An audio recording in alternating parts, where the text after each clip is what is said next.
On today's special episode of Homeworthy, we're rounding up our top 5 most viewed episodes of 2023.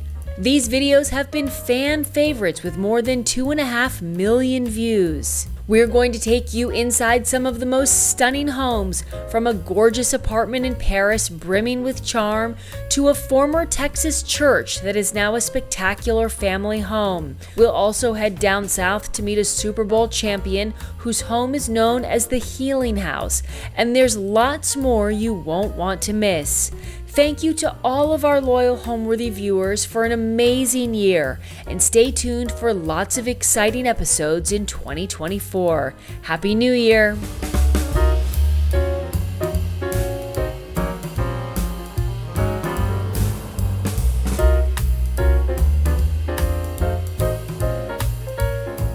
You're watching Homeworthy, where we believe every home has a story. Be sure to visit our website, homeworthy.com, to discover amazing furniture, art, accessories, and more, all handpicked by our editors to help transform your house into a home. All of the items are inspired by the episodes you see here on Homeworthy. Enjoy! Hi Homeworthy, I'm Terry. And I'm Lee. Welcome to our house in Atlanta. Come on in so we can show you how we share it with others.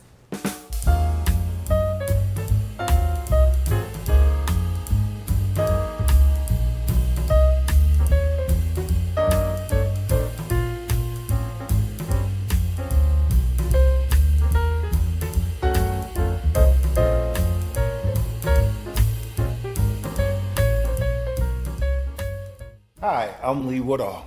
And I'm Terry Woodall. Welcome to our home in Alpharetta, Georgia.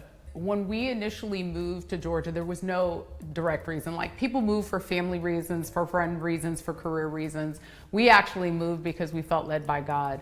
And it actually started 4 years ago, but it didn't happen right away. It would be 4 years later, in the middle of COVID, 63 homes later, we would find 2 houses and bid on them both. Uniquely enough, the one... Wait. Please, you gotta hear what she said. 63 homes later.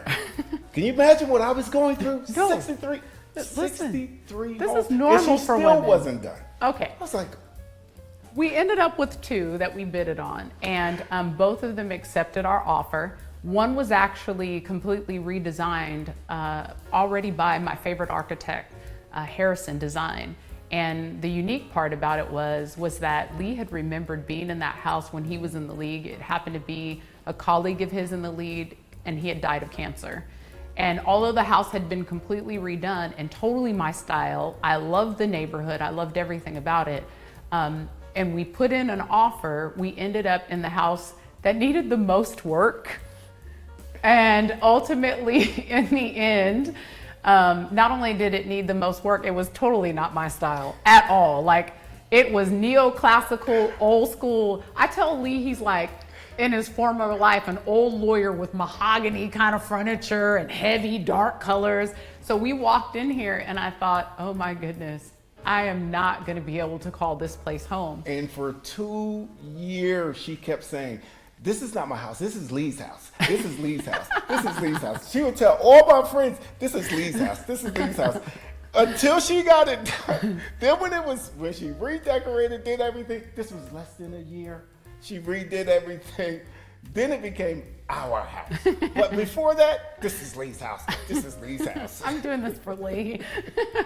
So at the time, what was interesting is, uniquely enough, we stood in this living room and there was a lot of work. I mean, everything from the lighting was dark and heavy. The walls were dark and heavy.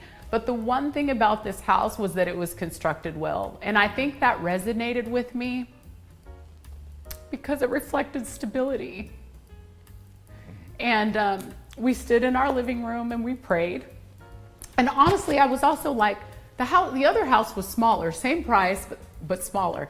And I looked at Lee and I'm like, dude, we don't need a house this size. We're getting older. Like, we need just comfortable space, a guest room for when kids come home, people to visit. Like, we don't need, there's just too much here. She's opposite of me. I need space. She needs too much space. I need space. I'm a space person. I don't like to feel like people are on top of me.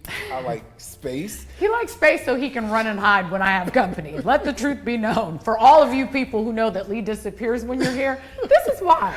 So anyway, quite honestly, we stood and we prayed. And what was interesting was we ended up finding facts out about this house. It had one original owner.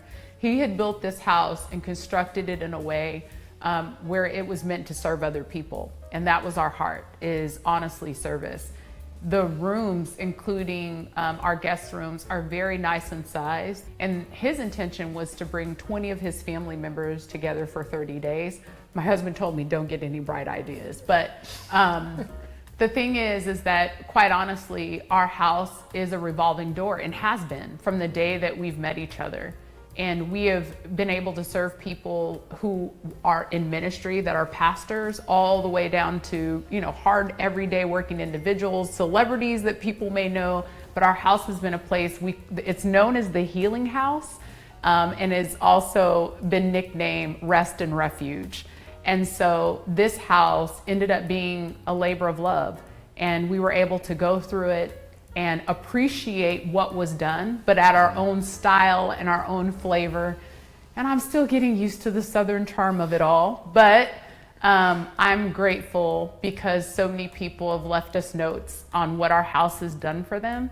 And outside of the foundation being so super strong, which is, I believe, a reflection of our relationship with each other and God, that I think that ultimately in the end, this is exactly where we needed to be. And we understood. We understood this house symbolized the structure, and it symbolized us, and it did symbolize some of the people that came to visit. But we knew that we had to take some things that were old, and then take the new and adjust and blend them together. Yeah. And so we knew as a family that's what's important to us. So the structure of the house, yes, it's very sturdy, has things that is unbelievable, but like our marriage? Yes, it is. It symbolized our marriage, and it symbolized our marriage because in a marriage you always have to have that strength, and there always has to be that foundation that doesn't slide or doesn't crack or doesn't move. And that's what we learned in this house, is how to build our marriage on that. And then when my wife came in and remodeled, it was like God was remodeling us. And we actually sat still for 3 years before we did anything as far as the community and other things. But what that did, that showed us who God was to us. And that's what it symbolized. And that's what this house symbolizes. And everyone says that because we prayed over it. We've done a lot. Well, she's done a lot. I can't say me. I was the guy that sat back and was like, oh, honey, that's nice. You ever go see it? She would sit me in the place and say, honey, do you like this chandelier? I'm like, it's a chandelier. What are you talking about? We won't talk about how long you had me sitting in stores. Oh my gosh. He brought books, highlighted, read, had FaceTime calls. There's a lot of meetings in stores, but I wanted his input. But quite honestly, even if I liked it, I was getting it even if he didn't. So yeah, we got the house because of him. I'm gonna get the light because of me. Welcome to the entryway of my home. My husband will be joining us in a little bit. I think he's hiding in his man cave. But for now, I'm gonna take you on a little bit of a tour and show you around my home in Alpharetta.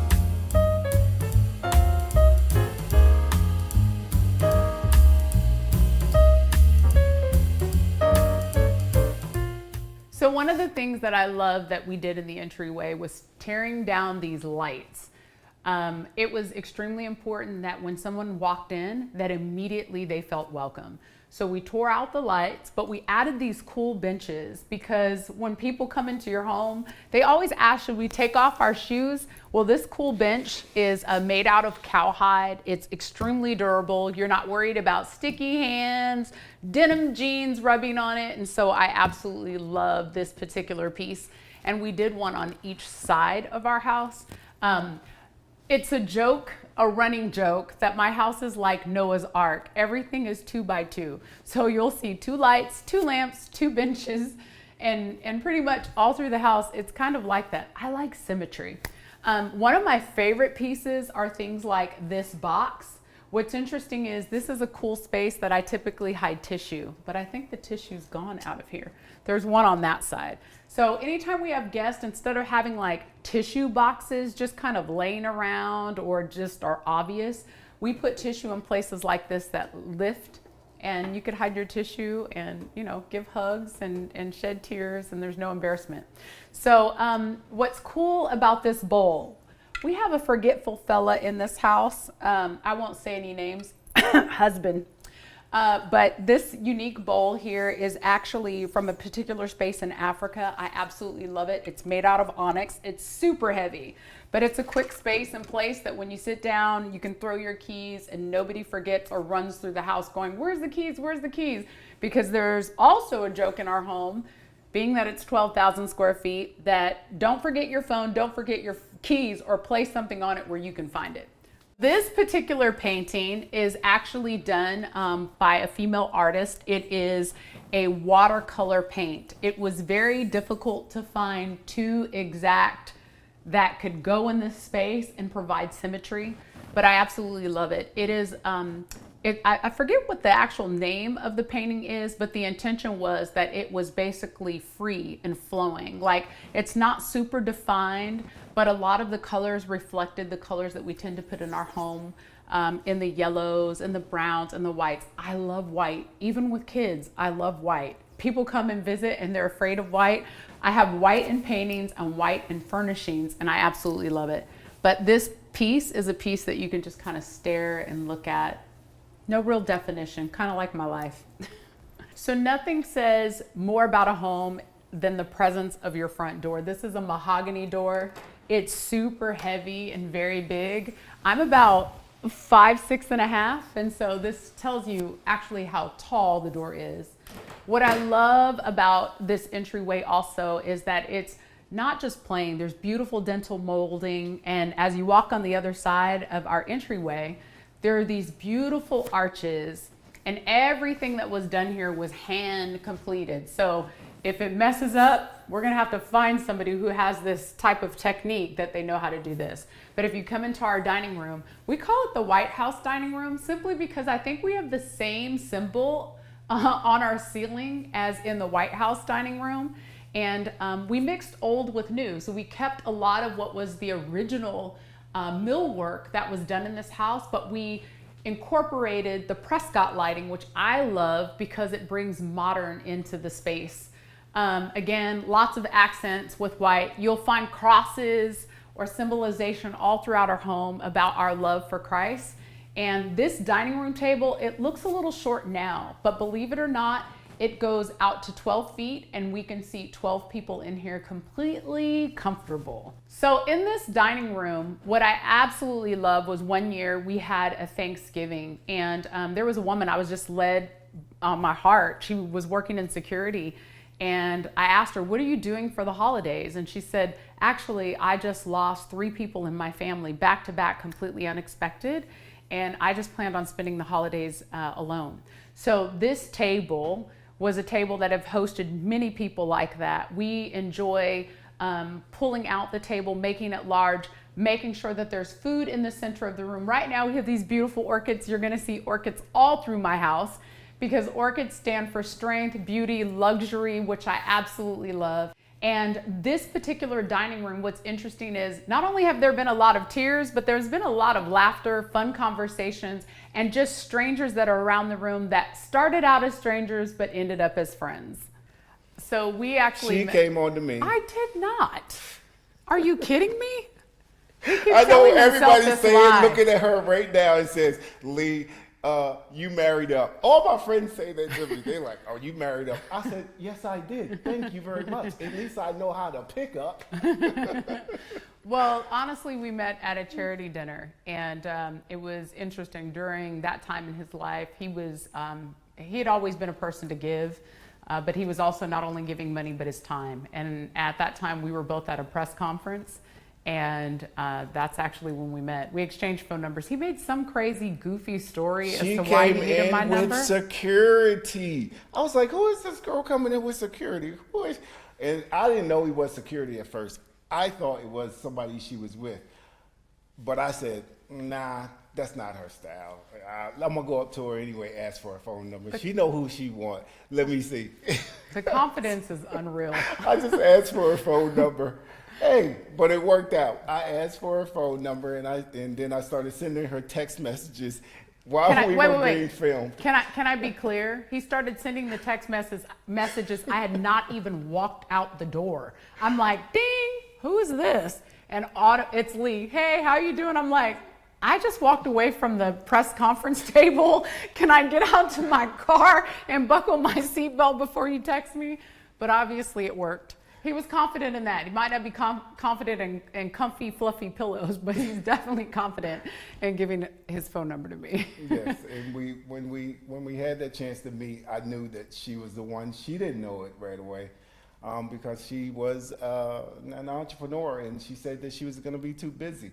And if you look at our house is totally opposite of what she says. She's going to be busy with entrepreneurship, because our house is not. She actually doesn't like busyness in our home. I think she loves peace, and that's the thing that I love about her and I love about our house. And I could recognize that when we first met, that this was a woman of peace. This was a woman that would bring unity. This is a woman that was powerful. And, you know, some of us guys are macho, and we want this woman that is soft and this way or that way. Not saying there's something wrong with it, but sometimes you have to have that woman who actually is strong and can stand on her own. And she actually did, and that's what I loved about her. And when we met, the rest was over after that. That was history after that. So now I'm going to take you to the rest of the house.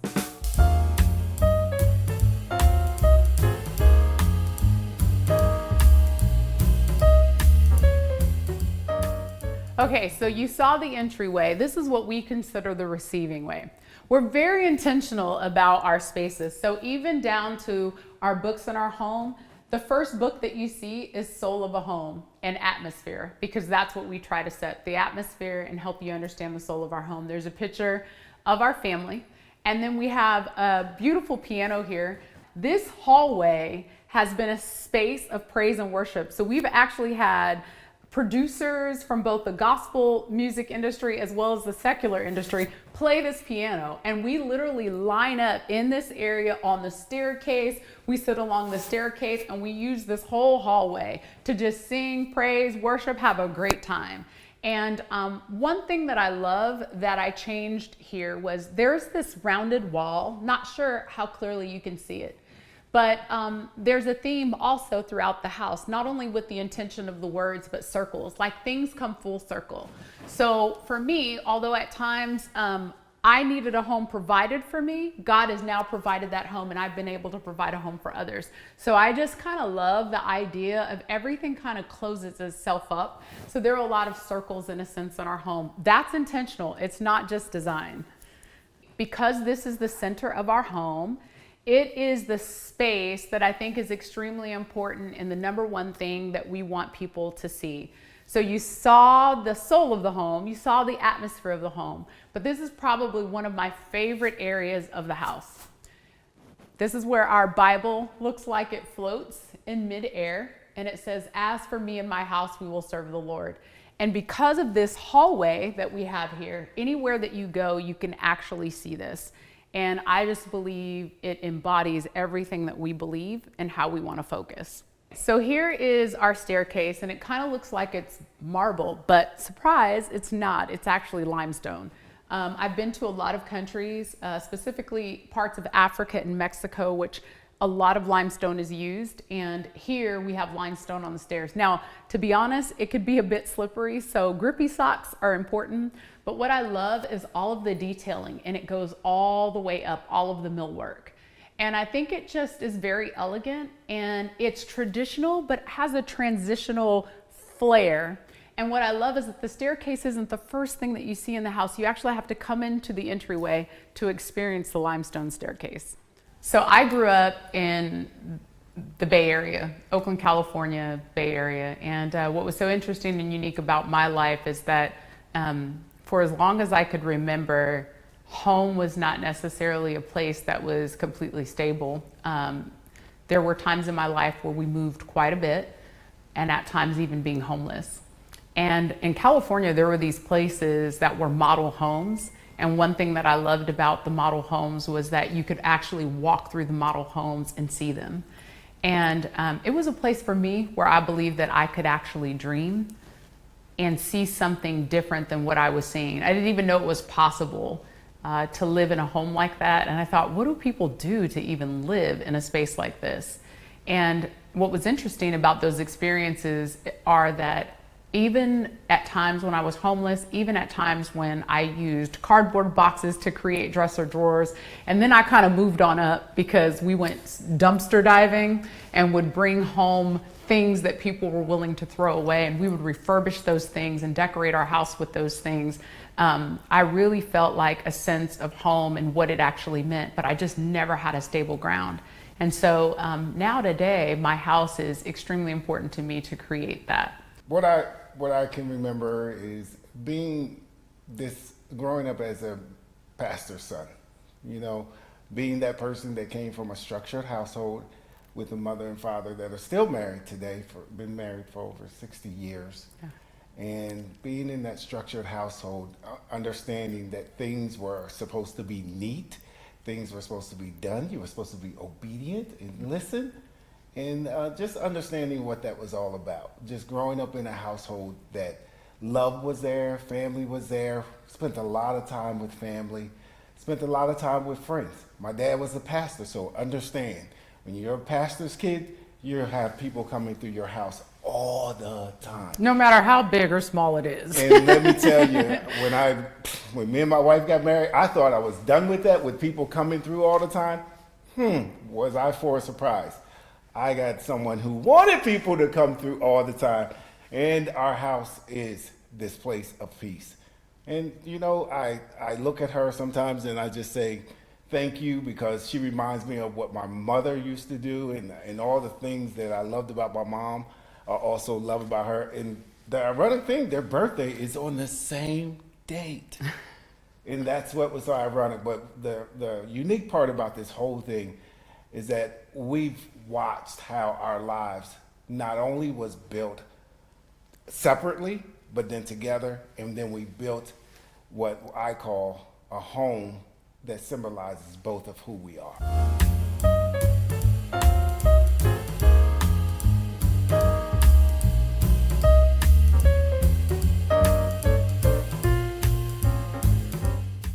So I'm going to walk you to the living room. So here, this particular space was so important for me because as you walk into our home, it is actually the first thing that you see. So I took time, and this is actually a limestone fireplace as well. I tore out the original, there were actually 4 columns that made this house so super traditional, and I tore all of that out, made sure that the walls were clean, and then did this very clean limestone fireplace. Here's my circles again, just a reflection clearly of everything that we stand for. And I like to say this is Lee and we're equal. I know he's bigger than me, but not here, he's not. So I was extremely intentional in this particular space because I like a space where women can talk, have coffee, share stories, and yes, of course, there are hidden tissue boxes even in this room. So these floor lamps are a symbolization. They look like pieces of palm that were actually dipped. I like these because they're interesting and they're just not a standard lamp. I like to gather a little bit of interest, and I think the character is needed to kind of bring in old and new. Believe it or not, this is an antique lamp. This is not a new lamp. We'll see some new lamps a little bit later in the house. So here are these awesome pillows. This is actual fabric that I was able to find. I mean, I spent hours in the fabric store on the floor, but I had these pillows made to really coordinate along with all of the colors using the blues and the cognacs. They're very soothing, very soft and complimentary. But I gotta show you these art pieces and this amazing piece here. As you can see, it is very, very tall. But what I love about this is it's a place where we store a lot of our books and different things. But this was actually found in an antique store. So our ceilings are pretty high. They're about 18 feet high in this particular space. So I needed something large and grand to kind of show up the space. Again, here's an example of my Noah's Ark. Here's one piece of artwork. And here's the sister, not the twin piece of artwork. What I love about this is the texture, and it is real canvas and actual paint. I also played professional football for 8 years in the NFL, won the Super Bowl, and had 2 Pro Bowls. And now I have a Super Bowl and a Pro Bowl wife. I'm glad you know. I'm glad you know. She is everything that you would hope for, and everything that you need. And you can see when you go throughout the house where she put the love in it. And that's what I love about her, is that she put love in the house. And when you play sports, you're very competitive. We're very competitive, and I can remember us being competitive about the house. Decorating, specifically decorating, because our styles are actually completely different. She kept calling me old school, and I kept saying, I'm not old school. You are. I have a mix. No. You're old school. So, hey, you know what? When you played in the NFL, some things you like rough. You don't want your guys coming over to the house saying, oh, that's cute. That's cute. Honey, please get rid of that fluffy pillow that you cute love. and comfortable. I mix cute and comfortable. You do. But I had to learn to soften up, because there was times that you have to learn to be soft, and there's times you have to learn to be hard. So with this blend, it helped, and I'm glad that we are here, because this is really my place of rest.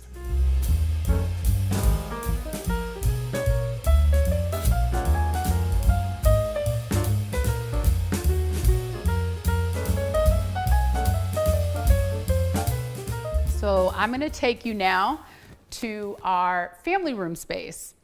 And again, you're coming back to the center of the home. And as you walk into the family room space, you can actually see from one side to the other. Interesting enough, you'll see too, even with these doors, all of these doors I had ripped out and put in these doors for a great amount of lighting. I love natural light. Being a Californian Bay Area girl, I'm used to a lot of light being in the house. Sometimes I'm used to a lot of light because I lived outside. So I think I just love the light. But this is our family room space. I was extremely intentional with our sofas. My husband is pretty tall, former athlete, needs a lot of room for those long legs, and he has friends with long legs. So let me show you what we did here. Again, mixing old with new. So we took this sofa, which is pretty large in scale. The seat depth is about 46 inches deep. The intentionality behind this, again, was just so that he and his friends had the space, or just kids, we can pile up, love on one another, and spend time, because this is our family room space. Now, what I love about these pillows, they look fancy, right? These are actually from a line that I created. What's so awesome about them is that as nice as they look, they're extremely durable. You can beat them up, ruffle them around, fluff them up, and put them back, and the house still looks great. I was intentional about the fabric that was chosen on the sofa, simply because with a lot of company, and especially kids and family spaces, and it's white, you need to be able to take all of this apart and wash it and put it back on your sofa. So I'm going to show you, here's more of a new piece in reference to this table that we have. It's really, really large because it's still room when we're not in the moving room and we're sitting here. We do popcorn, drinks, soda, and sometimes people put their feet up. But my husband in this house, that's an absolute no-no. Here's an older antique piece. And what you'll see is there's gold leafing on it. So where somebody might say, oh my gosh, this is old school. Why would you put this in your home? I love the piece. It's substantial. It holds and houses all the things that we need, and it's a great place to hide those toys or just different items that kids come over and want to play with, so you can clean it up and neatly put it in something inside of this and it still looks good. I want to show you these chairs in this space. So these were old chairs that were going to be thrown out.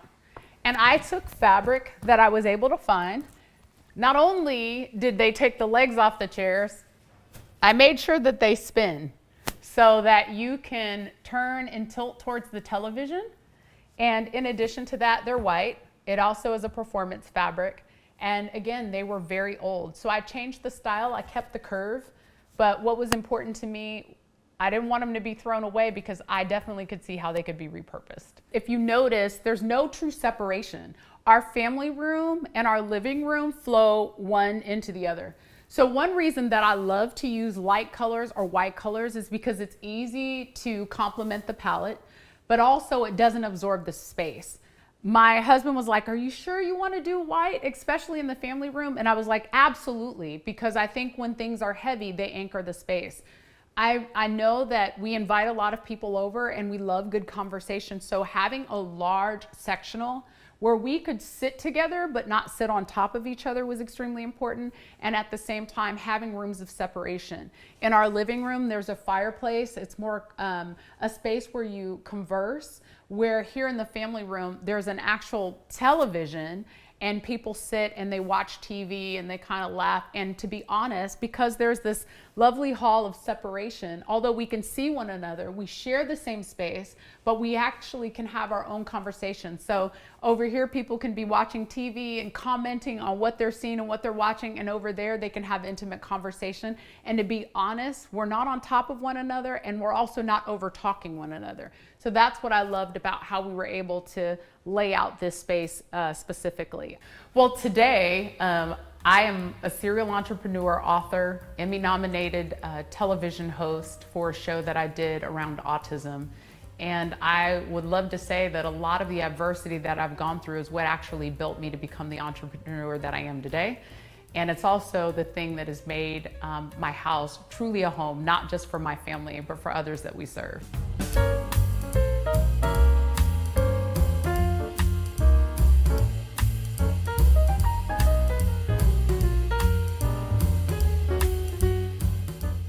I'm going to walk you now over to the kitchen, and what you're going to see is that this whole space just opens and flows one thing into the other. So here we have a table that seats 6 people. A lot of conversation goes down at this table as well. There's breakfast, there is Uno games. We play cards, Monopoly, although we even have a separate space in the house for that. But this allows us to enjoy each other as well as right here be in the family room and be a part of the conversation. I want to walk you to my kitchen. This was one of the favorite parts of my house that I was able to remodel and do. And there was a lot of richness, I believe, and intentionality in reference to this house, specifically the kitchen. So because our kitchen is completely open, it was very important for me that you didn't see refrigeration. Now, it's hard to hide a stove, but the stove I wanted to feel more like jewelry, just like I wanted our hood to feel more like jewelry. But before we even get there, this island, this was a very, very small island, believe it or not. It is now 10.5 feet, but the initial island, I believe, was 6.5 feet. So to find a piece of stone, which this particular stone came from Israel, and what I love about it is the veining. And there's such rich story behind that because veining in stone makes it cost a lot more money. But most people would think veining or something is a mistake or they try to get things clear. What's interesting is with stone, in order to get the beautiful veining, it takes pressure. And so that to me resonated so much because it costs more with more veining, and in order to get the veining, you have to have pressure. And for me, that's kind of been the story of my life. It is that there's all this beautiful veining on the inside of me like this stone, and it took a lot of pressure to get there. These stools that we put with the stone pull out the cognac color. These were actually brass stools, and they were gray. But I found leather that was the cognac color, which is kind of the theme throughout our house. And I had these recovered, and I absolutely love them. And I think the more they're used, the more vintagey they become. They just kind of fit right in with everything. You can't have a house without cookie jars. And normally there's more than 2 flavors. There's chocolate chip and snickerdoodle. But we're trying to reduce sugar a little bit around here. And so right now it's just peanut butter cookies and oatmeal. But what I love is that it's just not a simple cookie jar. Intentionally, these are wood walnut covers to kind of go with all of the wood that you'll see sprinkled throughout the house. So interesting enough, this is not a cabinet. This is a freezer. I'm not sure how clean it looks on the inside, but hey, who's caring? So this was very intentional because, again, this particular space that I'm standing in faces out to both our family room. You can actually see a portion of our formal living room, and you can see a dining room area. It was extremely important that you didn't have these big stainless steel pieces that were there. And then it helped keep your eye on this beauty, which happens to be an 11-foot brass and stainless steel hood. It took 6 men, and 2 of them former NFL players, to lift this hood and keep it in place until they can actually, get it to stay.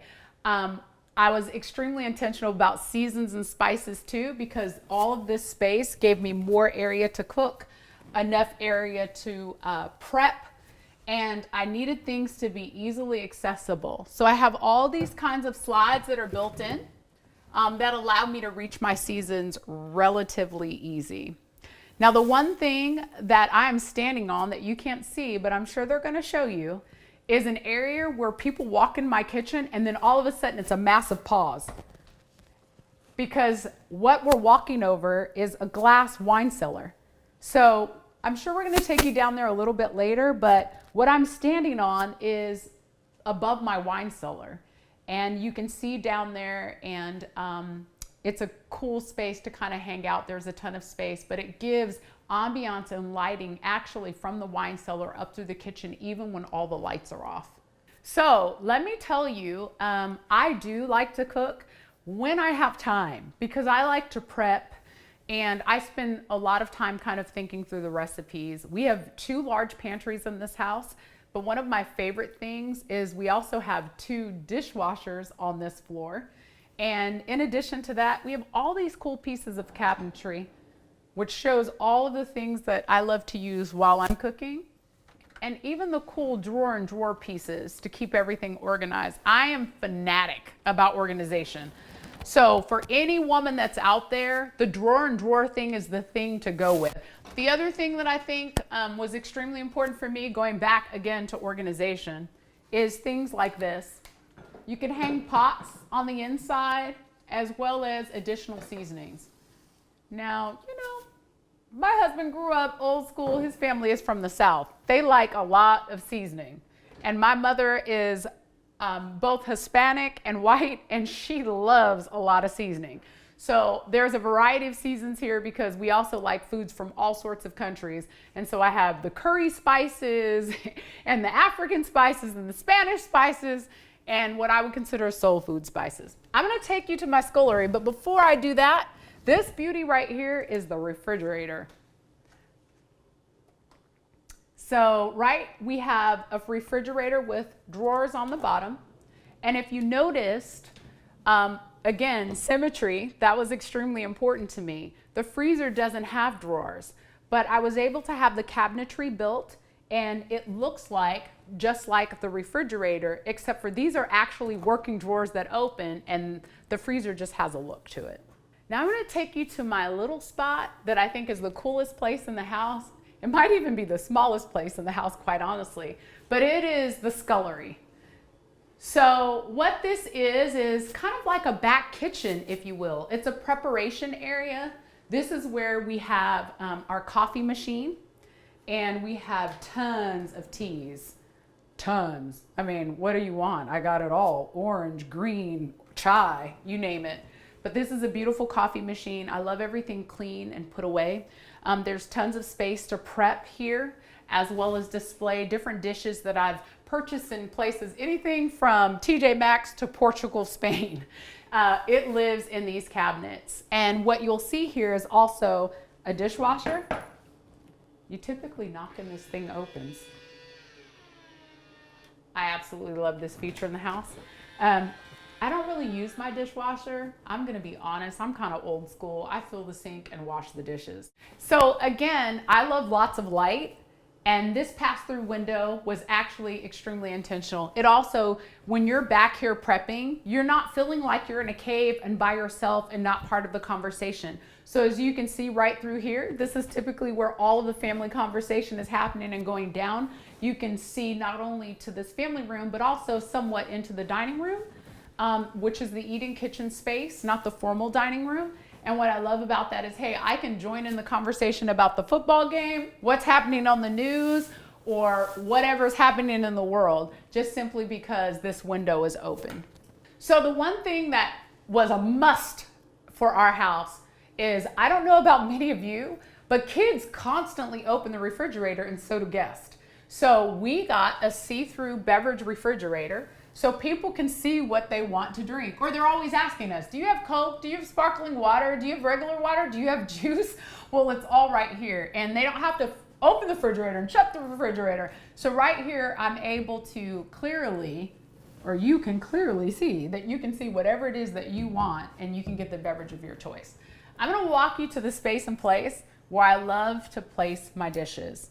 Now, I have to be honest with you, I'm not sure how often we use dishes. We actually have a space for plasticware and, paper plates and things like that, but my husband's old school and he still prefers dishes. What I love about this is like a little bit of a nightlight too for us. So our dishes are illuminated and lit up, but right here, I added a couple of delicate plates. They're pretty cool, right? They're basic, but just like our house, there's a little bit of design to it. And then there's just your plain old white plates. My favorite glasses are these. They're the ones that look like bubbles. So when you fill it up, there's actually a bubble between the actual beverage and the glass itself. So in this space, as you saw, we have a wine cellar that's downstairs. Well, just in case no one feels like going downstairs, there's a small little wine cabinet up here as well. And we maximize this island. So normally people just have an island and they have a ton of drawers, but since we were able to build cabinets and cabinets and have all this unique space, we have a wine cellar on one side, and follow me on this side. There's a cool little microwave over here. We have a son who's on the spectrum. And so we were very intentional about making sure that he can access what I would consider his dishes, which are paper plates, right here, place things, gives him working space, right? And he can place everything in the microwave. Now, whether you have a kid on the spectrum, he now can cook on the stove. But whether you have a kid that's on the spectrum or not, I think it's just a cool space and place for any kid when you're trying to teach them a level of independence. So I'm gonna take you to my husband's favorite space, which you would think is the man cave, but it's actually our bedroom. Let's go.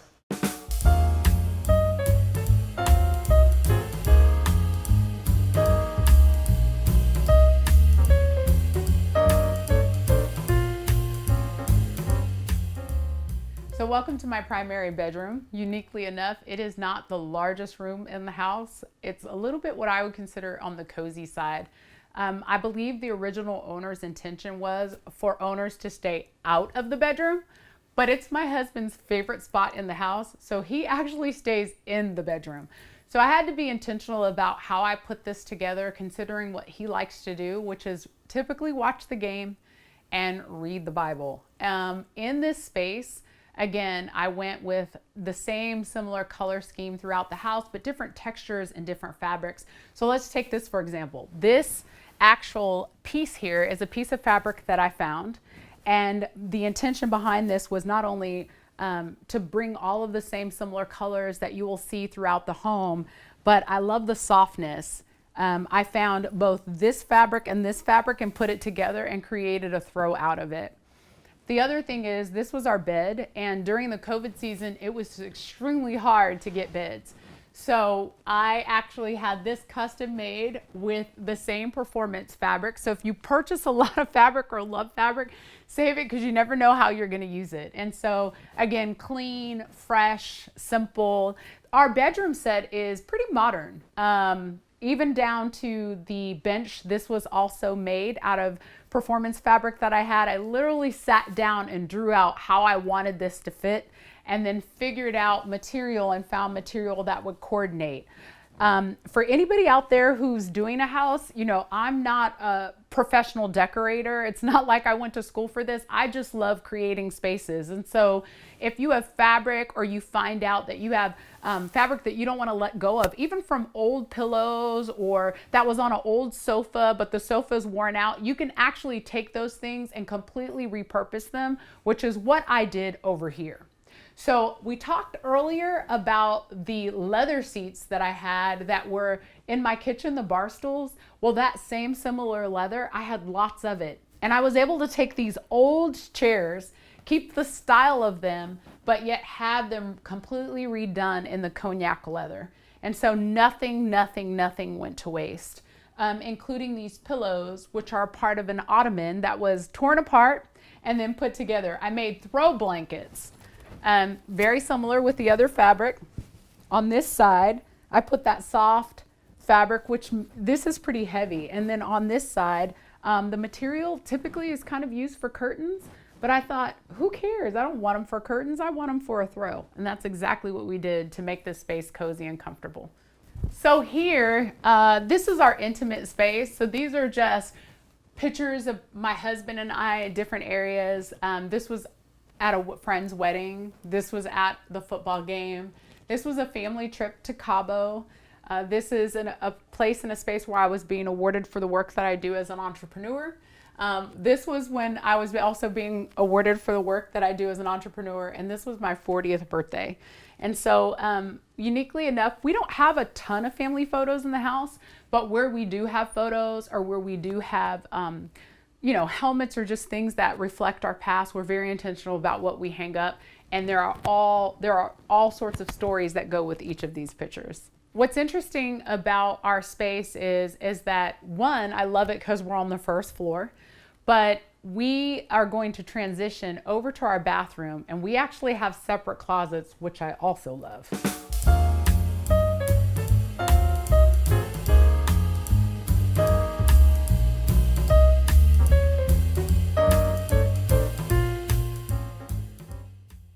So, like I mentioned, there are two different closets, but we're not going to take you into them today, nor are we going to take you into the water closet. But what's interesting about this bathroom is that actually the original owner had an infinity for the Ritz-Carlton Hotel. So I got a chance to inherit some of the amazing woodwork that was already here, but then I came through and added my own touches. Here, this is an awesome claw tub, which you will love. Again, mixture of the old and new. If you can see the stainless steel type of handles and the old school character that it actually has, which is very complimentary to the home. We can see right outside, but although we can see outside, it's completely private, and all of our shades are electronically done. So we don't have to crawl over the tub to get the shades. This cabinetry was the cabinetry I inherited, and quite honestly, when we first got to the home, I was like, I don't want it. And then I realized it's made out of burl walnut shipped from England. It's the actual same walnut that's used in Bentley products. And so I really loved it. And what was more interesting for me, for my husband, was that we could be in this bathroom. There's tons of space. We each have our own side. But for him, it's important to either hear the news or watch sports on a regular basis. And so we have this TV that's actually in our mirror. And what's cool is sometimes when he's in the other room and I'm in here getting ready for something, and he's always like, babe, did you see that? He turns the TV on. But we're gonna transition right now to my office. This is where all the real work goes down. Follow me.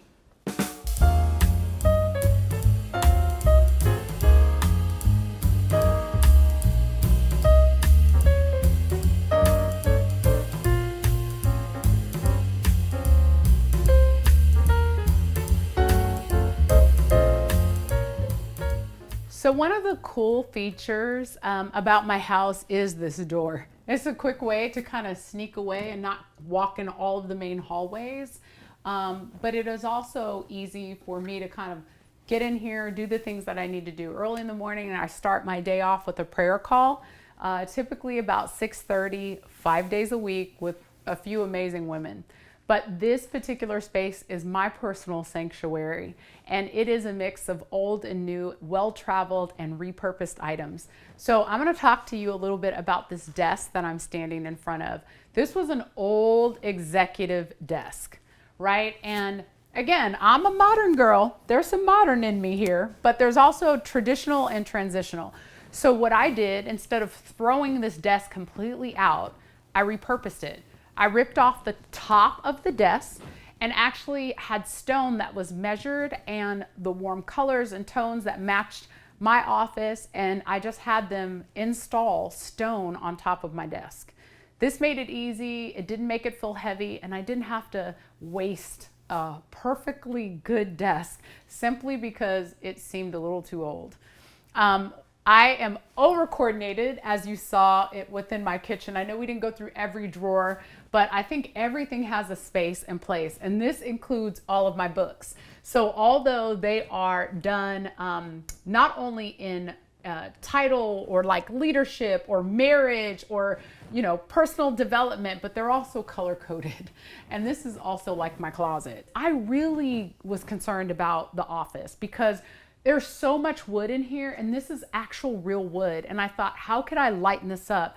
So instead of painting it, and if I would have painted it, it would have completely ruined all the wood. So I decided to figure out ways to highlight it, right? To make it feel warm, yet still inviting and not dark and heavy. So initially, the back of these bookcases, they were just wood, and I had them wallpapered in a lighter color and like a raffia.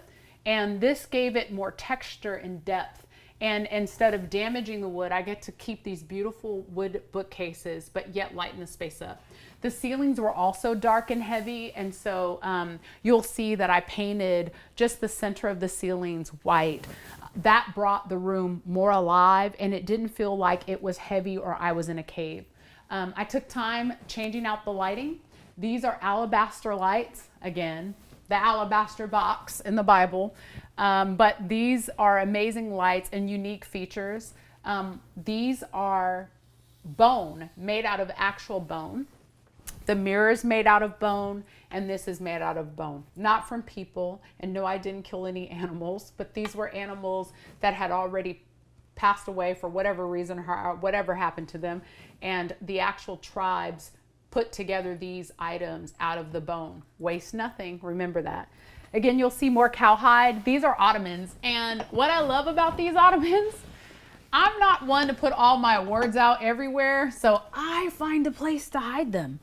In here, I have everything from Lifetime Achievement Awards to, that influential woman or whatever awards I've had, and I just typically hide them in here. My husband likes them to be on display. I don't.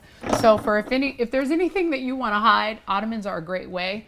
It provides extra seating, but more importantly, it also provides extra storage. These here are what I would African juju hats. What's interesting about the spaces and places I've been to Africa, I've had an opportunity to build centers in Africa for autism and work with 43 countries on autism. And the one thing that was near and dear to my heart are these African juju hats. Typically, this is a sign of royalty, and the women wear these hats on their head. These are actual real chicken feathers, and they dye them according to their tribe. I'm an honorary princess in a place in Africa just because of my work, but I love these hats, and it's consistent reflection of all of the many women who, all of us in our own way, are royalty. So a lot of the work that I've done in Africa, and actually a lot of places in the world, Africa is just the two places where two centers are located. That work has been to help women not forget about themselves, quite honestly, to understand that they have purpose. And when you're dealing with the kid on the spectrum, that can be pretty heavy. So this office also incorporates a sofa and a television that's right behind you. The intention behind that is I have lots of conversations with women, more so pointing them to their purpose and everything that God's called them to be. So as a serial entrepreneur, I build people because people also build businesses. Most people would say they build businesses. I like to say I build people who build those businesses. And so either I keep them and keep them for a long time, or I'll sell them in 3 to 5 years. The one thing that I love is that I create tons of relationships. I'm a systems process girl, and in that process, I come across so many talented women from all different backgrounds, experiences, and I'm able to pour into them a different way outside of what you would consider to be in a corporate setting or marketplace setting. What's also great is I write. Most people don't know a whole lot about that. Sure, I've been Emmy nominated for a television show that I wrote around autism, but I've also written a book. I co-authored a book, which is something that I have hanging on the wall. My husband asked me, just put one thing up. So this is the one thing. It's called What It Takes to Win. And this was really about me being a best-selling author and my focus around business. And interesting that I approach business completely different than most people do. I think part of winning and understanding success is really about understanding yourself. And I think it also falls in the space and place of forgiveness. So this is something I did a while ago, but currently I have a journal that's going to be released at the top of the year, January 2024, called I Will. And there have been a lot of tears in this office space, not only for myself, learning to adjust and pivot, change my language from simply I can, but knowing that I will. And I will because I believe in Christ, and I know that He is going to be the thing that sustains me and propels me to my purpose. So I'm going to talk to you a little bit about this cool office furniture that I have. Again, creams and whites.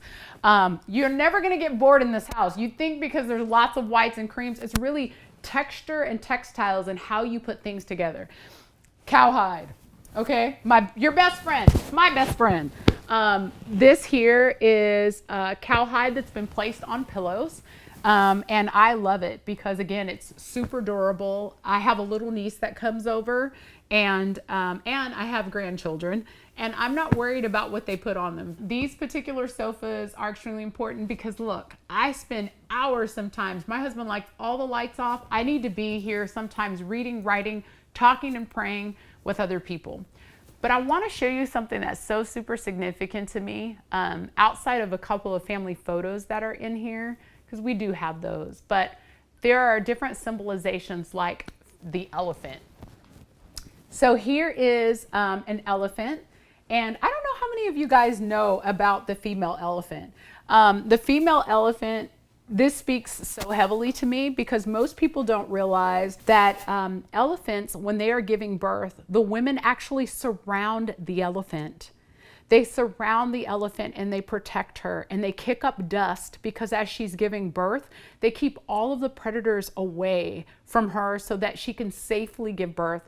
And because I'm such a girly girl and love women and want to see them be the best that they've been called to be, everything in my office consistently speaks to me, from the feathers on the wall to the juju hats to the actual elephant and even the symbolization in different things. All of this stuff reminds me of really truly what my purpose is, which is to empower, encourage, and inspire other women and make sure that they don't lose hope. The interiors of our home is timeless and traditional. It is an honest mix of old and new. I don't believe in throwing things out. There's so many things in my life. I look at how people could have thrown me away, right? In a lot of ways, I feel like I'm refurbished. And so what's interesting is my house reflects that. I didn't want to waste anything. I remember needing a mill or wanting a dresser or wishing that I had a certain style bedroom. And so a lot of the things that typically people would throw out or think are old, I find a way to make it new all over again. And as you walk through the house, we'll be able to talk through a lot of the different things that I've repurposed and reused. Everything from jackets to stone has been reused. So you've seen some of my favorite spaces. Let's go find my husband and figure out what his favorite spaces are.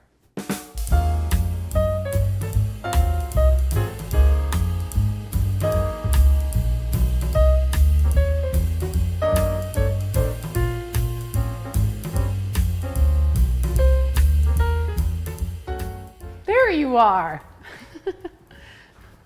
Doesn't look like you're playing too good of a game of pool. Did you miss it? Of course. You know.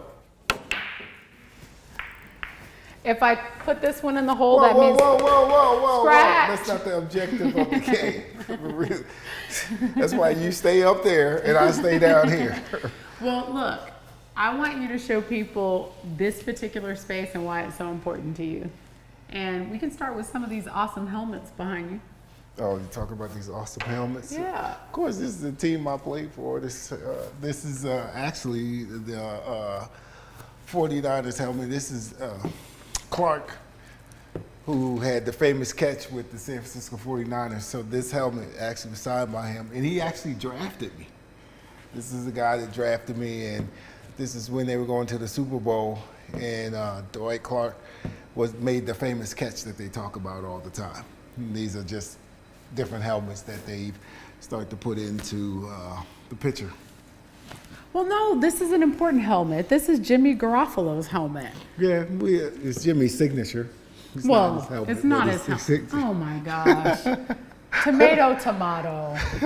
But this is a very significant one because it has the catch, and that's with Dwight Clark, who actually ended up drafting me.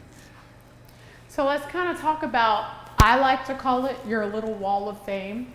By the way, this is not all the helmets you have, but these are significant. Can you talk to everybody about why they're so significant?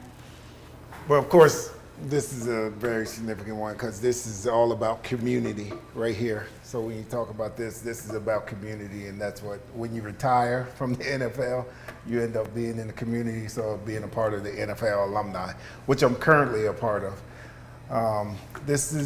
This helmet, a lot of people say, did you play for the Giants? No, I didn't play for the Giants, but I made the Pro Bowl. So what happens is with this helmet, you end up getting one of these helmets. You trade with a teammate. So that's what you end up doing. You trade with someone else that is also in the Pro Bowl. And of course, I'm gonna skip this one because you know that one. No. Do you see the signature on it? Well, there's many signatures on Jerry there. Rice is on this helmet, guys. Who I played with. This is the Lombardi Trophy because I won the Super Bowl, and this is part of a duplicate. It's not actually the one. The one that we won is actually sitting in San Francisco with the 49ers, but they allowed us to get a duplicate. Actually, my wife actually surprised me, did all these phone calls and did this stuff to get it. And so I was surprised. It was actually my birthday when she said, "Hey, honey, guess what?" And I was like, "Oh, really?" I want to remind you that you're a champion. Wait, Exactly. What about this ring? No, my ring's upstairs. Oh my gosh. We keep that ring in the safe, yes. Well, for insurance purposes, that's exactly where it needs to be. So, and then of course another Pro Bowl helmet. This is a school I went to. It's Westchester University. I went to a Division II school. A lot of people, the significance in that is that Division II players weren't known to be drafted, and that's when the draft was cut down. So I actually didn't end up going to the combines, and I actually ended up getting drafted and going without going to the combines. So that's very significant to me because this is where my career actually started. And of course, another NFL alumni, and then of course, NFL footballs. And there's a lot more stuff around this house that my wife sets and puts, and she knows when one thing is missing, or I move one thing and say, "Oh, let me put that over put here." that right back. What are you doing? I think This is too, always- what's important is that we wanted to create a hall of fame with significance. There are so many jerseys, so many helmets, so many articles, but the real champion in our house is Jesus. So there's enough out here to kind of remind you of what our history is and where we've come from for each of us. But the real winning champion is the Lord. That's right. That's the only champion. Because he got me to where I wanted to be. You want to talk about this particular space? This is a game space. Of course, I'm not the greatest at pool, so I'm not even going to front in front of my friends and say, "Oh, you're so great. You just..." No, I'm not the greatest at pool. I just like items. I like items that people can play and people can be around, and my wife thought of getting this. But let you know a little secret, this is actually Terry's favorite game. Right here in Pac-Man, those games, that's what she loves. Always playing hockey, and I'm over here or sitting right here watching everyone else. He's actually sitting and watching everyone else. But air hockey is definitely a game that we love. See, this is where you get into the women's side of things. Right here, normally I would say remove this, put bar stools up, have all the things, but she wanted to come down. The chairs were sitting here. She was like, honey, I need to change the chairs. I said, that's fine. Go ahead, change it. Came back. I don't know what type of skin this is or what this is. What is it? These were our gray cowhide rugs. But we what is this? repurposed them. Oh, great cowhide rugs. I remember the first time they came here, people were sitting on them. They're like, what's sticking me? What's sticking? It was the cowhide. And then all of a sudden she came back and she had it smoothed down. And I was like, yeah, you know, that was meant to be stepped on, not for us to sit on Oh like my that. gosh. But, you know, of course, this is where the female part came in. But she did a beautiful job with it. I'm telling you, you did a beautiful job. I love it. But here's the unique part about this. If you have on jeans or anything, what do I say? Don't sit on my sofa. But they actually can. They can, And because it's of the fabric deep. you make. What you have to Yes. think about is it's deep and wide, because you have friends that are super tall, super wide, It is. and they need space. So although it doesn't look as deep as it is, show them. Sit back, show them. It is. It's very deep. It's actually super deep. And I like it because it is deep. And I like lounging. And it feels good. And yes, I am very particular about when people sit on it because I'm like, I like to keep everything fresh. She's like, you're so bad. So, of course. Hence why there's a lot of cowhide around here, so you And can wipe a lot of again, stuff off. There's a lot of pillows. Okay, this is where, again, this is the male and female room. So, and a lot of her friends do come down here, and they enjoy being down here. But they go right back upstairs pretty quickly.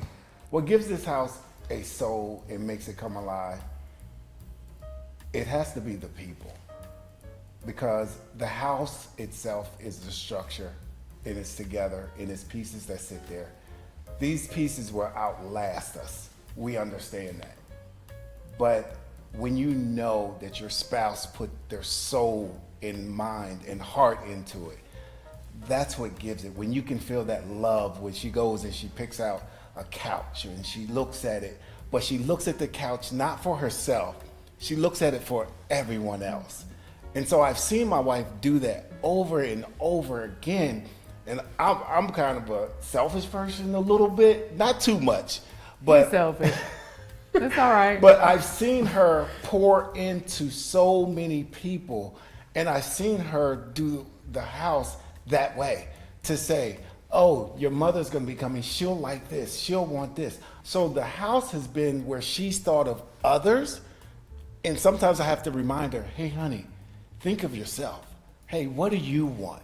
And then when I found out that the love that she was having in decorating the house, that was her pouring out what was inside of her. And all those things that trapped her when she was younger, when she didn't feel like she could have, or she didn't feel like she was going to have, I seen all of it come out and just pour.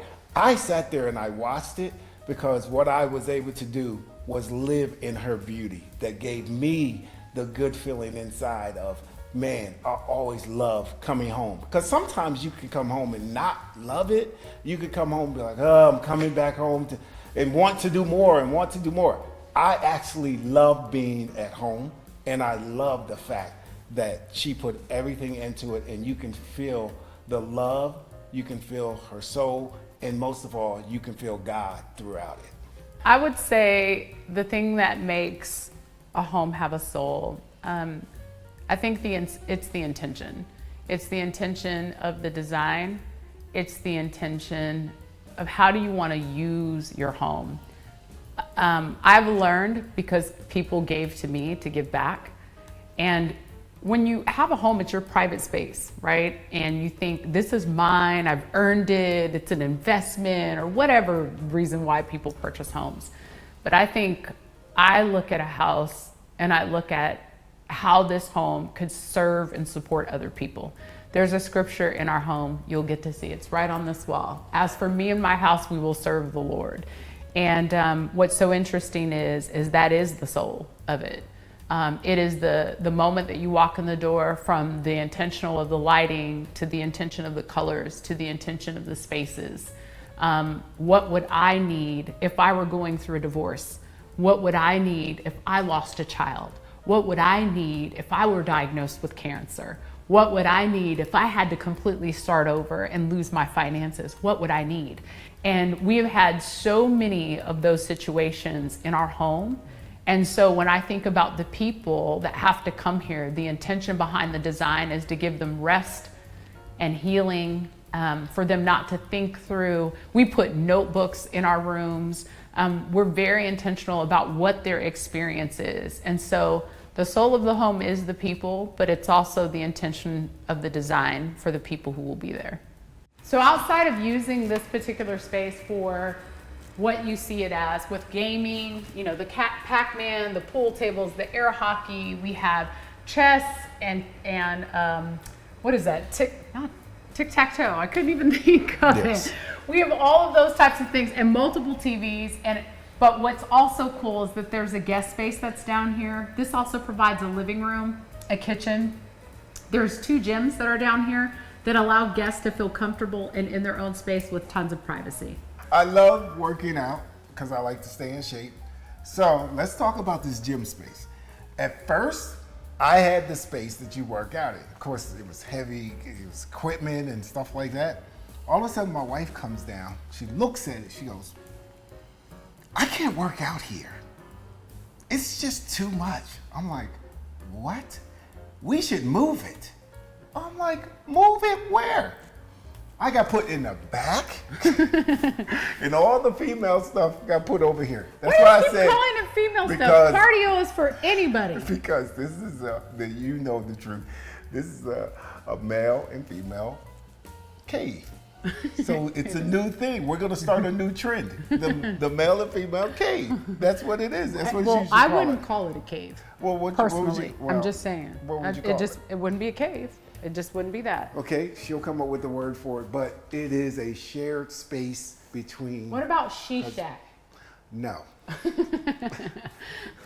I'm going to take you to the guest room.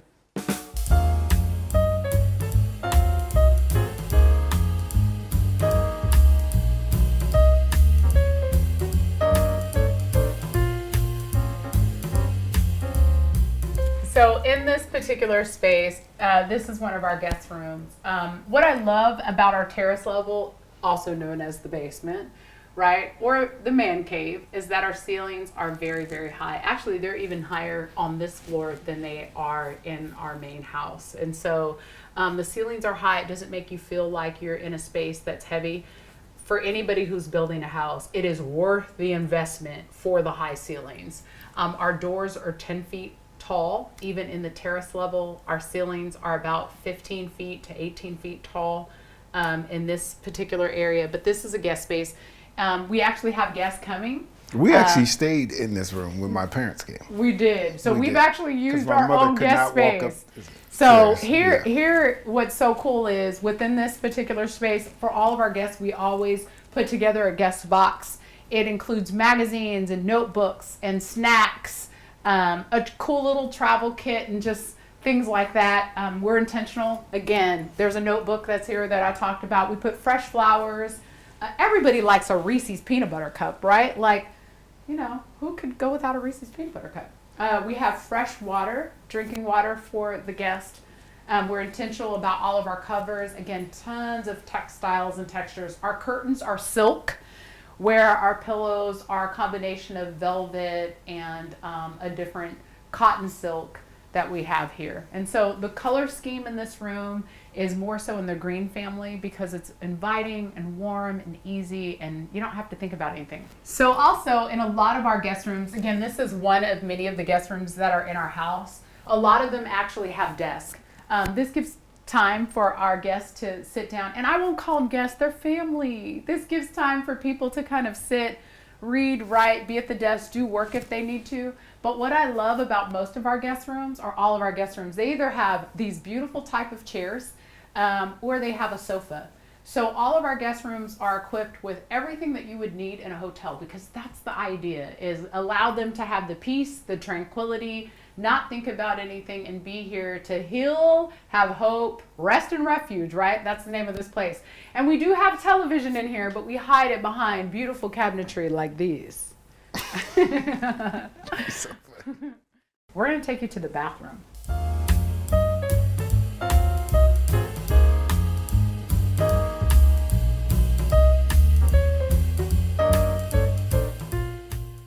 So here is the bathroom. Again, very tall ceilings, and we're very intentional. Makeup towels. These are the coolest things to have, especially if you have white towels. It makes sure that your guest makeup doesn't stain your good towels, and you can bleach them, bleach them, bleach them.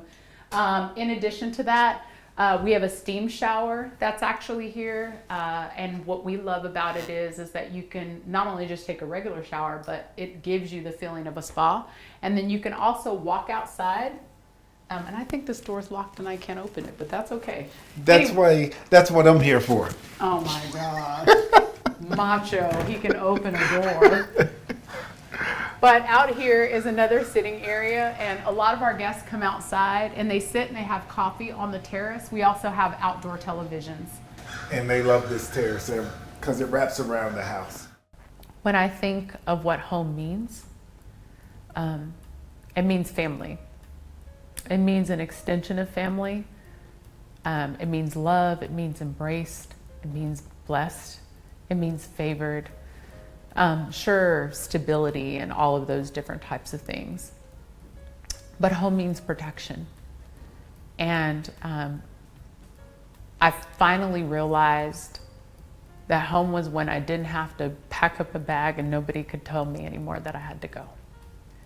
And so home means whatever I needed to mean at the time. I mean, I feel like I'm grateful that I have the flexibility in my life. I'm not tied to just one thing. If I have to pack up and go, I know how to, and I think I have the resilience to do that, and God's given me the grace to manage through those types of things in my life. But when I think of home, I just think of protection, love, embrace, and honestly, home for me is for others. It just means for others outside of just my family. Home for me means, I mean, she taught me what home meant, because as an athlete, even in high school or whenever times, I was hardly home. I was always practicing or doing something. Mm-hmm. So you grow up not really knowing what home is. You think it's just your family. But then marrying my wife, I started understanding what home was. I started understanding why so many people were in my life during that time that my father was still pastoring now.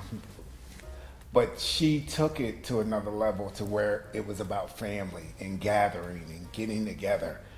And what was this about? Family not being just blood. And family not being just blood, because everyone, all of our friends call us family.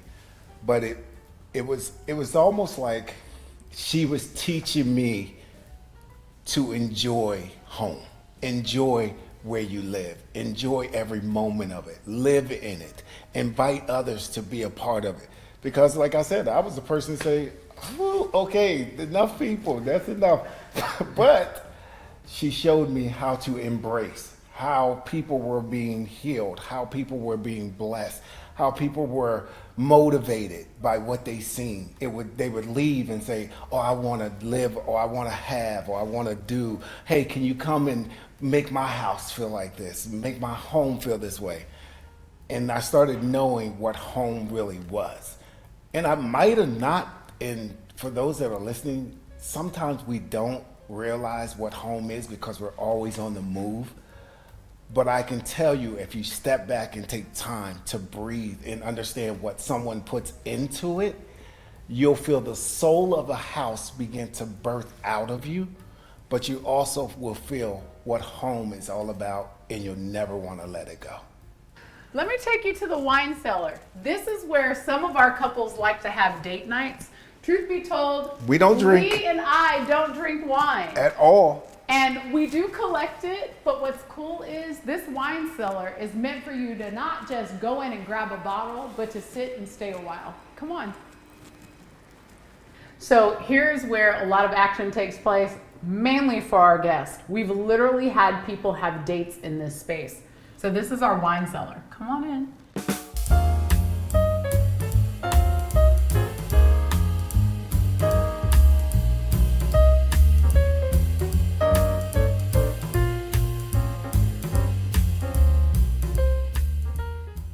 So in this space is where people actually have dates. We've not actually been on a date here.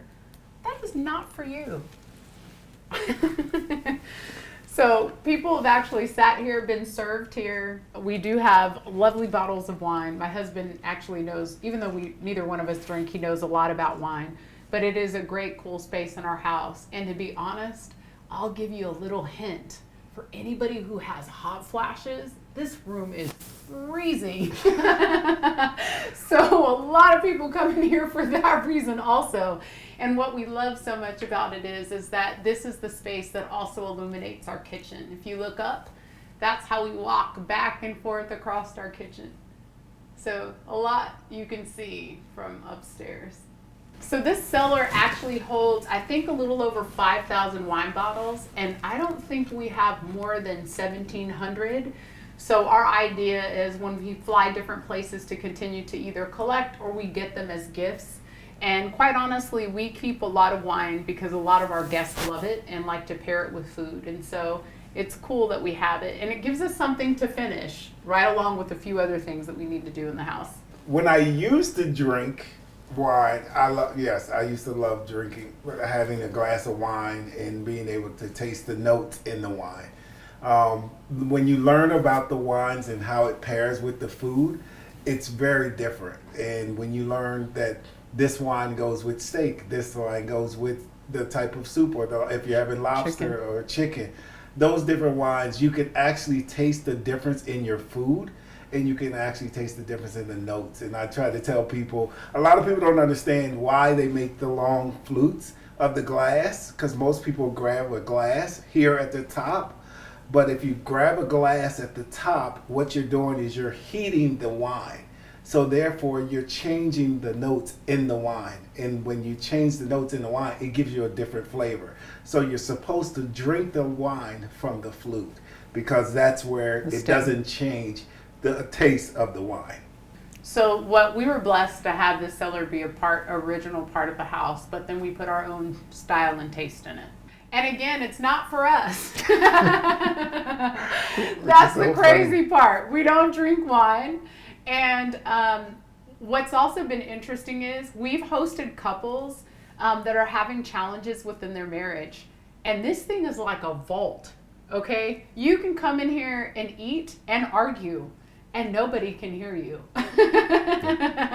So this has been a very cool space for people to enjoy. And interesting fact, my sister came here, was uncertain about the person that she was going on a date because it was like a blind date that she was set up on. And the only way she would go is if she went on a date at her sister's house. And this is where they met. That's funny. So, since we've allowed everybody else to use the cellar and not ourselves. Yes. No. I think Homeworthy, it's time for you to go because we're going to take up ourselves on this offer that we've given everybody else. Lee? That's right. Have a grape. Oh, gosh. Feed me the grape. Hi, Homeworthy. Come in. I'm Joe. Welcome to my Dallas home.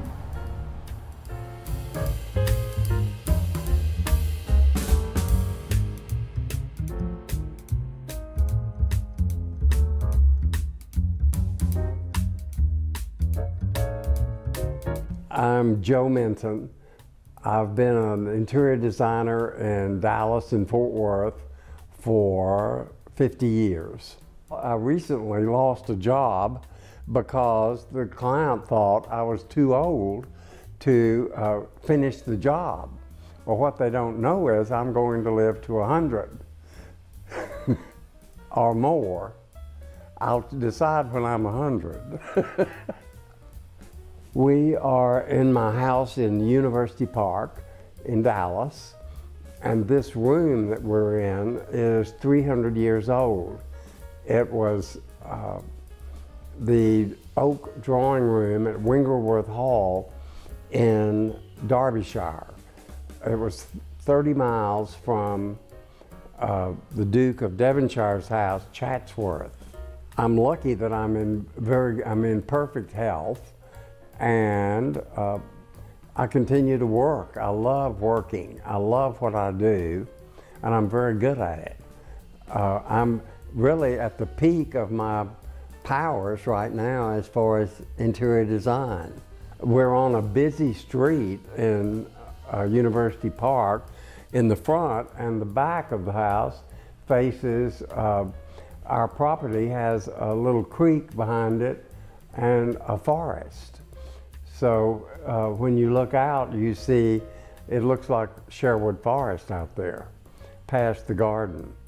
The architect was really brilliant in doing this house because it's got this wonderful large room and then 2 small bedrooms and a small study, dining room, and kitchen.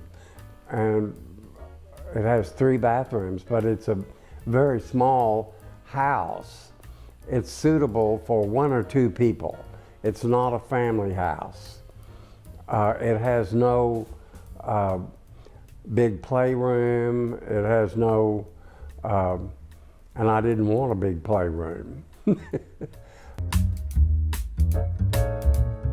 This is the small foyer of the house, and this is a Chinese Chippendale piece that probably from the 19th century. It's not 18th.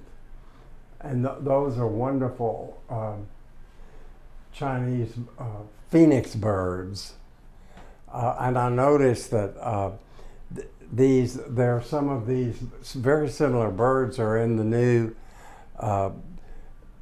Anne and Gordon Getty sale. Very similar. The foyer should be a place to greet people.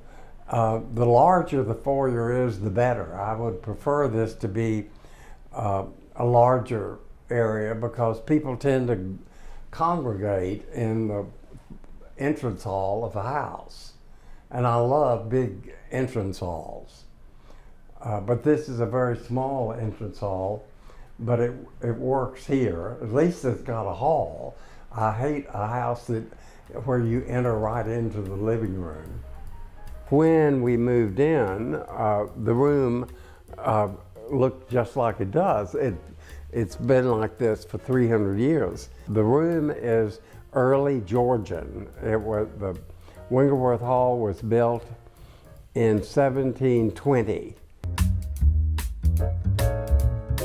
Now we'll go into the living room. This is a 300-year-old room, exactly the size it was 300 years ago in Derbyshire, England. It is the oak drawing room from Wingleworth Hall, which was 30 miles from Chatsworth, home of the Duke of Devonshire. This room was bought by William Randolph Hearst in London in the 1920s and though the house was demolished in the 20s, and the house, Hearst bought it, sent it to California to build into San Simeon, and they ended up not using the room, and he had an auction in the 1940s, and the architect Wilson McClure bought the room and built this house around it. This is a book of England's lost houses.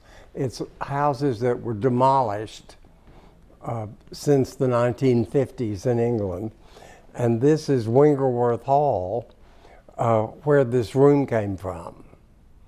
and it tells about it in this book by Giles Worsley. This is a copy of a watercolor of Wingleworth Hall, where this room came from. And it was right here on this corner was the oak drawing room. And I've got it in Dallas, and I actually went to the site of Wingleworth Hall when we went to the sale at Chatsworth. I love different styles of design. My personal house and what I like to live with is very traditional. I love antiques. I especially love English antiques, although I also like French antiques. But I like working with very contemporary furniture and also rustic. I've done several jobs in Colorado in ski lodges and log cabins, and that's a fun thing to do. And I've done several houses that are completely contemporary, where I don't have one single antique in there. This table is a table that we have made. I have a furniture collection called the Minton Corley collection. And this is one of our pieces that we call it the Jocko table because it's sort of reminiscent of Giacometti. These are French reproduction chairs. That's a big old sofa that I had made that turns into a bed. I had it in my New York apartment, but I can't turn it into a bed, and I don't need to turn it into a bed here. These wonderful big windows are modern, of course. They were designed by the architect Wilson McClure when he built the house around the room. Oh, this is very interesting. This room was originally dark brown. It's oak, and he bleached the paneling with all kinds of poisonous bleaches and acids, and they had to leave the two open so that the air would come in, because it would have killed anyone that came into all these fumes. But it turned out to be this beautiful color of the wood that came from that bleaching, and it's sort of the color that everyone wants for bleached paneling. This fireplace is Italian statuary marble, and there's when we went to Chatsworth, there is a similar one, very similar, in Chatsworth, done by the same builder, architect, who did Wingleworth Hall, also worked at Chatsworth. Wingleworth was finished in 1720. This is the best fireplace. It draws perfectly, and I thought about building a fire today, but it's too hot. Oh, the architect, Wilson McClure, did this pine floor and painted it black, which I really love. And when I got the house, we painted it black again. Well, just put another coat on it. And I love the black floor. We can seat a lot of people in here, and we do. I can have, I've had as many as 100 people in this house at Christmas. And they go into the study, into the dining room, and if the weather's nice enough, they can go outside in the garden. We've cut that down to just family now. What is the secret to hosting a great party?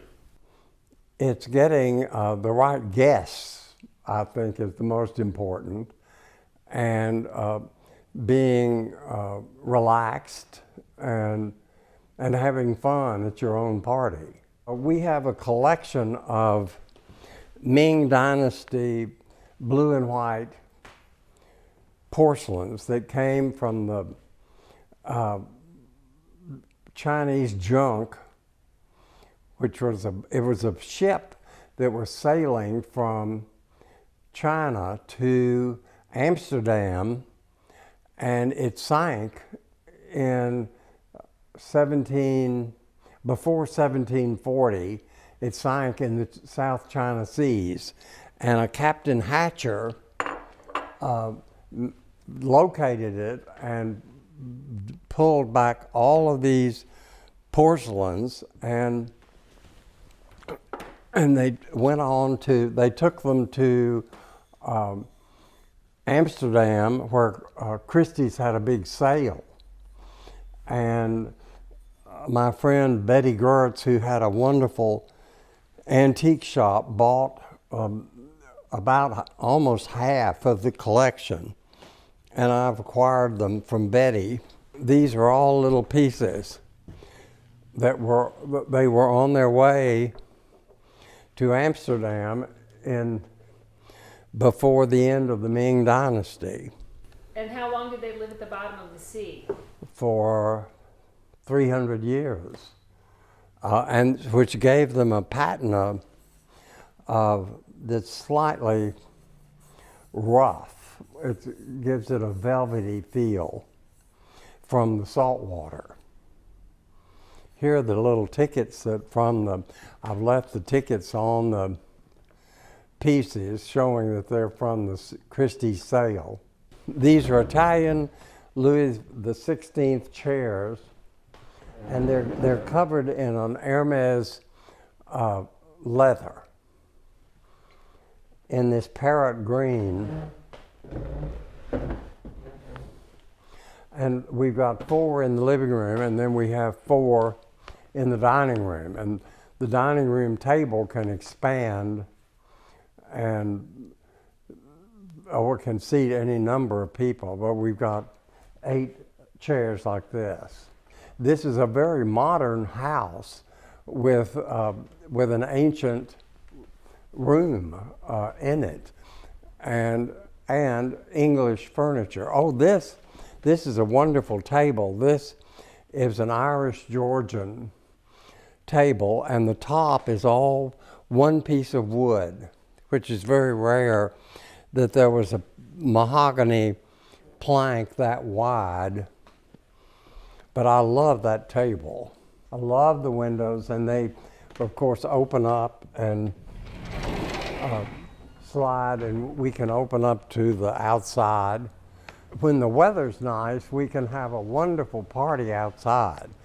I've done 3 tables of 10 out there, and then served cold foods like vichyssoise and sandwiches. Come out. We've got a creek behind the house, and sometimes we have ducks. Well, the ducks aren't there now, but there's the pond. And having the woods here gives us a wonderful secluded feel to the house, that we're in the country and yet we're on a busy Dallas street.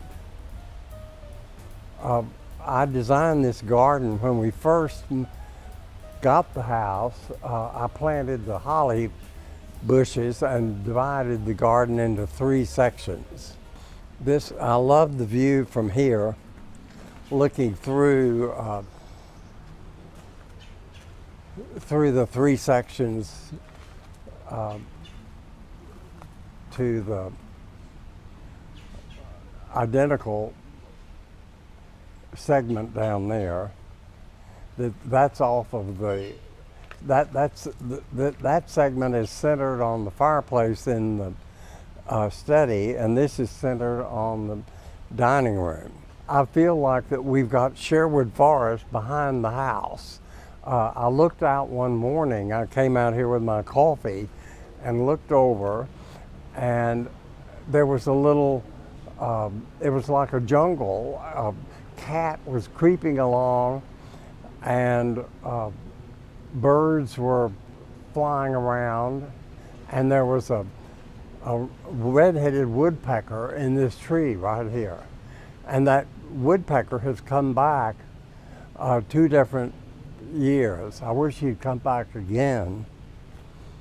He must have died, but maybe his descendants will come. But they particularly like that one tree. I was born in Fort Worth, which is 30 miles from here, and from an old family that had my great-great-grandfather came to Fort Worth when they closed the fort. They had a fort there, and they closed it, and my great-great-grandfather bought one of the log cabins from one of the officers at the fort, and that was before the Civil War in the early 1850s. My great-grandfather, who was a doctor, wanted to try out this newfangled invention called a telephone, and he got 9 of his patients together and told them that they had to sign up for this telephone or he wouldn't come to their house when they got sick. So these 10 people got 10 telephones, and they were the first telephones in Fort Worth, and my grandfather's number was 1, my great-grandfather. And then my grandfather inherited it. And when after my mother was born and going to the University of Texas in Austin, their number was still 1. And they kept that number 1 until they put in the dial phones. And Mama would call long distance to Fort Worth, and the operators wouldn't believe her when she said her number was 1, which amused me. This is the dining room. It's round, as you can see, and it's exactly as it was in 1950 when Wilson McClure designed it. These walls and the murals on the walls were done in 1950, and we've left them just as they are. The ceiling is domed up. It has a dome that goes up into the attic space. I bought the chandelier from a friend who was moving and had it rewired, and in the process the company lost all of the crystals. So I replaced all of the crystals with rock crystals. So all of those crystals are actually the mineral rock crystal. Then after I'd done that, they found the original crystals. So I had to do another chandelier and put the originals on that. But I'm actually glad it all happened because I love the rock crystals. I like them much better than the glass crystals. And we have, because of it being round, we've ended up with these spaces on the side. This is a silver closet. And over here we've got a china closet. And behind this section here is the pantry for the kitchen that opens into the kitchen, which the kitchen hadn't been changed since 1950. This table has leaves that extend, so it's a very comfortable room to have a small dinner party. And we have had, it's possible to have 12 people for dinner for a party and put 6 of them, actually we could have 16 people. We could put 8 in this room and then take the desk out of the study and use the study as another dining area. These are crystal balls of rock crystal, which I love. They weigh a ton, but that's I love the crystal. I like collecting things in multiples. I think that several of them is much more important than one. Oh, this is a 1950s piece from a company that was originally Crumpy, and then it became Karamos. But I love this rock formation. And I've had this a long time. Sculpture over on this pedestal that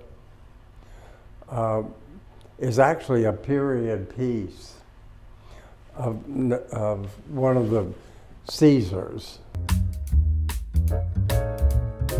Now I'm going to take you to the kitchen through this wonderful curved door that Wilson McClure designed. And here we are in a 1950s kitchen that hasn't been changed since 1950. So it's a period piece. I guess it's 70 years old. Amazing. It's all original to the kitchen, and we've just left it as it is. One thing, I don't care much about the kitchen. I don't cook, and it's a small kitchen, and it's not a live-in kitchen. It's just a place to cook and serve the food in the rest of the house. I sleep rather late. I usually get up about 8:30 or 9, and I have to have 2 coffees before I can function, and I have to read the paper, and sometimes I have to read 2 papers. I read the New York Times and the Dallas Morning News, and then I'm ready to go. By 11 o'clock, I'm ready to meet clients. And then I tend to, I'm at my best in the afternoon. So I try to get client meetings in the afternoon, and I sometimes work until 6 or 7. This is my trusted coffee machine. It's a Nespresso, which makes wonderful coffee. I should do an ad for Nespresso. Oh, that's a mess. Let's don't go there. I'd been in the ROTC, and I finished that, and the Air Force said I have to go into the service. I have my commission as a second lieutenant. I got sent to England, which is what I wanted to do, and I had the most wonderful 2-year career in the Air Force in England. I ran the officers club, the service club, the movie theater, and I was on a little base called Chicksands Priory that didn't even have an airfield. This was in the 1950s during the Cold War. There were no bullets during the Cold War. So I missed a war with bullets. The base commander of the Air Force Base called me in with 2 other single lieutenants and said that Lord de Ramsey was having a big debut party for his 2 daughters, and he wanted 3 Air Force officers to come to the party. So we said, oh good, we'll go and we'll wear our tuxes. He said, no you won't, you'll have to wear your uniform with a black tie. And I thought, oh Lord, we'll stick out like a sore thumb. Well, sure enough, we did stick out, but that was a very good thing. We met several debutantes that invited us to more parties, and we sort of got on a debutante circuit of going to parties. The experience of those beautiful country houses did influence me. The house has 2 bedrooms, one downstairs and one upstairs just above it. This is the downstairs bedroom. And here we have 2 bathrooms. And this bathroom here doubles as a powder room, and I had a faux painter do this wonderful mural from Brighton Pavilion, which I love Brighton Pavilion. That was done by, oh, I can't remember which king, but he was one that waited forever to become the king, just like Charles. That's not paint, it's gold leaf. And in here it's silver leaf. And I did these mirrors, the blocks of mirror I had. I'll show you the doors are hidden with using the blocks of mirror. You can't tell. Here, I'll close this one.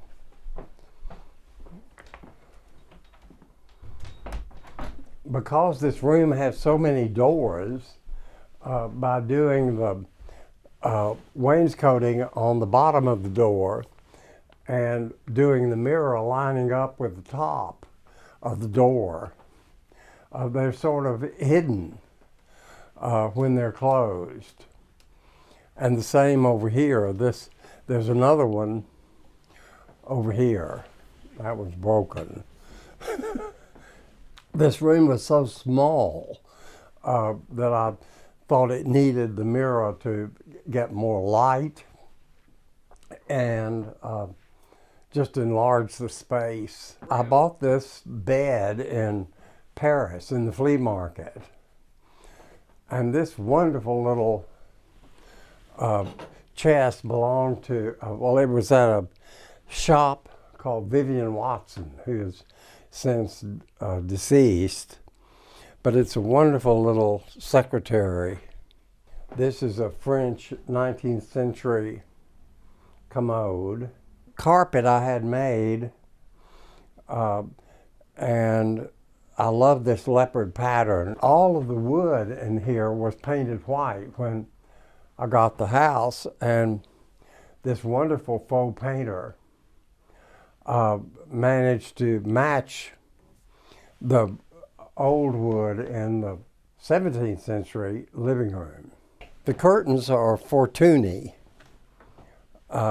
which is a very pretty shades of green and pale gold. And actually we used this pair in a show house. Oh, it was the last Southern Accents show house that we did. We did the whole house. And then the Southern Accents went out of business right after that. My parents thought I should get a law degree after I finished undergraduate school, and I didn't know what I was going to do, and they said I should be a lawyer. I wanted to be an architect. They discouraged that. They said architects don't make any money, and architects you'll hate the math. So I did what I was told and went to law school. I graduated from law school. I passed the bar, and it was so much trouble passing the bar and finishing school, I thought I've got to go ahead and practice law for a little bit.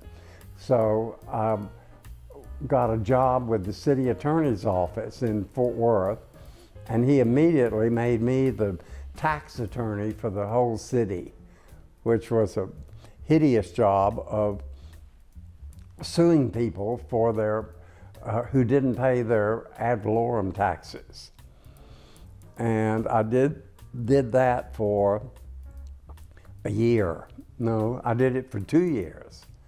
And then I was married, and my wife's family were big stockholders of a bank in Fort Worth, and they thought I should go work for the trust department of the bank as a trust officer and vice president. And I dutifully did that. And while I was working at the bank, the chairman of the bank asked me if I could do over the 2 top floors of the tallest building in town, which was the bank building. And I said, oh yes, I can, but I'm gonna need someone to help me because I didn't know the sources of all the things that I was going to need. And he said, get anyone you need. So I got David Corley, who had been a friend at SMU in my ROTC class. And so we worked on the top 2 floors for a year, and it turned out beautifully. And the bank was thrilled. They said, what can we do to reward you? And we said, we want to have the first party in the space, and the bank paid for it. And they said, okay. So we had this big party, and we invited all the social people in town that we knew. Well, all the social people, period. And all the Basses and the Fortsons and the big name people. So at the end of this party, David and I decided that we should go into business. And I would leave the bank, and he would leave his father-in-law that he was working for, who happened to be, it was Ben Hogan's brother. So we started, and immediately were successful. We got jobs immediately, some from directors of the bank.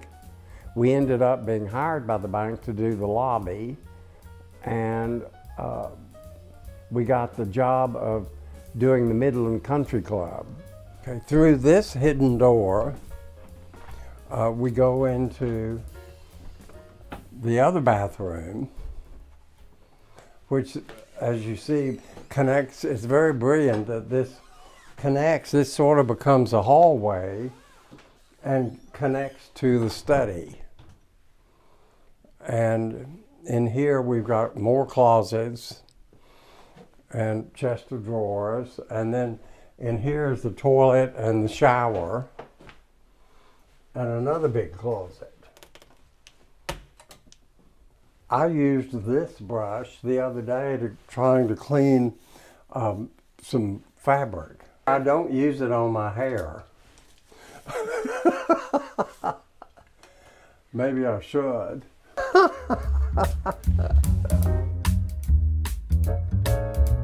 Now we'll go in the study through this door.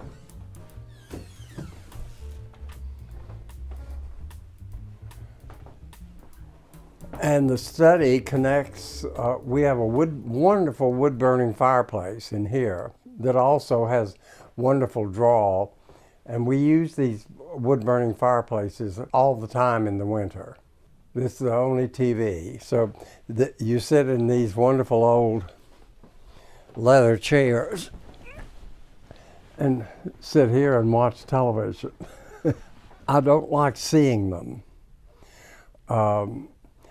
That one, we were so lucky to get a television that fit exactly between the styles of the bookcases. This is good, interesting.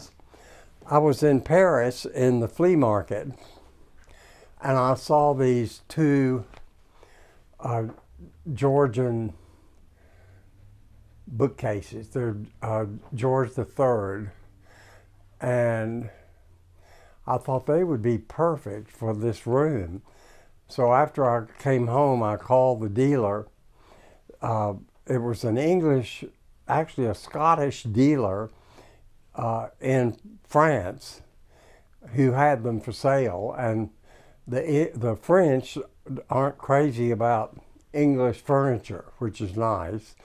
So we got a good price on this pair. I think one tends to run out of book space. So we normally they're piled around in stacks, which I don't mind. That's a French painter, and he's listed in the Benezet book, and I've forgotten his name. But I love dogs and I love dog paintings. I do some on the computer, and this is a laptop, but it just stays there. I don't pick it up and take it with me. I use my iPhone and an iPad, sort of like a computer. I've always got my phone, and if I get the magnifying glass, I can read articles out of the newspaper on this little bitty phone.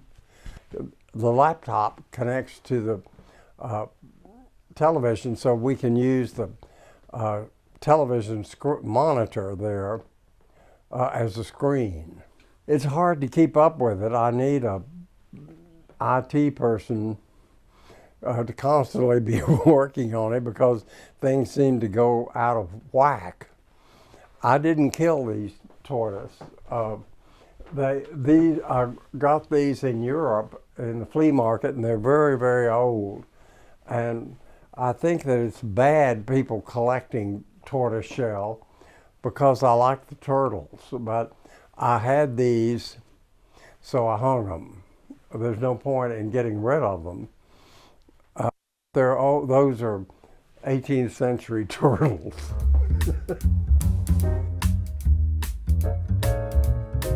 Now we're going to go upstairs to the little guest suite or the other bedroom.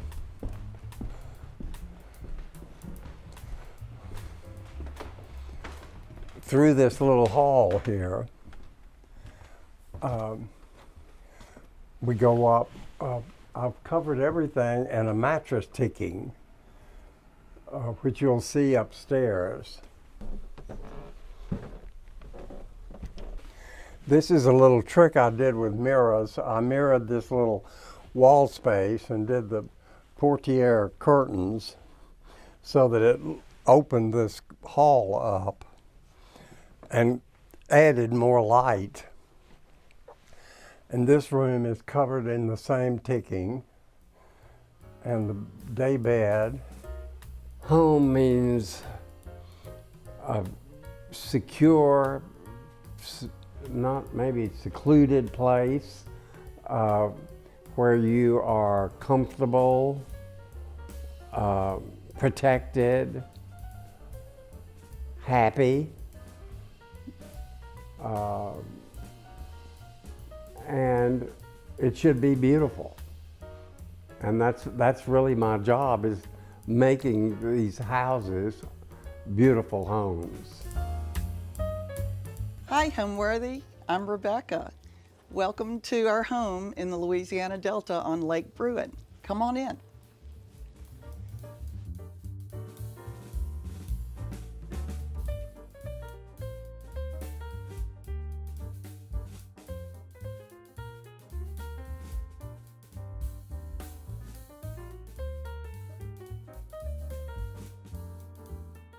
Hi, I'm Rebecca Vizard, and this is my sweet rescue beagle, Lulu.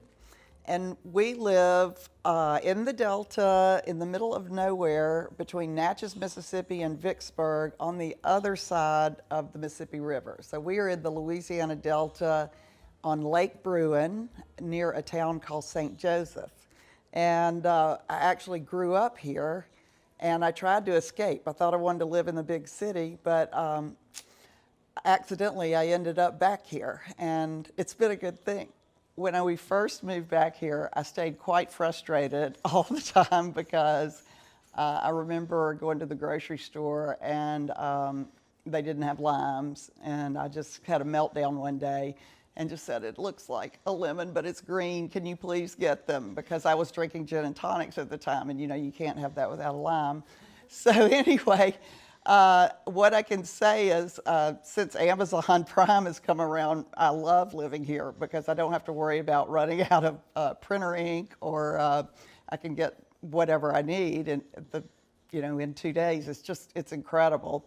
And honestly, living here and not being able to get everything you want has made us a lot more resourceful. We now grow the vegetables that we can't get at the grocery store, and we love doing that. And then we figured out it's even better than whole food to grow your own. So living here, we have adapted and we've learned a lot, and I think it's really enhanced our lives. And I would have never believed that. I really was pouting the first 4 years we were here. But it's like I say, I love it now. I wouldn't want to live anywhere else. Well, once we moved back and I figured out that my dad was so happy having his grandchildren here, my husband was so happy hunting and fishing and playing golf, and I could tell my children were so happy here, and I could see it was going to be a good, healthy place to raise children. We decided to build this house, which was a huge statement that we are, okay, we're staying now. So we built this house in 1988. Well, we moved in 89. And so when we designed the house, I worked with Michael Carbine in New Orleans and William Saunier. And it was quite an undertaking because I was 29 years old. And we said, we're trying to build our forever house on hopefully not our forever budget. And they got it, and they were great. And so we built a wonderful big shell. And every year we just added something. It's turned out after, gosh, from 89 to now, we've been here quite a while. So we've had a lot of fun projects, and the house is not quite finished, but almost there. This is the part of the house we call the breezeway. The original house is over there. We added this space and the studio because my business was starting to make our house quite a mess. So now this is where I work every day. This has been an area, I love having all my textile books close to the studio because if I have to research something, I usually can find the book. And I have learned a lot from all of these books, and yet I guess my knowledge of textiles has come from flea markets, museums, books, and my mentor who just died at 102 in France. And she taught me a lot because she taught textiles in Florence, Italy before World War II, and then moved to Paris where I met her.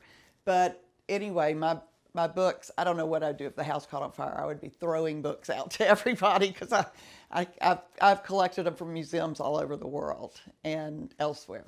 The other thing in the breezeway I really love is how this fig ivy vine came in, and it came in through one spot kind of in the corner, and it used to green up in the spring, and then sometimes it would die down a little in the winter. But one time I was having my gardener cut back some things because the fig ivy was growing up the side of the house, and I said, cut everyone back except this one vine right here. And I pointed to it, and I put a little dab of Sharpie marker on it, and of course he cut it. And so now we have this dead vine in here, but I kind of like it. I'm having a hard time thinking about taking it down. And my husband actually is very glad it's not growing anymore because he thought it was going to take over the whole place. Now let's go to the kitchen. Y'all follow me. We'll go through the breezeway to the original part of the house, down the hallway of memories, crazy pictures of the family. Welcome to my kitchen. Really, my husband is the chef in the house, and it's kind of crazy, but our number one seller in our business is the seasoning salt, which is hysterical because it was such an accident that I put it in and somebody bought it and gave it to people all over the country. And so we finally had to put it on the website, and now we sell tons of it. But he's the chef, and he's really kind of a scientist. And he just makes up things all the time. He doesn't need recipes, and he chops the herbs, and then whatever he doesn't use in our meal, he throws in this bowl. So every batch is a little bit different. And it's really fun. When people are hanging out here on weekends, everybody tends to like turn it. And so it's very, I guess it's kind of cathartic to sit here and turn salt. But this table is one of the first pieces I bought for the house. And it came from a great shop in Baton Rouge called Fireside Antiques. And the cool thing about the table is it has all these different storage places. It came from a restaurant in Paris, and it even has an area that's kind of that was dug out on the end where they said they had a meat grinder. So the funny thing too was our kitchen was not complete And I bought this just knowing it would fit. I just knew it would. And my husband, when they saw it, they said, there's no way that's gonna fit. I'm like, sweetheart, I promise you, it is gonna fit. And we brought it in and it fit perfectly. And actually my husband said, good, because there were 4 men that came and it took my husband and 6 men to move it. And he goes, good, because it's not leaving. But anyway, the other thing I really love is our sink. But what I really love is if I have a dinner party and it's too late, you can hide the dishes on this side. And this side is really a deep piece. So you can hide a lot in there. Anyway, and we have art by friends. And I love being here, looking out the window when you're washing the dishes. And sometimes we have wildlife that comes up, and occasionally we'll have a bear that gets a little close, and I can't stand when I look down the road and see a bear. It's a little frightening. I do get the dogs in. But so far they haven't gotten too close, but it's kind of like Wild Kingdom out here. Well, while we spend the most time in the kitchen, we did spend every evening in sitting around this table when the kids were growing up. And this was our nighttime routine. And it was so, I just can't believe that I was able to raise a family that ate dinner around a table every night. This is a wonderful sculpture by Bradley Sabin, who is it's so incredible. And this is another piece from Fireside. Actually, both of these are. And I've loved this. I've used this in so many ways. At one time it was our bar. Another time I used it in the big room for our books. It's a very versatile piece. The art, this is a Hayes Friedman that I just love. I love the mood of it. As I said, I was an art major, so I do love the art. And these are 2 pieces that I bought at a flea market for $25, and I loved them. And now when you find them, they're a lot more expensive. But those were early purchases for this house. The fabric is so fun. I kept thinking I had too much wood in here and it was driving me crazy, and I was either going to paint that or paint this table. And my friend Jeanette Whitson, who has Garden Variety Design, had this fabric on some of her chairs, and so I got her to order some for me, and it kind of cooled it off in here, and I think made it okay to have this much wood. So once I did that, I'm not as anxious about painting everything, but I may someday, I don't know. One of the things I love about the layout of our home is that we can use this place to eat, or we can set all our food out and open the doors and go to the porch, which is the place where we really hang out. And I would love to show you the porch and show you where we have many meals out here. The funny thing about the architectural style, when I was talking to the architects, I said I wanted a New Orleans style farmhouse, lake house, hunting lodge. And they kind of laughed and said, well, yeah, good luck with that. And as it turned out, that's really kind of what we got. And we used a lot of old elements from old buildings around the area, and it kind of feels like it's been here forever. I've ended up with quite a mix. It's sort of traditional farmhouse style, but we do have really high ceilings, which kind of is the New Orleans influence. I've gradually decorated, and I love vintage and antique things. I love things with a history and things that will tell a story, basically. And I love textiles, as you know. I would say I've gradually collected things. And the other thing is I was an art major in college. And so I really love art, and I really love contemporary art. So it's kind of a mix of antique textiles, contemporary art, a few traditional pieces of art. I don't know. I'm just whatever inspires me comes to the house, and it seems to work. I don't know why, but it does. And this is our screened-in porch that I really love. It's funny, when we first built the house, we didn't do the screens because I thought, well, it'll impede the view of the lake. Well, we probably screened this in about 10 years ago, and this is where we live now. We live either in the kitchen or out here. And most of our meals are eaten on this porch because, even I mean, we have 75-degree Christmases a lot of times. And so it's more fun to have a dinner party out here than in the house for some reason. Everybody likes eating outside. My husband and I hang out here a lot in the afternoon, evenings. He will grill on a little baby green egg, and we'll have a little wine, and we just talk about the day, and this is just magical out here. This is that we're gonna have some company tonight, so I went ahead and set the table the way I would for company. And what's great about this table, we got these other 2 tables that work as a bar at the end, but also if we have more seating we need, we can just pull the tables to the end and we can seat 16 people out here. And it is really fun. Everybody wants to eat on the porch. And sometimes when it's even a little too cool, we'll just I have a lot of Cantha blankets inside, and we'll just wrap in those, and everyone will eat out here. And the people who haven't been here before, I always let them sit on this side, because usually at night the moon is glistening on the lake, and I love for people to see that. It's just really special. Sometimes we do candles, but sometimes there's a breeze and we can't use candles. But I love these because you can turn the lights on. They recharge, and these actually were a gift from a bunch of friends who were up here, and the electricity went off at their house. So they called, and I was out of town, and I said, well, just use our house. And so they were having a dinner party out here, and they couldn't figure out how to turn the lights on the porch. And so next thing I know, I get a box of these lamps. They said everybody was eating with their iPhones over their plates. So that will not happen again. And this is one of my favorite vases because it's so easy to make an arrangement. And the nice thing is when you're sitting at a dinner table, you can see over it. I carry these in my shop, even though we're out right now, but I just love the design of that. And they've been around for years. I just think they're classics. And they don't stress you out trying to make an arrangement. And the zinnias from the yard. You will see a lot of zinnias. The plates actually were my mother's, my parents' wedding presents. And these are spode, and it's a pattern called geisha that they don't make anymore. And when I was getting married, I told Mama, I said I can't find any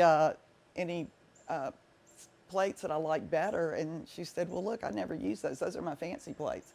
And finally, I just decided she had something like 18.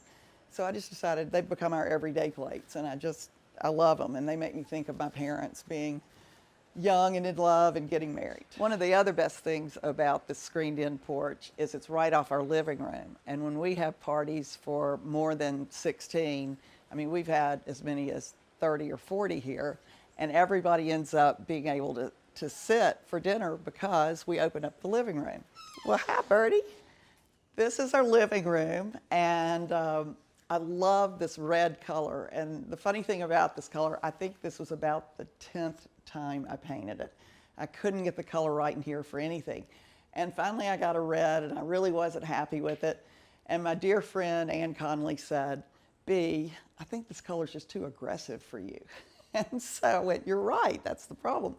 So I mixed up a glaze, having been an art major. And the funny thing was, I hired a high school student, and he painted on the wall, and I came along behind him and wiped it off. And it just toned down the red where it reads as red, but it's really kind of a pink. And the cool thing, I think, is that it doesn't look feminine. You know, I wanted a place that my husband was real happy in. But it's a pink, but not a pinky pink, not a girly pink. And the other thing I realized is how much I like mixing all the reds now, because it's got different shades of reds in there, so it kind of goes from an orange to a pink. And for instance, when I bought these chairs at an antique shop, I thought, oh, I'm gonna have to recover them. And I brought them in the room, and I went, you know, they kind of work. And as well as this pink piece that I got from Watkins Culver in Houston. And I thought it was going to go in the living room, and when they brought it in, I thought it looked great with the walls, and I just didn't believe it when I bought it.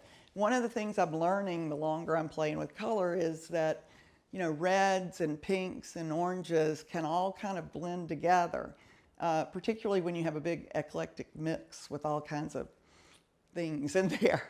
I love these birds. These came from a shop in Houston called Area, and I actually bought these for a client.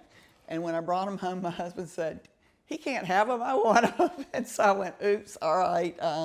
So we kept them. As I've said before, I love the way our house melds with nature, and I love bringing in natural pieces.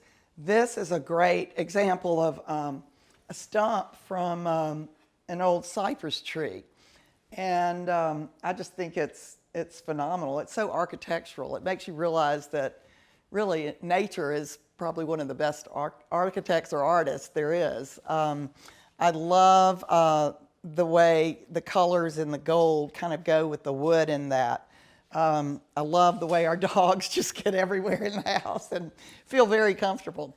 I also love this chandelier. I'll have to tell you more about my projects, but this one we call a cork-delier.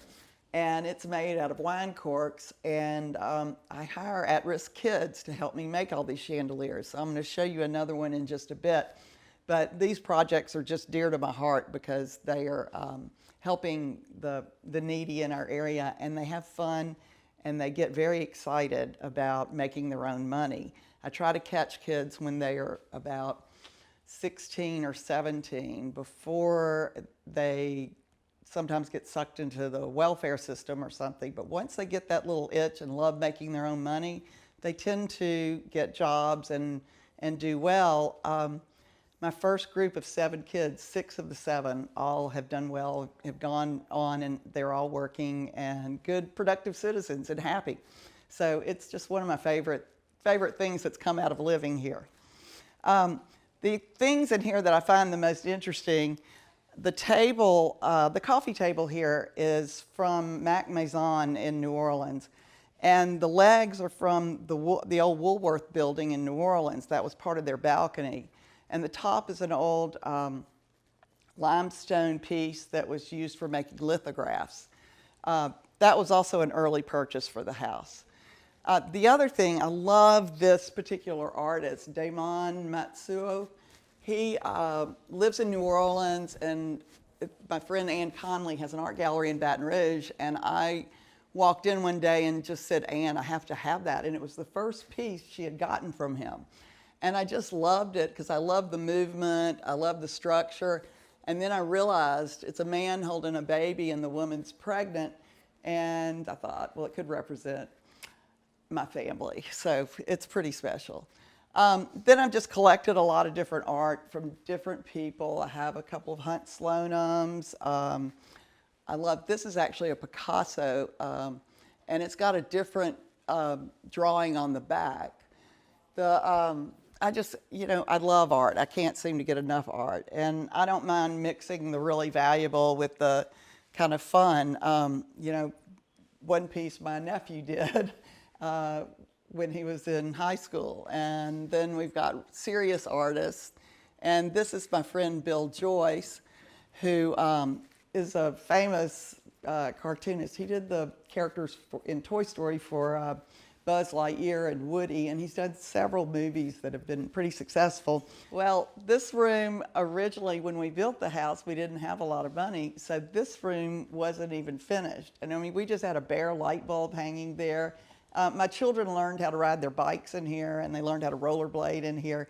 I mean, there was one sofa in the middle of the room with a little table, and they would just go around it like the NASCAR drivers. But anyway, the room just kind of evolved. I mean, we knew we needed a bigger space for eating, and the dining table actually came from my aunt, and it seats 16. It has a lot of leaves, but the funny thing about it was all the leaves were different colors of wood. And now I'm so sorry I painted the table because I thought it kind of looks like striped wood in the middle.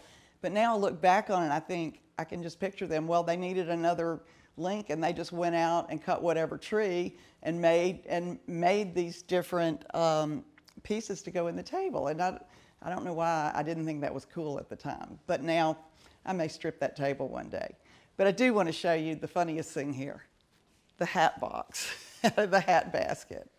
This is where a lot of fun goes on. And whenever I can find vintage hats at a good price, because you know they get way overused, we pulled them out. And it's hysterical how everyone seems to take on you know, a different persona when they put their hat on. And the other funny thing is Michael and I will be in the kitchen cooking, and you know the party started when all of a sudden someone pops around the door and they go, and we look at each other and we go, oh my gosh. And of course it happens every weekend, so we pretend like it's the first time we've ever seen that. But everybody seems to really get going with the hats. Let's go upstairs and mind this. We originally used this for the kids to keep them corralled in here, and now we use it for the dogs when they get wet, so they can't go upstairs and jump in our beds. Let's go. Welcome to the bedroom. This is obviously one of my favorite spots because I'd love to get in bed and read a good book.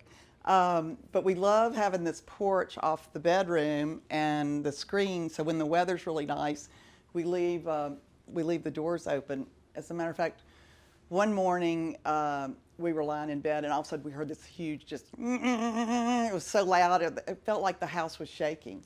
And I was horrified. I thought maybe, you know, there was a bomb or something was happening, a plane crashing. And my husband and I jump up and we run out. And evidently it was the beginning of a bass fishing contest. And like right at 6 a.m., every boat went, and it just, everybody's house, I think, vibrated. There were so many boats on the lake. But that was also early when we moved here. Now we sleep through it. We don't even notice it. This is really a great, our bedspread is old. We made it out of old sheets. Of course, I love putting a long pillow on a bed. This is as a matter of fact, this is the easiest thing to sell to men because men hate beds with like 10 different pillows on it.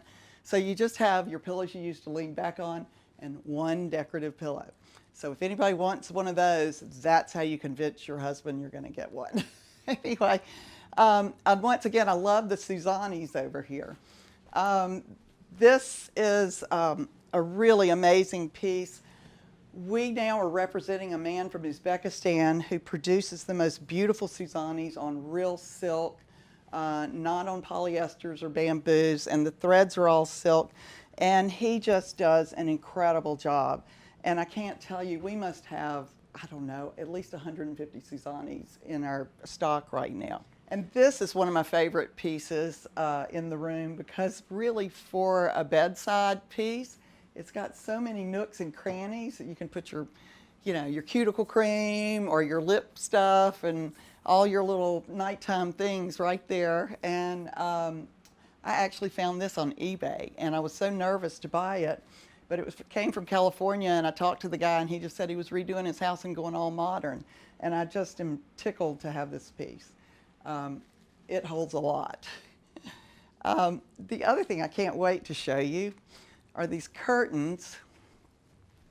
When I was early on the Neiman's trip, when I was buying things for the Neiman's shop, I found this beautiful tablecloth, and the amazing thing was it was already cut in half, and I thought, what a shame, that big, beautiful piece. And it's got this amazing ribbon work and embroidery, and I was about to cut it up to make pillows, and then I started thinking I needed drapery in my bedroom. And so I just took a smaller piece and added it to some fun silk. And I mean, I think it just transformed the room to have this. Now, my very favorite thing in the room is my line and witch and wardrobe moment. But I saw this in France at a famous artist's atelier. When I asked to use the restroom in French, they pointed at the armoire, and I thought, how did I screw that up? Anyway, I opened their armoire, and it was the cutest little powder room. So for years, I looked for the right piece, and this has added so much to our bathroom because we have so much more storage now, and it just makes me feel magical when I walk in and out of here. I think something good's going to happen. But we have a great space in here, and you know, another thing that is one of my favorite tricks I used to do with interior design, when you have a great view, you hate to have curtains going to the top. So I always have little shutters made like this so that you can have privacy, but you can still see the stars. So at night, if I get in my tub and read a book and the stars are out, it's just, once again, it's my happy place. So. And this is our porch, our screened porch up here. We love it, as I've said, because the breeze can go through our room and we hear all the nature sounds and the birds. I love this tree out here. It looks like a bonsai. It's been my favorite tree. For the longest time, that was one of the biggest ones, and now these are catching up, and I'm almost sad that I don't have such a good view anymore. This is an old swing it was a day bed from France, and we just converted it into a porch swing. One of the funny things about this porch is we didn't have 2 doors, but years ago, my son, when he was about 2, locked himself into our bedroom, and I was totally panicked because he was 2. The key came out because it was one of those old-fashioned locks. We couldn't get in. We were just completely panicked. So I climbed out that window, and we didn't have the door here, so I had to like go along the edge, you know, like, I don't know, Batman or something, and then come in the door here, and thank goodness this door was open so I could get in. And he was having a blast in the bathroom, just digging through all the cabinets underneath and pulling everything out. And I'm like, no telling what he would have gotten into if I hadn't been able to do that. But we love being able, once again, to open up our house to nature. And this helps a lot. And this is a nice contemplative place sometimes to sit and read a book. And this was my son Ross's room, which of course didn't look like this when he lived here. But we love, it was such a small room, and it was perfect for him. But we, always tried to make it work with it. We didn't have much room for furniture. And we stayed in a hotel one time in France that we were laughing. My husband actually walked in. He goes, "You got to be kidding me," because there was about 2 feet all the way around the bed. But they had these built-in pieces on the sides of the bed and places to hang your clothes inside. And it turned out that it was perfect, and we were very comfortable in there. And so we said, while we were in Paris, we said, this is what we have to do in Ross's room. So this worked out great. We love it because you can plug your cell phone in the side, and there's plenty of storage. And then I love the curtains in here because, I love so many different textiles, and particularly a lot of Eastern things. So this is a Elizabeth Hamilton textile. And of course, I loved having the Fortuny in here because Fortuny is one of my favorite fabrics. It's hard to beat a good Fortuny. And then the other thing that's so fun from being up here is it feels like you're in a tree house when you look outside, because we have these giant oak trees that are right in front of the house and really surround the house. And all of our guests love it. And one problem is all of our dogs love it too. And so they love to get on every bed in here and watch out the window and look for squirrels. And so I have to keep a lock on the outside to keep all the rooms closed, and because all the doors are very old. And so when our guests come, they usually go, "Now what is that hook lock on the door for?" They think we're going to lock them in their room. But anyway, it's just to keep the dogs from, they've learned how to open doors. They're very clever. Speaking of, that couldn't have been better timing. See what I mean? And most of our guests are very dog friendly and actually bring their dogs with them when they come. But every now and then somebody doesn't want any dog hair on their bed. Okay, Lulu, you ready to leave? Are you ready to leave? Let's go show them something else. One other thing great about the porch is we have all the doggy doors. So the dogs go in and out all day long. And I don't know if you can hear the birds, but they're magical right now. I want to show you the playhouse. This is the building I was talking about that we moved here after Katrina. We nestled it here in these big live oaks, and at night we have lights, so they shine up in the oaks, and it gives us a nice, area that we can see at night, even though there are no lights out here. My husband loves to cook out here. But as you can tell, this building was built in the 1940s. Welcome to the Playhouse. And it was called the Playhouse because when the soldiers in World War II built it, this was where they played poker, and this was all they did was play in here. And so we still call it the Playhouse. And it is funny, sometimes people come and I go, okay, y'all are staying in the Playhouse. And they're like, well, that sounds fun. they don't know what it is. First thing I wanted to show you is the Bierdelier. When we moved this building here, I knew it needed a light fixture over the table, but I just didn't want anything too serious. I don't know, I felt like, I don't know, I just couldn't find anything. And once again, I just hung a bulb there until I figured it out. And then one day it dawned on me, I started thinking, wouldn't it be fun to do something with bottle caps? Like, I started thinking about a transition from a room like in the 60s and 70s when they had the beads hanging. And then I started thinking, wouldn't that be fun to do it with bottle caps? And then I thought, what if we would do the chandelier with bottle caps? And bingo. So this is the first one, and I hammered most of these, though anybody that came to visit for a weekend down on the dock, we would all sit there hammering when you took a break from swimming. And after I made it, I started thinking, this is brilliant because we can teach people how to make things out of trash and teach them, A, to pick up the trash, and B, to make some money off something that doesn't cost anything. So that's when I started my little Bierdelier enterprise. This house is so special. The stove even is the original from the 1940s. And my husband cleaned it up and it still works, even though it kind of scares me. But he trusts it. I usually leave the house when he turns it on. This is the area where everybody hangs out. During hunting season, my son and all his buddies will come here and just pack this place. I have to say, my sister-in-law is an artist, and she has very proudly put our family motto above the fireplace, which is smart is smart and stupid is stupid. And usually whenever somebody in the family does something stupid, that's what they say.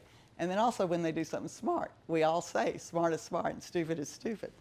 But anyway, this is just a mix of furniture. After a trip to South Africa, I became very enamored with all these bead chairs and started thinking in my black and white, and here I just had to have it. And then this was a chair that I found at Fritz Porter in Charleston, and I just love it. The Playhouse has several rooms. This room is almost exactly like it was. The termites had eaten up so much of the back that we had to take a lot of boards off the walls in the back to replace things here. And so the back rooms are painted. But my favorite thing in here are the ducks. Look at the ducks on the wall. And you're not going to believe this, but as we were flipping through her old guest book, we found this one. And this is probably 11/27/42. This was Lou S. Viter from Newark, New Jersey. So it was probably Thanksgiving. It was too far for him to go home. And he says, "You put me in fine shape for the war effort. Thanks from the bottom of my belly." And we think that the guy that did these cartoons of the man with a bandage on his nose and the horse was probably the person who painted on the walls. And his name was Louis Ravielli. And I looked him up online, and evidently after the war, he was a cartoonist. So his says, "I honestly can say I never had so much fun breaking my nose on Honey's neck." And Honey was her horse. So it was really, this is such a special place, and I will do everything I can to preserve it. I just love it. When people walk inside our home, I want them to feel welcome. I want them to feel like, oh boy, this is going to be fun. And oh yeah, we keep a big basket of party hats in the corner. I mean, if it starts raining outside, we can't play outside or be barbecuing or whatever, we then have a hat party. We start the blender up and just, have fun. And we play games with kids with the hats. So we play dress up, and then if people have their kids here, we would make them do a show for us. And so we'd all set up with cocktails in hand and watch our children perform. With a hat basket is highly recommended. Everyone should have one. When you walk in a home and it's not so perfect, which, and it has a little patina and it looks like it's lived in, I feel like that is what makes you feel, what makes you feel at home and feel like the people who live here don't just live in a structure, it's part of their life. And it's just, I feel very lucky we got that. At age 29, I don't know how I got this lucky. I'm amazed that I could come up with this and still love it at 64. So I don't know. The problem is I haven't slowed down, and at 64, I still try to do everything I did at 29. So, and this house makes you have a little more energy probably than some places. Let me take you to the real treat is the Vardo, or a gypsy wagon, and I got a great story about that. But I also love these big live oak trees. My grandfather bought this property in the 1950s, and believe it or not, he planted these then. You know, it's this rich Delta soil. You would think these were 200 years old. But anyway, let me take you over there. And we hang out around the fire pit a lot, particularly in the fall. But I really can't wait to show you the gypsy wagon, because my husband says I travel so much, I'm really kind of a gypsy. Here, Birdie. Here,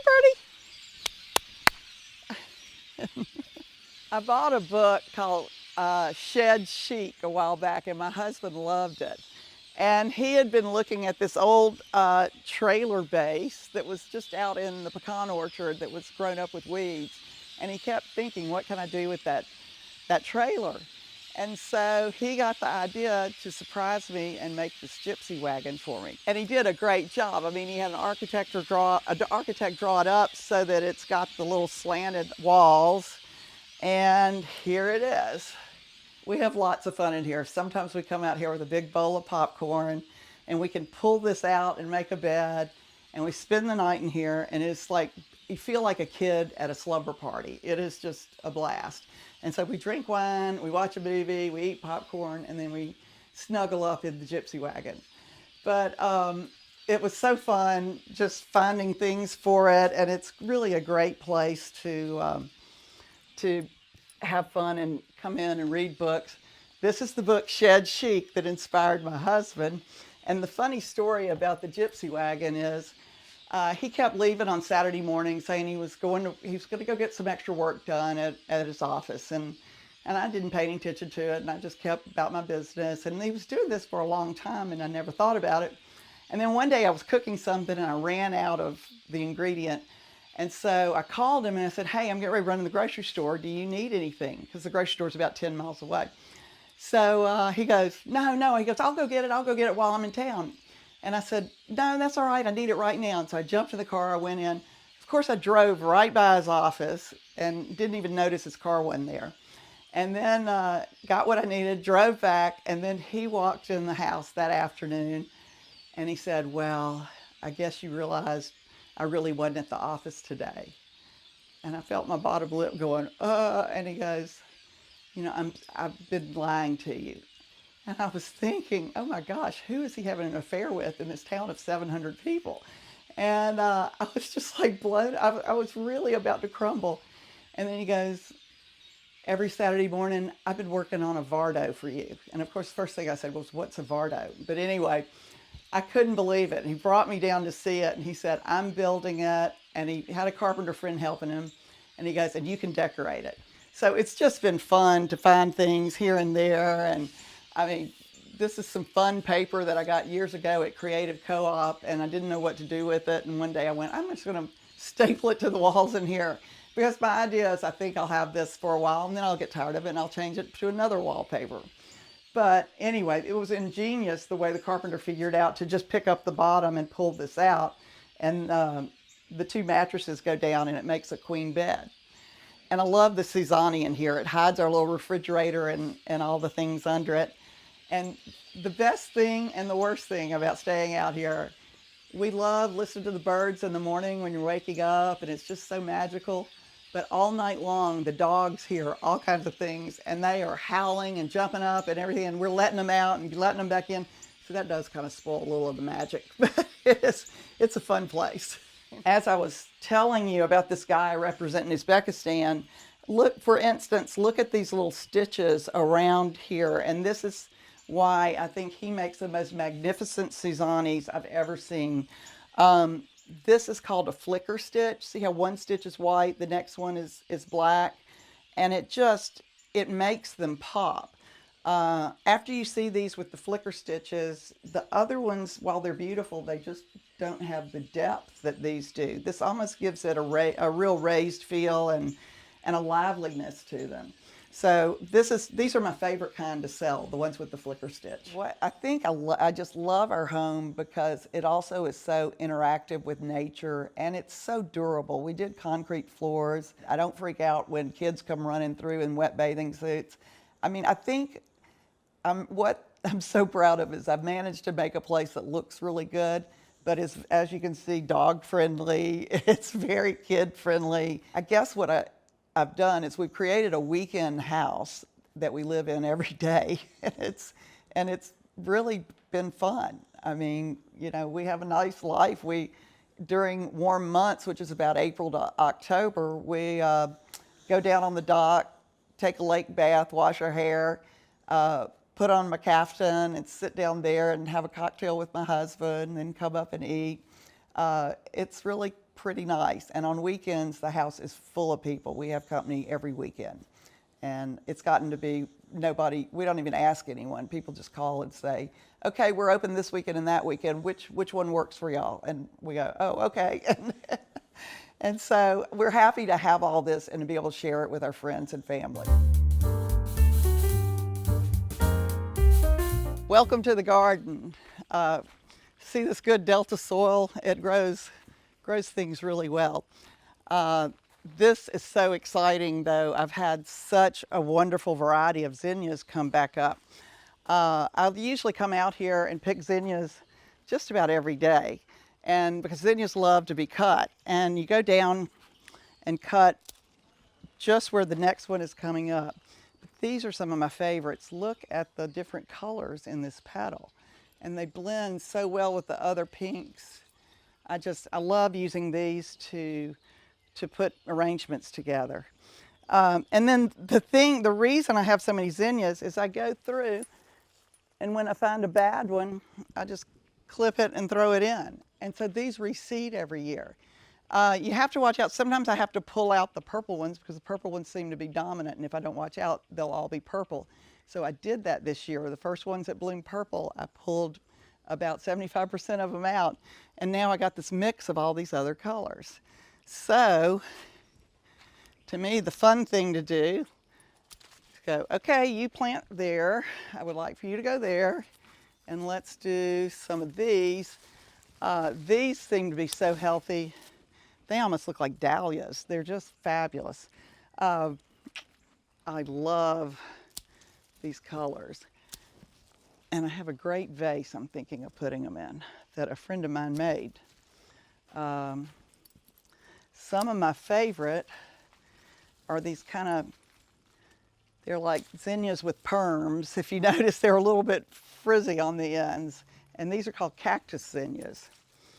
When Sarah, my daughter, was little, she would always go, Mom, can we go cut some happy flowers? And then one time I came in with roses and she goes, but no, those aren't the happy flowers.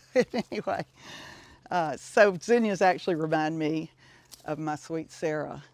Look at that color in there. Just great. This is a good one too. More of those mixed colors.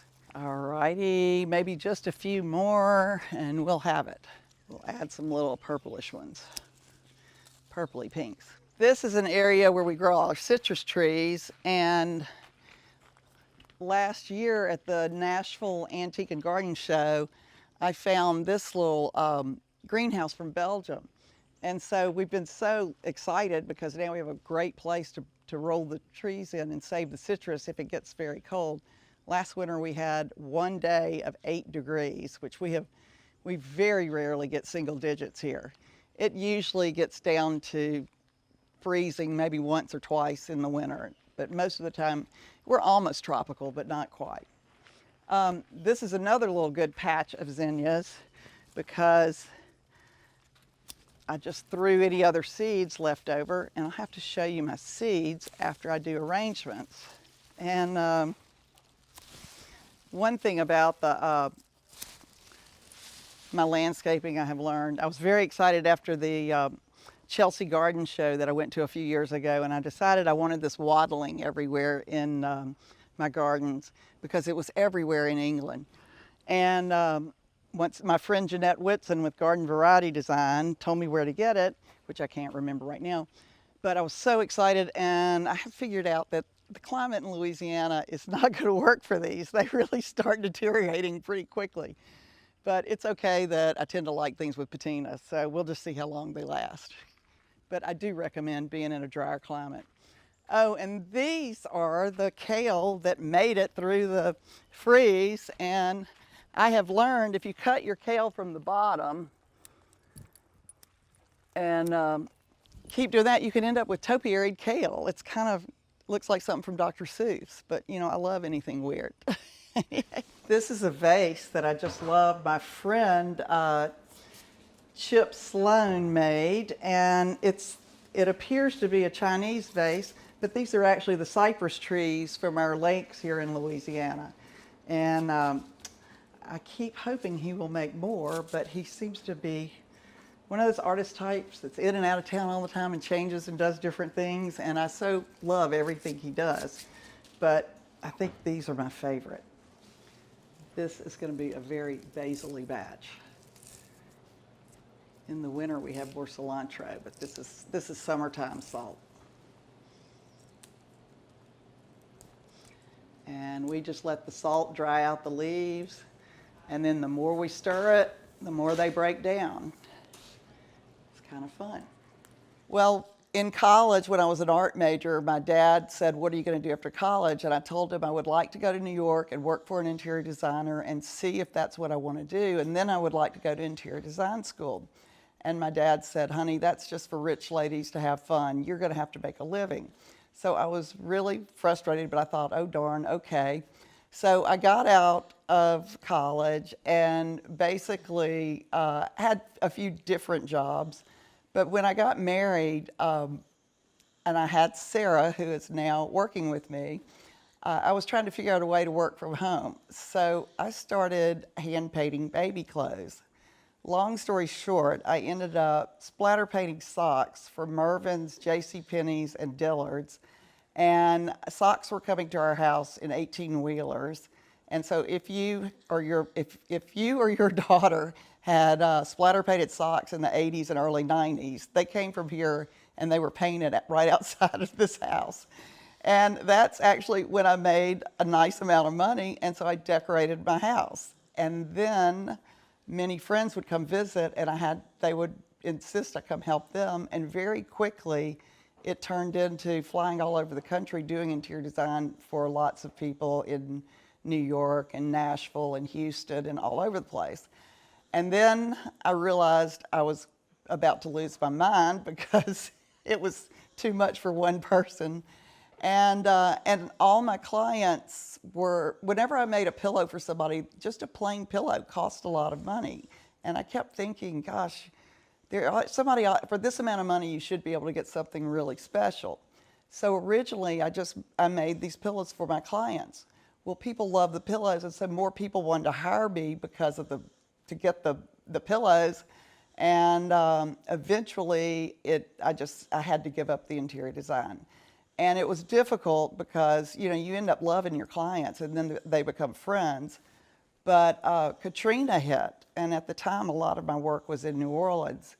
And so everything was dead. I mean, nobody cared about their houses. They were just trying to, get electricity, build back.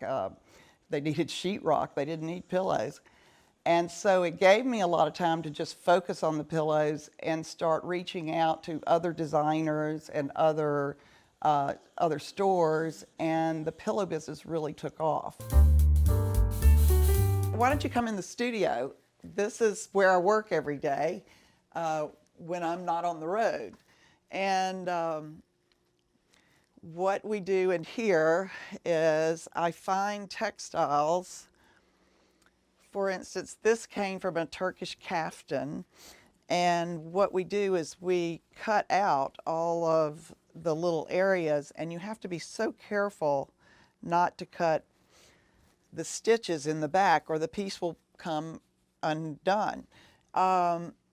This is also something called a Duval stitch.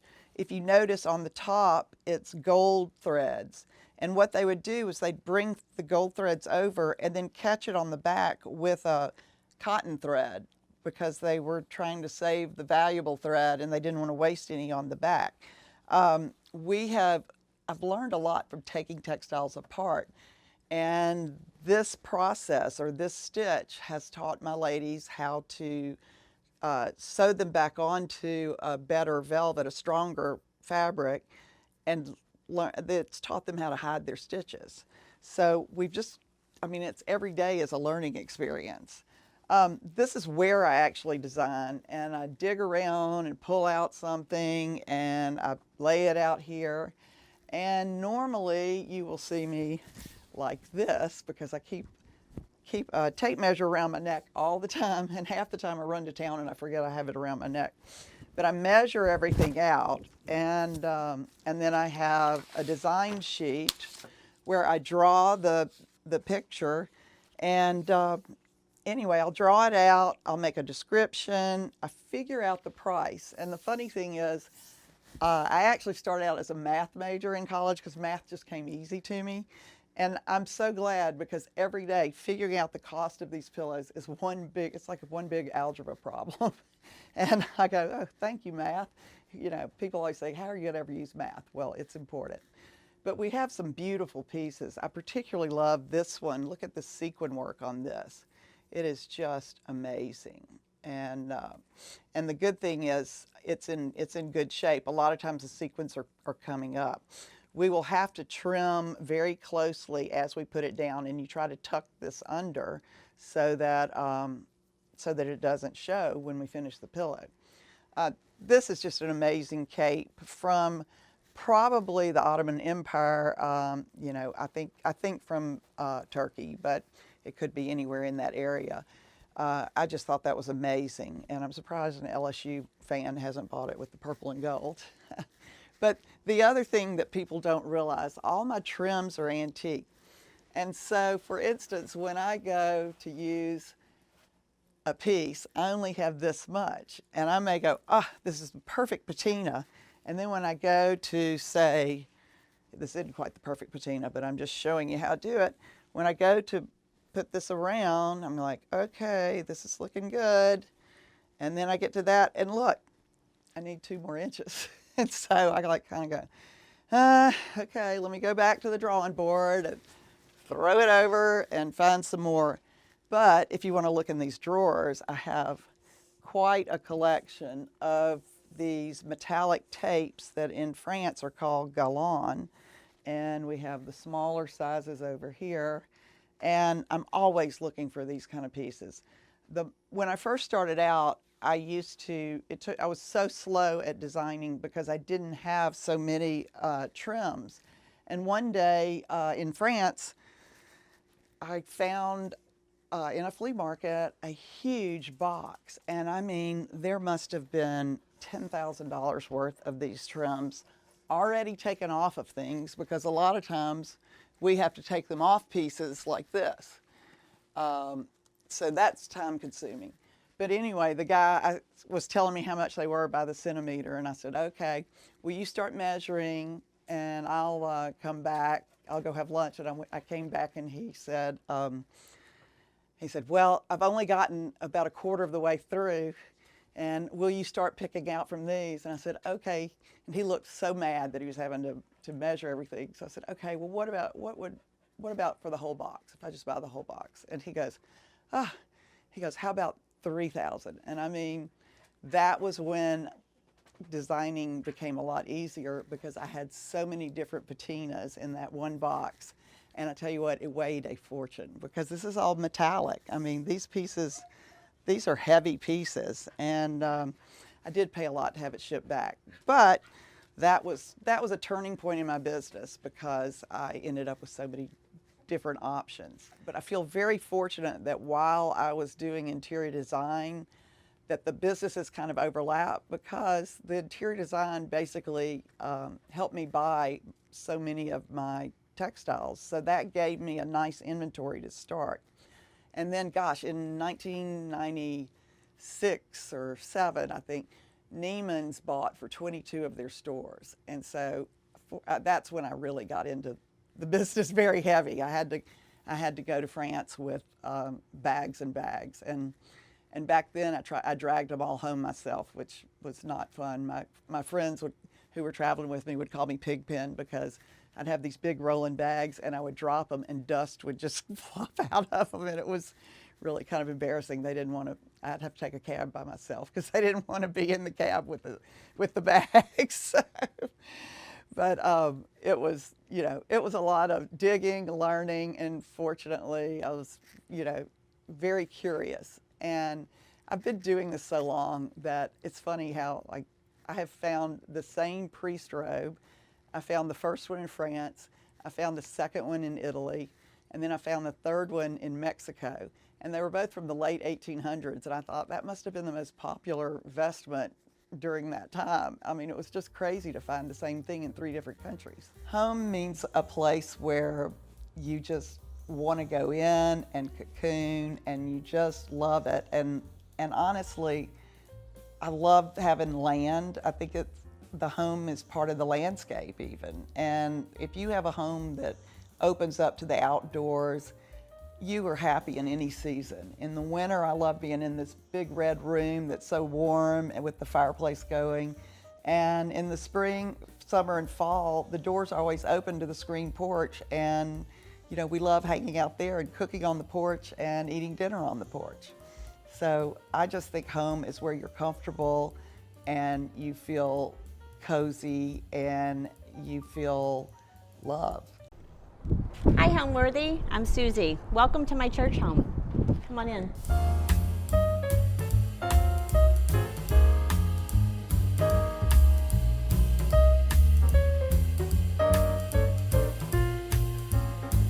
Hi, I'm Susie Batiste. I am the Chief Executive and Visionary Officer for Poopery Supernatural and my personal development course, Alive OS. Right now, we're in Dallas, Texas, and we're in my home. It's my church home. I live in an old church. I live in a 120-year-old St. John's Methodist church. So I ended up living in a church. My daughter was dating someone that had grown up in a little small white church in upstate New York. And I started looking for churches online. I really thought I was going to buy a little tiny white church out in the country that I would have as a second home, or like a little weekend home. And I saw this particular church online. It was way above my budget at the time, so I let that dream, go away. A few years later, I was getting my hair done, and there was so much synchronicity. My hairdresser at the time said, I'm going to go help someone move, and they happen to be living in a church they're trying to sell. And I go, that's so weird. I wanted to buy a church. And she showed me this was the same church I had seen 3 years before.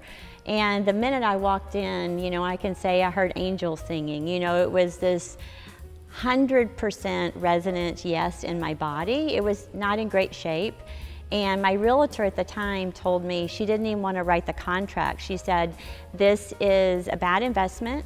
It's in a not great neighborhood. You're a single woman. I don't want you to buy this church. And I said, I'm buying the church. Either you sign the contract, give me the contract, or I'm gonna go with another realtor.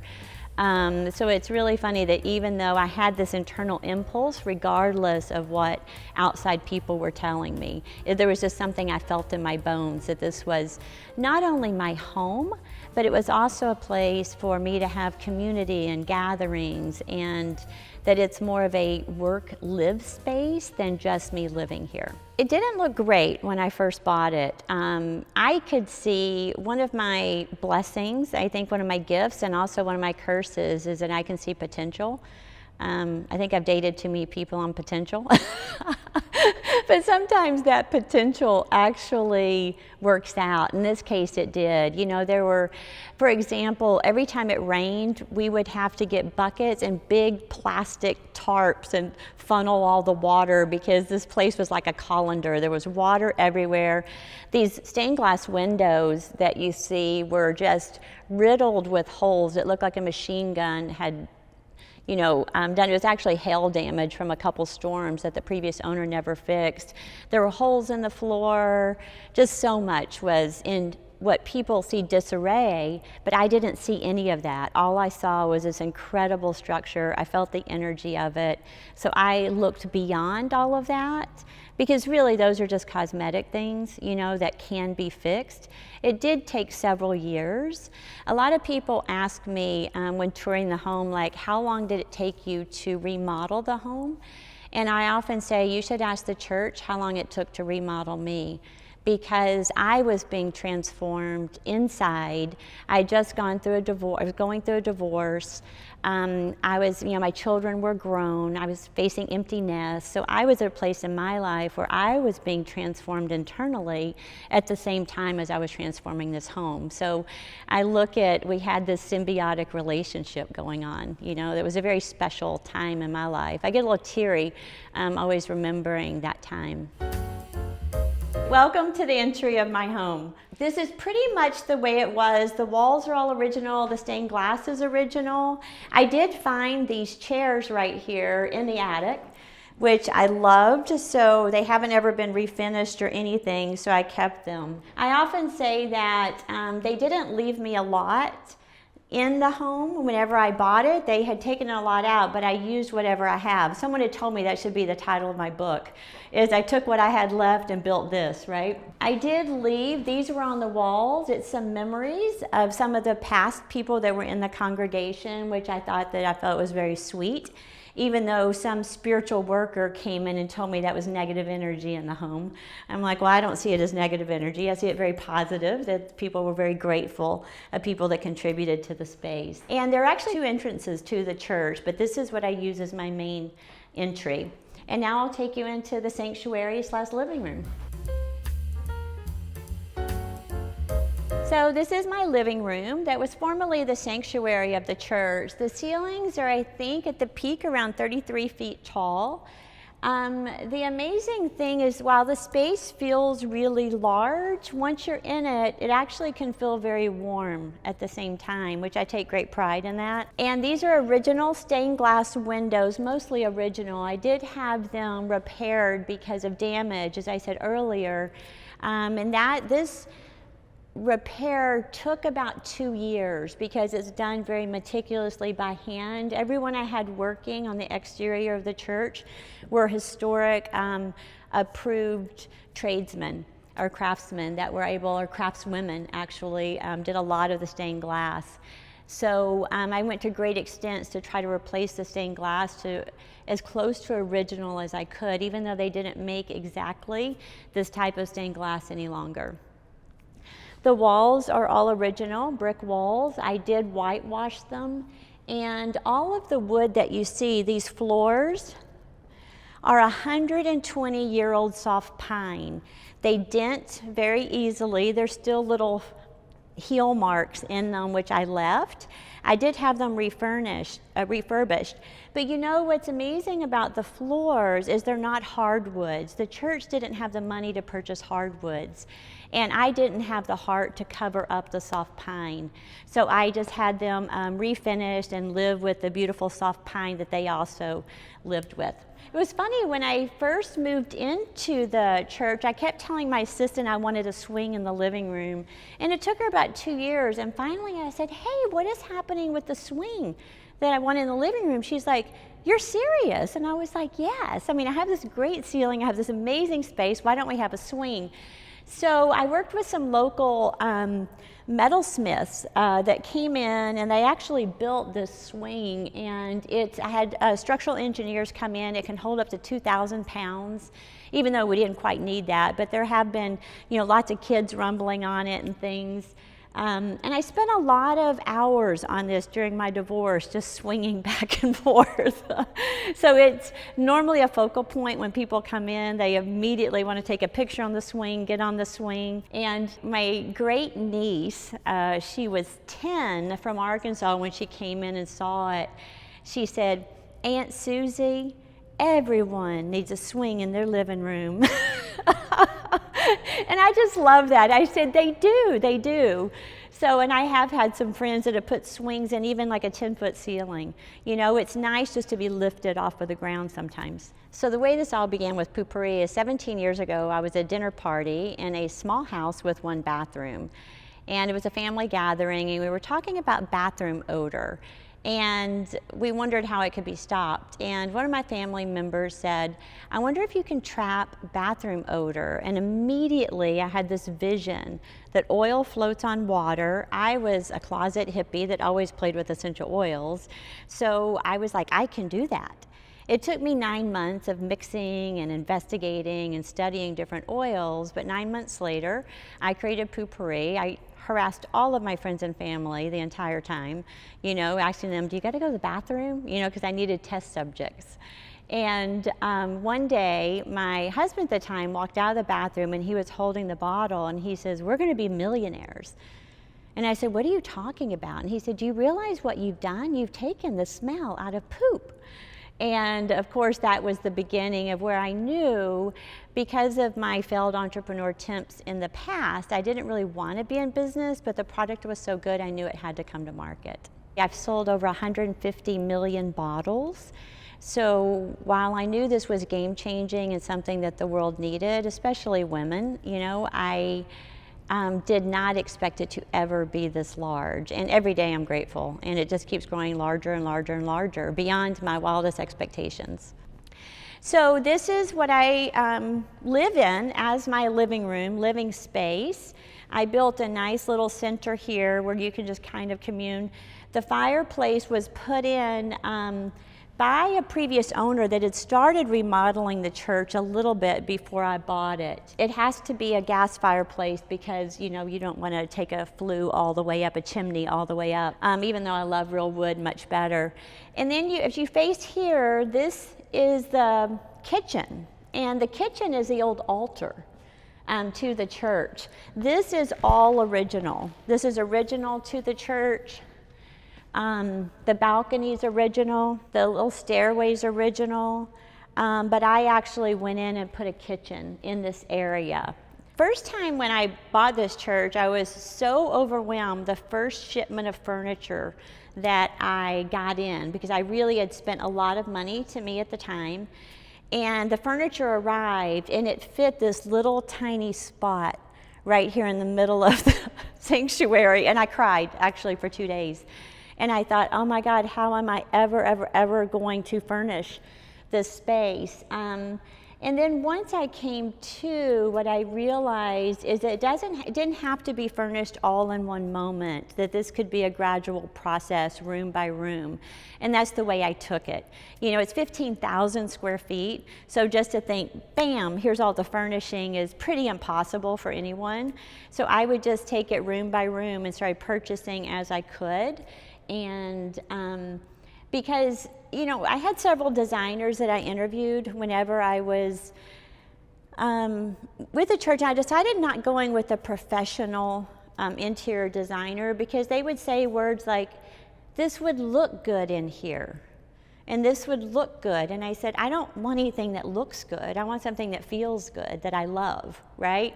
So I ended up working with a graphic designer that worked at my company, and she had great taste. She did events, and I said, hey, would you help me, you know, with some furniture? So we furnished it together. So every single thing in the house, down to my forks that I have had hand metal etched with words in them, I've chosen and I've picked out, down to the spatulas. So every single thing I love. And, you know, being a wife and a mother for most of my life prior to this, everything was about the children and my family. And this was the first time that I got to say, like, this is mine, and I get to choose exactly what I want. This is a living space, and one of my favorite things about this space is I love the rug. This was the first big purchase that I made ever in my adult life.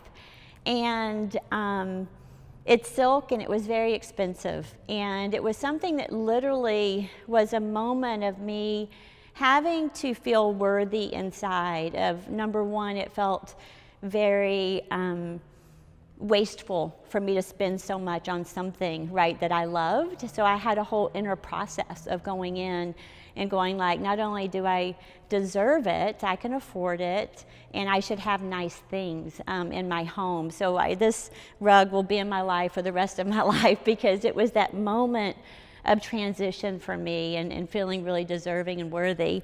And another thing is, I love these tables. They're actually old English wash tubs that were turned upside down and etched out and cut. They're very heavy. But I love them. I also am not meticulous. I love lived-in spaces.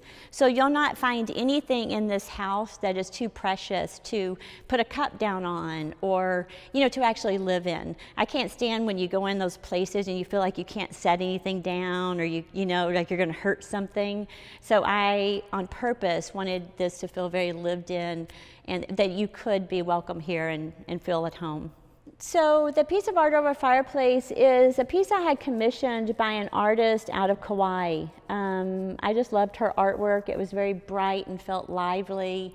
Again, this whole thing you're going to find out is this is about a new period in my life, you know, where I'm having a kind of a second life in my midlife. And I just loved her work. It was very bright and colorful, and it felt like where I was within my own process of my own journey as a woman. So the home right now has, I believe, 10 bedrooms. It has 13 and a half baths. It's a lot. You know, I often wonder about that. You know, it's like, wow, I don't really particularly need that many. And what is nice is you'll see I've turned lots of them into multi-use spaces. For example, one of the old bedrooms I have as a closet. Another one I've turned into a sauna room. Another one I have a paint room. One of them I have as a little small office for an assistant or for someone that's here. So I've also repurposed some of the bedrooms and some of the rooms that were here whenever I bought it. And it's nice if I want to have an event, which I'm going to have an event, a Live OS here in May, and I can also house a lot of people.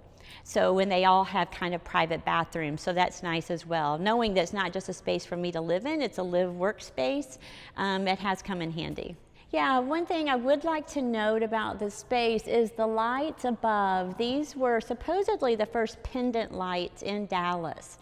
They're really amazing. I put them on winches so that they could be lowered and raised so that we could clean them. But they're really incredible. Whenever I bought the church, they were much lower because they were for a church, and I raised them up. Over here's the dining area. Again, as you knew that this isn't just a private space for me, it was a space for me to have multiple people in gatherings. So I have a table that seats 14 people. I wanted it to feel still homey, yet have a place that's grand enough to entertain a lot. What's interesting, the chairs, like these chairs are a couple hundred years old, and they were out of an old castle in France. So I just found all of these old pieces, and these are actually just more of a modern chair, believe it or not, and I had one of my friends that's an amazing faux finisher match them. So each one of them have silk cushions. Again, it's all about comfort. These were some interior doors that were they were on the inside of the entry, and I didn't know what to do with them because I didn't need them. So I ended up having them cut out and put here and made into a big china cabinet. As I said, they didn't leave me a lot, but what they left me, I used completely. I wish they would have left me more. And now we'll go into the kitchen, which used to be the altar of the church. It's a really grand space. I love the idea of my food being cooked in what used to be an altar, right? It feels very sacred. Again, I love home, I love family, I love sharing, I love cooking. So having a space that's big enough that people can sit around while I'm over here cooking a meal feels very resonant with me in my life. And I just chose it to be really white and bright. I felt like that brought the energy of the church. You know, we think of churches as these holy places. One thing I will tell you, design-wise, that I love about this space, I love the elevation, I love that it's a special space, but also this piece that I had etched out of metal. This was a poem that my daughter called me one day and she said, "Mom, if you were a poem, this is you." I asked her to write the poem out, and I actually gave it to my graphic designer, and she designed this, and we had it etched out of metal and backlit. So you'll find throughout the house, I have lots of pieces and things that aren't particularly beautiful to other people, but that are really special and precious to me. Yeah, so you'll see in the house, I have lots of trees and flowers and plants. And even, you know, if anybody's, you can Google my story online and hear a lot about it. Most of my life, I didn't have very much money, but fresh flowers were never an option. If I had to go pick them on the side of the road, they always made me happy. So anytime you come into my home, you'll always see fresh flowers. Also, you'll never see any fake plants. Everything is real.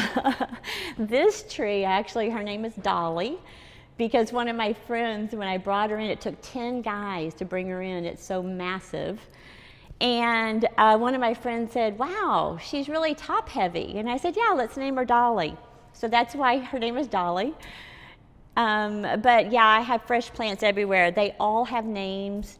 I do believe that they bring a living, vibrant energy into the space, whatever your space is in. It's funny, I was in Hawaii and I was staying in this rental home, and the guy had fake plants in there, and I was like, oh my God, this just feels so dead, you know? So if you're listening and you have artificial plants, I suggest that you maybe trade those out. Yes, it does take a little more care, but also they give a lot of oxygen and energy to your space as well. Now we'll head upstairs to the what used to be the choir loft and the choir room that's now my meditation room. Yeah, so the space up here, this was an old choir loft. It was actually, had all the levels when I bought it. I ended up taking it up, repurposing the wood and flattening it out. I used to have it as a living space. Now I just use it as a space where we can do different sound healing or breath work. Everyone brings a yoga mat. I use it as a larger yoga space when I have other people here. So again, there's just an extra space that I have in the house. And then we'll go over to my meditation room. I've been a meditator for 20 years, and I often like to find a space that I consider sacred, that not a lot of people are in. It doesn't have a lot of activity or a lot of disruption, and that's this space. It used to be the old choir loft where they hung the robes. You can see on the walls right over here where the little choir robes used to hang. So many people, so many contractors came into this space when I first bought the house, and everyone wanted to fix the walls. And I'm like, you're not going to touch the walls. I love that they have all the original aged finish. So I left it exactly as it is. And I put a really interesting, which I love, it's a little bit of an iridescent film, so that no matter what time during the day you're here, you see a different color reflected. It goes from pink, green, blue, yellow, all different colors. It's a really inexpensive film that I really suggest if you want to liven up a space and give it a little extra energy. So this, my assistants actually got it for me for Christmas. It's a copper meditation triangle. I don't know if you're supposed to ascend to the heavens or what, but I do actually sit in it, and it brings a lot of energy. This piece right here is an amazing old piece. It is from the 17th century. And it was a gift that was given to me by my ex-husband because he knew that I wanted something special in this room. And it's an old Tibetan piece from a gallery owner here in Dallas. And another fun thing about this room is I have, I don't know what the official name is, but in Catholic churches, when they swing the kapal, you know, the incense that you smell, It's actually Capal, and this is a Capal burner. And I just thought it was too cool. I was like, okay, I've got to get one of those for this. I've turned it into a flower pot. I have a little bit of church memorabilia in here. You can't get too much because then it starts looking more costumey than authentic. But every once in a while, you'll see a little wink back to the old religious, roots of the church. Yeah, so you'll notice in the church that I left some of the windows regular glass because I didn't realize until I got into the space that you can't see the outside world. Think about when you're in church. It's a totally enclosed space.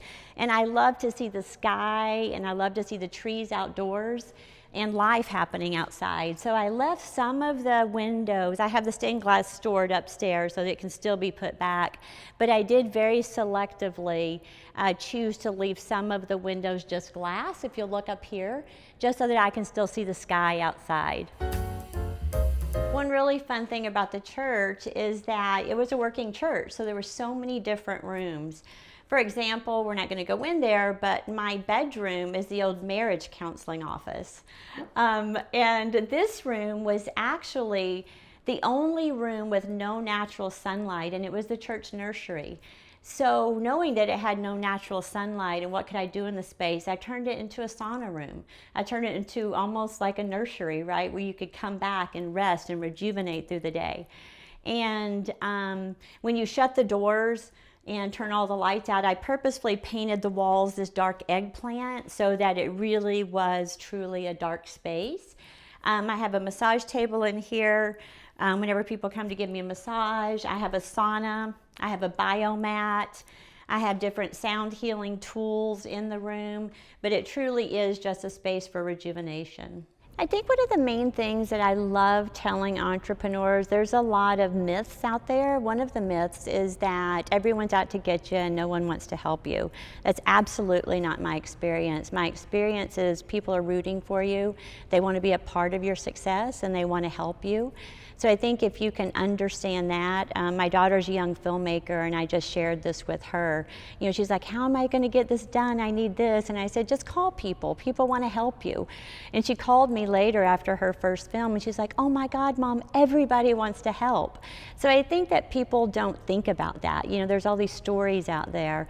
Another thing is you don't necessarily have to always have your own force that's going. There is something natural and innate. For example, when you have a child, there's something inside of you that keeps you getting up in the middle of the night to take care of them, to make sure they're fed. It's the same thing with your company. When you create something that's born of your heart and your passion, there's a natural impulse to want to take care of it and to make sure it survives in the world. So you will have these, if you have to push through too hard and override any natural tendencies within you and you think you can't make it, then you might want to reconsider if this is what you should be doing. Yes, there's going to be hard days, but there should be something coming out of you that you want to love and nurture and take care of this thing that you birthed into the world regardless of anything else.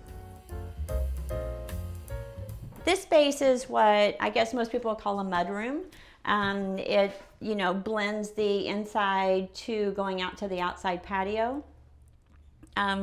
One fun thing, I just built a unit here to hang coats, to house different blankets for outside. I have a whole outdoor seating area with heaters. I love staying outside most of the year. And you're probably going to see that I have a lot of roller skates. And what's really fun is at one point I was dating a musician. And I was married to one too, so that's a thing. But, and he said, you have such a big living room. I don't know why you're not roller skating in here. And I thought it was absolutely the best idea I'd ever heard. So I bought a bunch of pair of roller skates one New Year's Eve and I had a roller skating party. And now we roller skate quite a bit in the sanctuary. You can go back and see that it has a literal ring. And someone asked me once, like, what if it ruins the floors? I was like, oh my God, imagine if we lived our life worried about the floors being ruined. I was like, I'll get them refinished. Am I gonna not roller skate because I don't want my floors ruined? So anyway, I love that. What I love most about my home is that it's a play workspace and live space. You know, it's not one particular thing. I can roller skate in the living room. I can use it for meditating and having serious sound baths and spiritual gatherings. I can have in my home office creative brainstorms that are all professional business. So the space is really multi-use, multi-genre. And then I can have roller skating parties, you know, where my grandson and his little, you know, car going around the living room. This is one of the original pieces that was left in the church. I'm assuming it's an outside sign. Again, the spiritual person came in and said it was negative energy in the home. I didn't agree with them. I love history. And it looks like, you know, the neighborhood that this is in maybe was a little rougher neighborhood and people maybe took a few shots at it. Which again, you know, it's kind of, what I love is it was never broken through. So for me, it's symbolic that we may get shots taken to us, not literal, but in the metaphorical sense, yet we are really strong and very impenetrable. You know, we're very resilient humans. It's a reminder of that. It feels way different from living in a regular home. One time I had an Uber driver pick me up and he said, "Do you live there?" And I said, "Yeah." And he said, "Imagine the prayers that have gone up and the blessings that have come down from living in that space." And I actually asked him if he would be my driver. He drove, I didn't like driving to work. It was a long distance and I could work in the car. And he ended up being my driver for many years.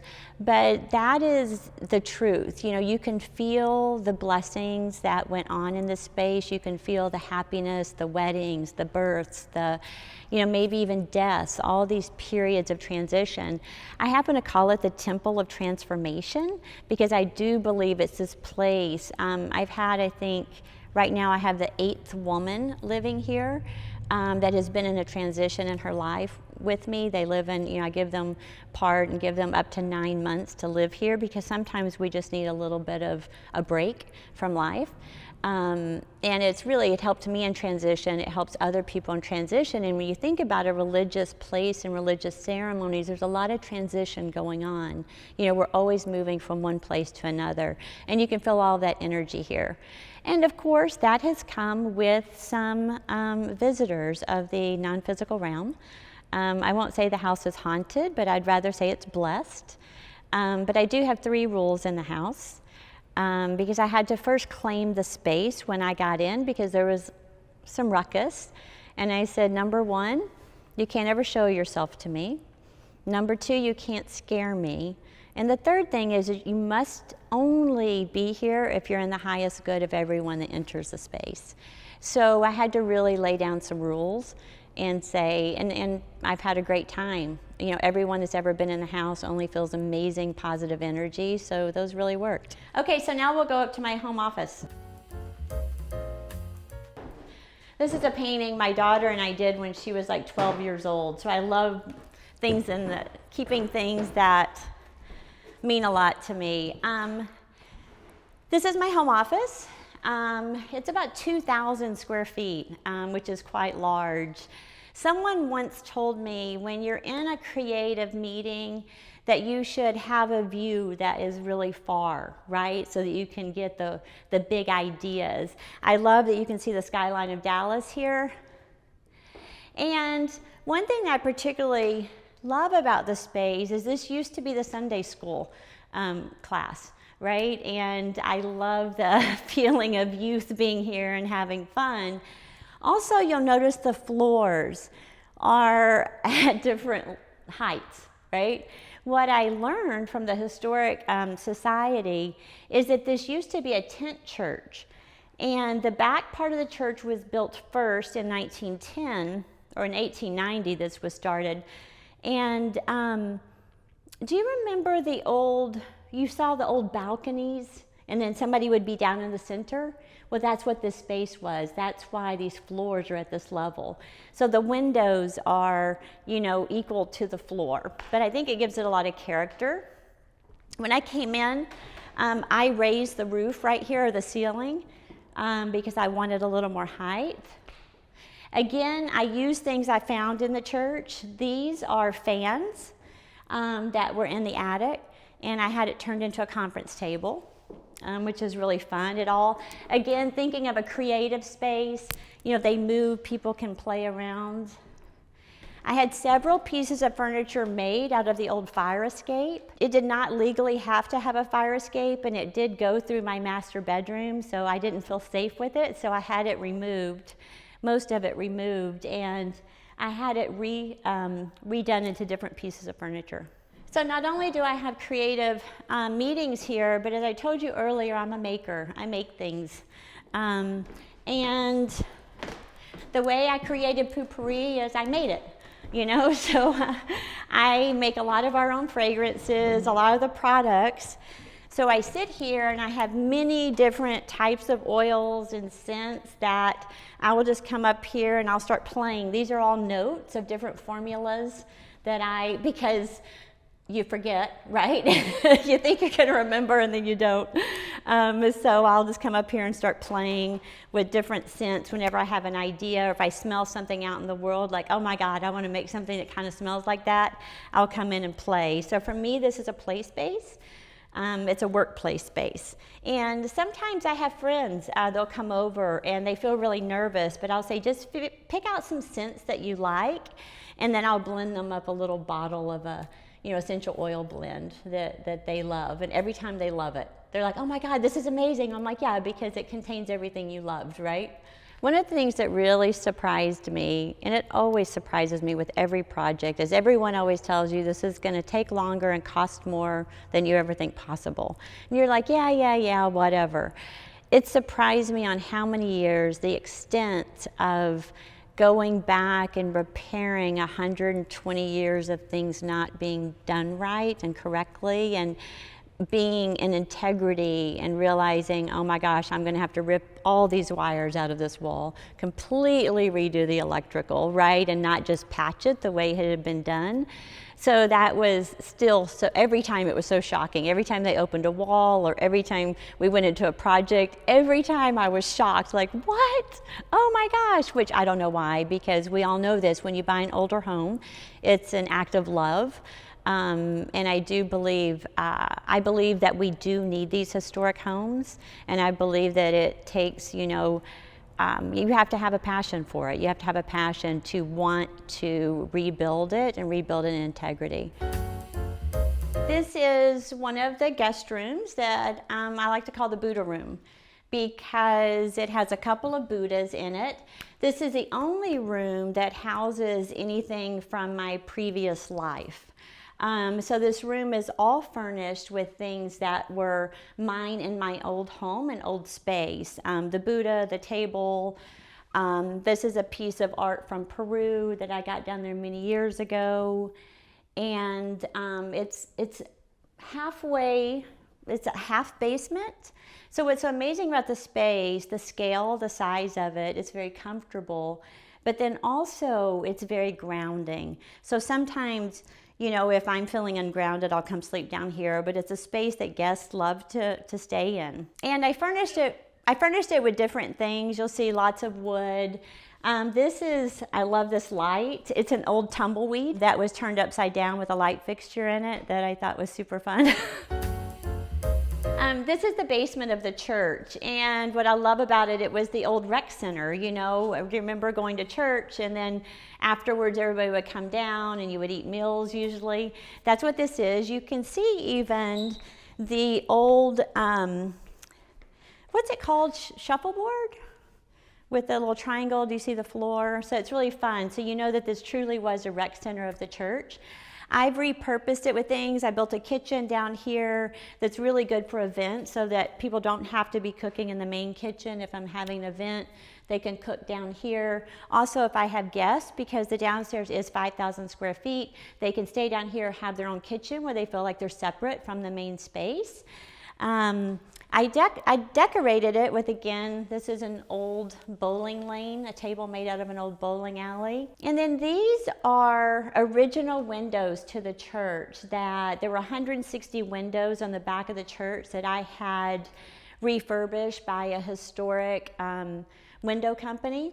And they still have all the original pulleys and everything in them, but they had to be updated.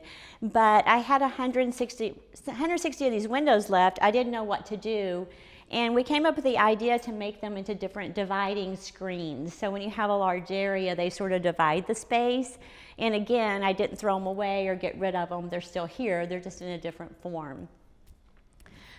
Also, my dream when I was young was to be a fashion designer. That wasn't on the Arkansas State University college things you could do or be in the world. So I didn't even really know that that was a career or something you could train for. I sewed my whole life. You'll keep hearing the theme, I'm a maker. I sold Barbie clothes since the time I was, big enough to hold a needle. I made my own clothes. I got my first job when I was 15 because I wanted to buy clothes.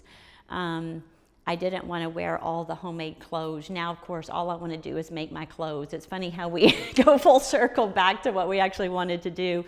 So one of my friends was closing down her sewing factory, so I bought a bunch of machines.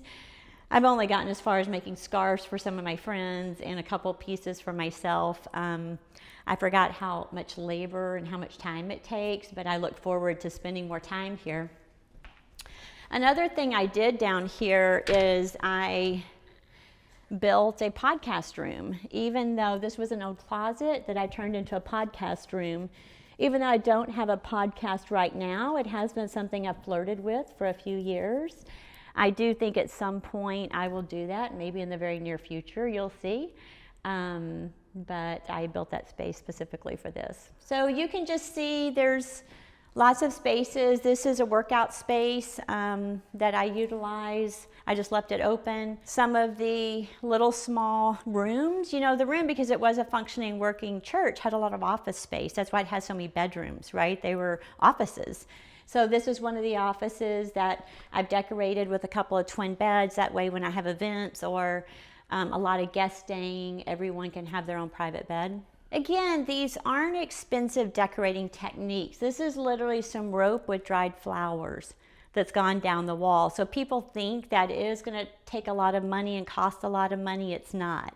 The rug I bought off of Etsy, it's all about, having fun and being able to explore, right? I also love most everything in the house is either vintage, handmade, or sustainably made. There is less than 1% of the house that is bought at any mass retailer. So there's lots you can do by just going and repurposing furniture and buying it, going to local artists, go to your local outdoor markets. You wouldn't believe how much you could do that has a lot of style, character. You're helping supporting a local artist as well without having to, put more stuff in the world. One of my friends is a well-known Dallas artist, and one time when I was going through my divorce, I said, I just need to throw some paint. So I went into his space, and what I noticed is he had a floor and walls that it didn't matter that paint got all over it. So I took again one of these old offices and I put down this felt flooring over the concrete. You'll see that I've painted many things here. I have friends over, we do paint. This is a room that's not gonna get damaged by throwing paint. So I have it set up here because I had the space, and I just come down here, and this is one of the latest pieces I did, which I love. I just threw a bunch of really heavy, thick paint on it and just kept moving it. I actually would love a scarf made out of it. But again, you see the theme of the house is play, work, live, it's not so serious. So I love having a space. I even have some plates down here that people can break. So if I have someone right now or someone close to me that's going through a divorce, and I'm like, let's get some goggles and some hammers and let you break some plates. It's like sometimes we need some of these somatic releases in life that we rarely get. Too much keeping it all together. Sometimes we just gotta let it loose. The word home to me is like a sacred space. I think of a womb, it's this place where you can come back and recharge and rest and regroup before you go out into the world. I'm a Cancer in astrology. That's, the crab that likes her shell. So home to me is very important. It always has been. I love home because it's a place where not only am I rested, but where I can also bring friends and family in and give them a little refuge from life as well. Hello, I'm Marie Dage. Welcome, bonjour, bienvenue. Welcome to my home in Paris.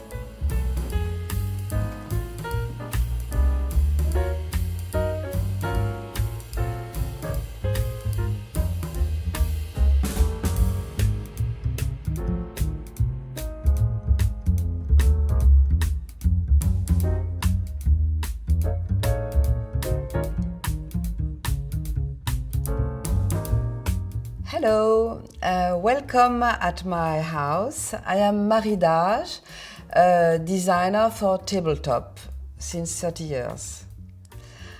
You are here in my apartment in Paris. We are in the 8th arrondissement, really in the middle of Paris, in this very famous Haussmannian part of the town.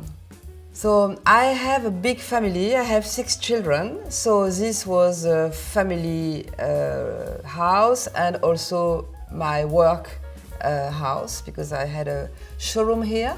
So we used to be 8 people living here. Today my children are grown up and I just have my husband and 1 boy with us, and then the other one are coming from time to time. So the building is from the 1870. So it's a very lovely building en pierre de taille, we say. We are here on the 4th floor, which is, I think, very nice because we are in the sky and I have the view on the toit of Paris. And I have a lovely view on when I am on the balcony, because on the 4th floor you have the balcony running along the apartment, which for me is nice because for me it's like having a little garden and having not being in the street. You know, it maintains you a little privacy outside, which is luxury in Paris. And when I am on my balcony, I have a wonderful view on the left on the dome of the church Saint-Augustin, which is a little bit like a Roman view, because it's the highest dome of Paris. So the story of Marie Dage was really an improvisation, and it grew up with my family. I started to do porcelain when 30 years ago. I had some lessons with friends. And I never had imagined that one day it could become a job and a company like it is today. During all my childhood, in fact, decoration, table art was really in the center of the family atmosphere.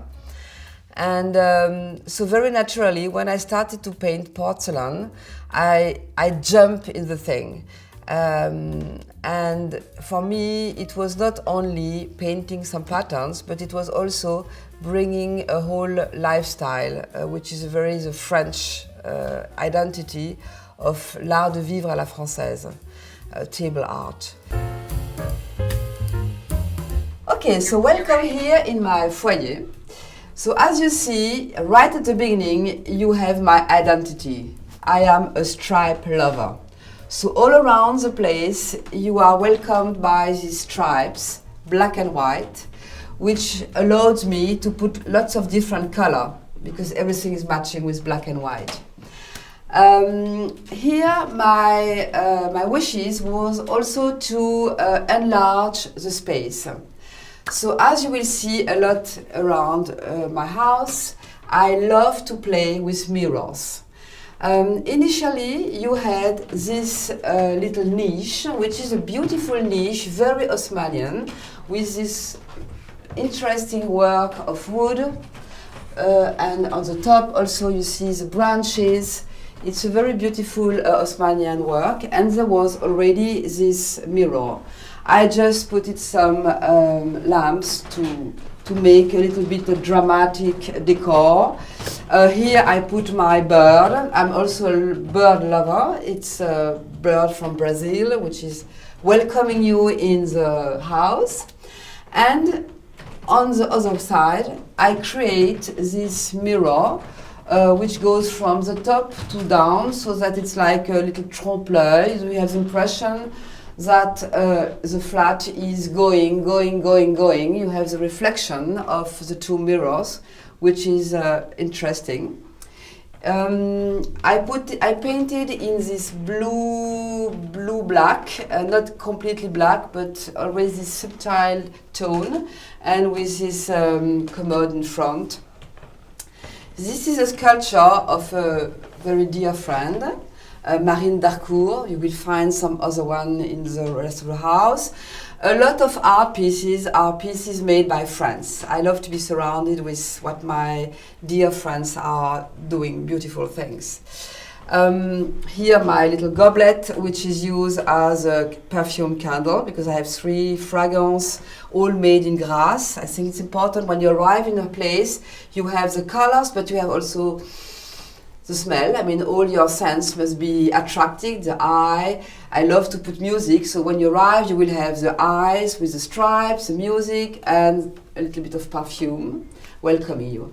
So here we have 2 chairs, Austrian chairs, Biedermeier, very typical, with this black little detail. It comes from my grandmother. Something a little bit surprising here, which shouldn't be here, it's this huge picture, this huge tableau. In fact, we just bought it in auction. It's the grandfather of my husband, which was a famous painter, and it was done for an exhibition in the 19th century. So this is here, but this should go in my country house. It's a little bit big here in Paris. To stay in the paintings, here we have some view of the sea. This we find it in the attic, in the countryside, and in fact it's made by a quite famous painter, so it was really a lovely discovery in the attic. On the other side I have 2 paintings of trains, which were made by another grandfather of my husband, so it was quite an artistic family. Here you see the window, the light is coming from this very, very lovely stained glass, which is a typical Osmanian part of piece that you will always find in the entrance of a house, which is lovely turquoise and champagne color pattern. I think it brings really a lovely color inside. And in the night, I have some lights, so that when you arrive, you really have this like a picture. It's very beautiful in the evening. Here, some plant green, because that's also typical from the 19th century. In all these apartments, you would always have these exotic trees. They were fascinated by exotism in the 19th century. On the floor, I have this carpet, black and white, which is from the 50s, coming from the Galerie Yves Gastou, which was really the man who brings the 50s update and famous. So this is my entrance. What I love in my job is that it's combining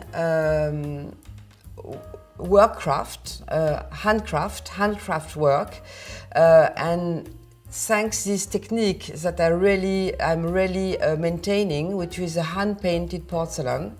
This is something which is disappearing today. I think we are the only one still doing 100% free hand-painted porcelain. And so it's very exciting to maintain this tradition and to be, to be the one who will keep this alive. When I arrived in Limoges, trying to find people who can paint with me, for me, because I was painting alone, and at the end it was too much. I was painting day and night, it was crazy. I arrived in some little atelier and they were all closing because there were no business anymore on hand-painted porcelain. So for me, it's really very exciting to think that I maintain this tradition. The other thing which is very nice with table art is that it's something which has something to do with entertaining, with being together, with sharing, you see.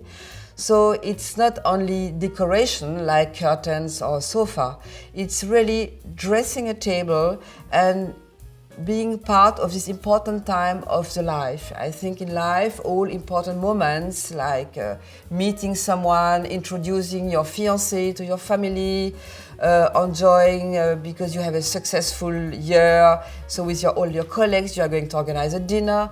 And in the historical part, all the wars, all the weddings between queens, everything was around a table. It was a diplomatic way of showing your power, and it's a nice way also to share and to say to your family, you are important for me and I'm going to spend time dressing a lovely table. From the entrance, I will bring you to a very important room for me, because this is a room where I spent during 20 years 80% of my time. I mean, this is my office showroom, which is really a room. It was very important when I decided to buy this flat, because I was looking for a space where I could work by being also at the same time in my house. This room used to be the historical dining room of the house. It's very typical again, Osmanian. The decoration of the ceiling, of the walls, of the chimney is a typical Renaissance inspiration of the, let's say, the Loire Castle Valley style, with this ceiling in caisson, we'll say, and this very amazing chimney, wooden chimney, a little bit crazy, completely oversized, I think. But I love it, and we are the only one in the whole building still having this chimney. So it's really a historical piece. Also very typical from the traditional dining rooms in the Osmanian style is a bow window. Because in the dining rooms you always had a bow window where they used to put some a little bit like a green garden. I think in the 19th they put in these plants. So for us it was, of course, fabulous to have this, because this used to be the showroom. We were also doing some shootings, so the lighting here is fantastic. So as you see here, the walls, I have dared to do them in gold. It was important for me to find a warm color. I hate boring things, so I wouldn't have done it in gray or white, of course. But I needed something which would quite neutral and which could rise up all my palette of colors. So gold was ideal. And I choose here this lovely gold fabric to separate this part of the room with the other part where I have a little oven to experiment my colors. It's my little technical place beside. So here all around the walls you have these shelves where I used to put all my new collection. This was the space where I have my clients coming. The parquet, the wooden parquet, I painted it in black, again to have something quite neutral.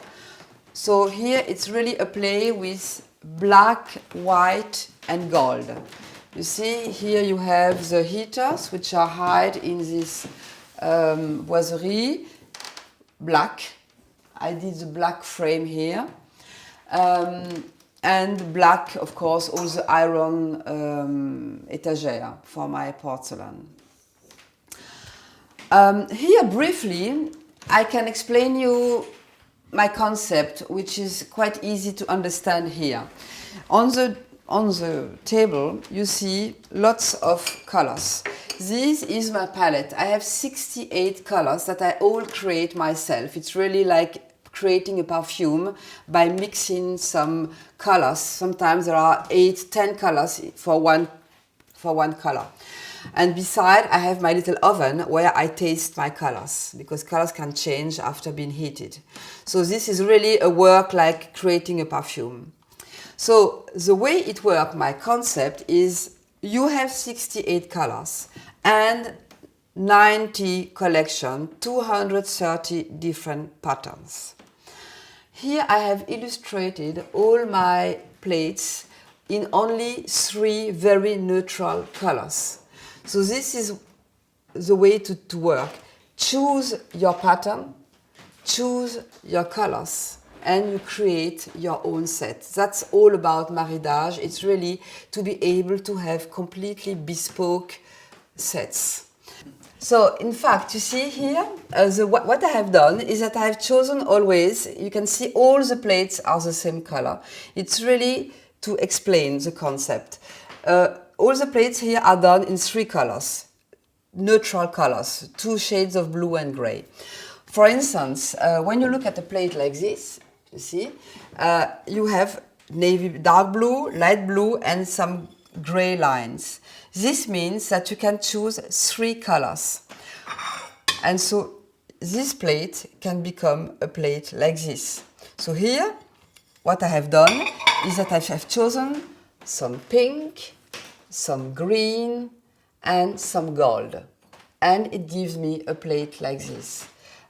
This plate could be like this. Here, my client, you have chosen some orange, some celadon, and some brown. So depending on the fabrics, on the style of the house, I will really make exactly bespoke collections for the client, which is fantastic because it allows everyone to become very creative. That's why my designers love to work with us, because they can offer to the client something so much personalized. It's really so important. And so you have your own set matching to your house, which is something that you couldn't have if it was printed. You see this plate, for instance, again, 3 colors have been chosen. We have chosen some green, we have chosen some blue, and we have light up the middle with some red. This could be in gray and black, and the look will be completely different. So there are as many possibilities as your imagination could imagine. And I love when it's a little bit borderline. So this concept allows to do some very daring sets, because they are all individual. So it's great, it's fun. So here we are in the sitting room. Sitting room is looking in the roads, and you have the balcony all along the flat. This room used to be a double room. Here, when I arrived, there was a hole here. So you could go in the other room, and there were these 2 double doors on both sides, which was a little bit strange. I think that historically here there was a glass door, but which has disappeared. So I decided to put this big mirror. It's a traditional way of doing mirrors in mercure.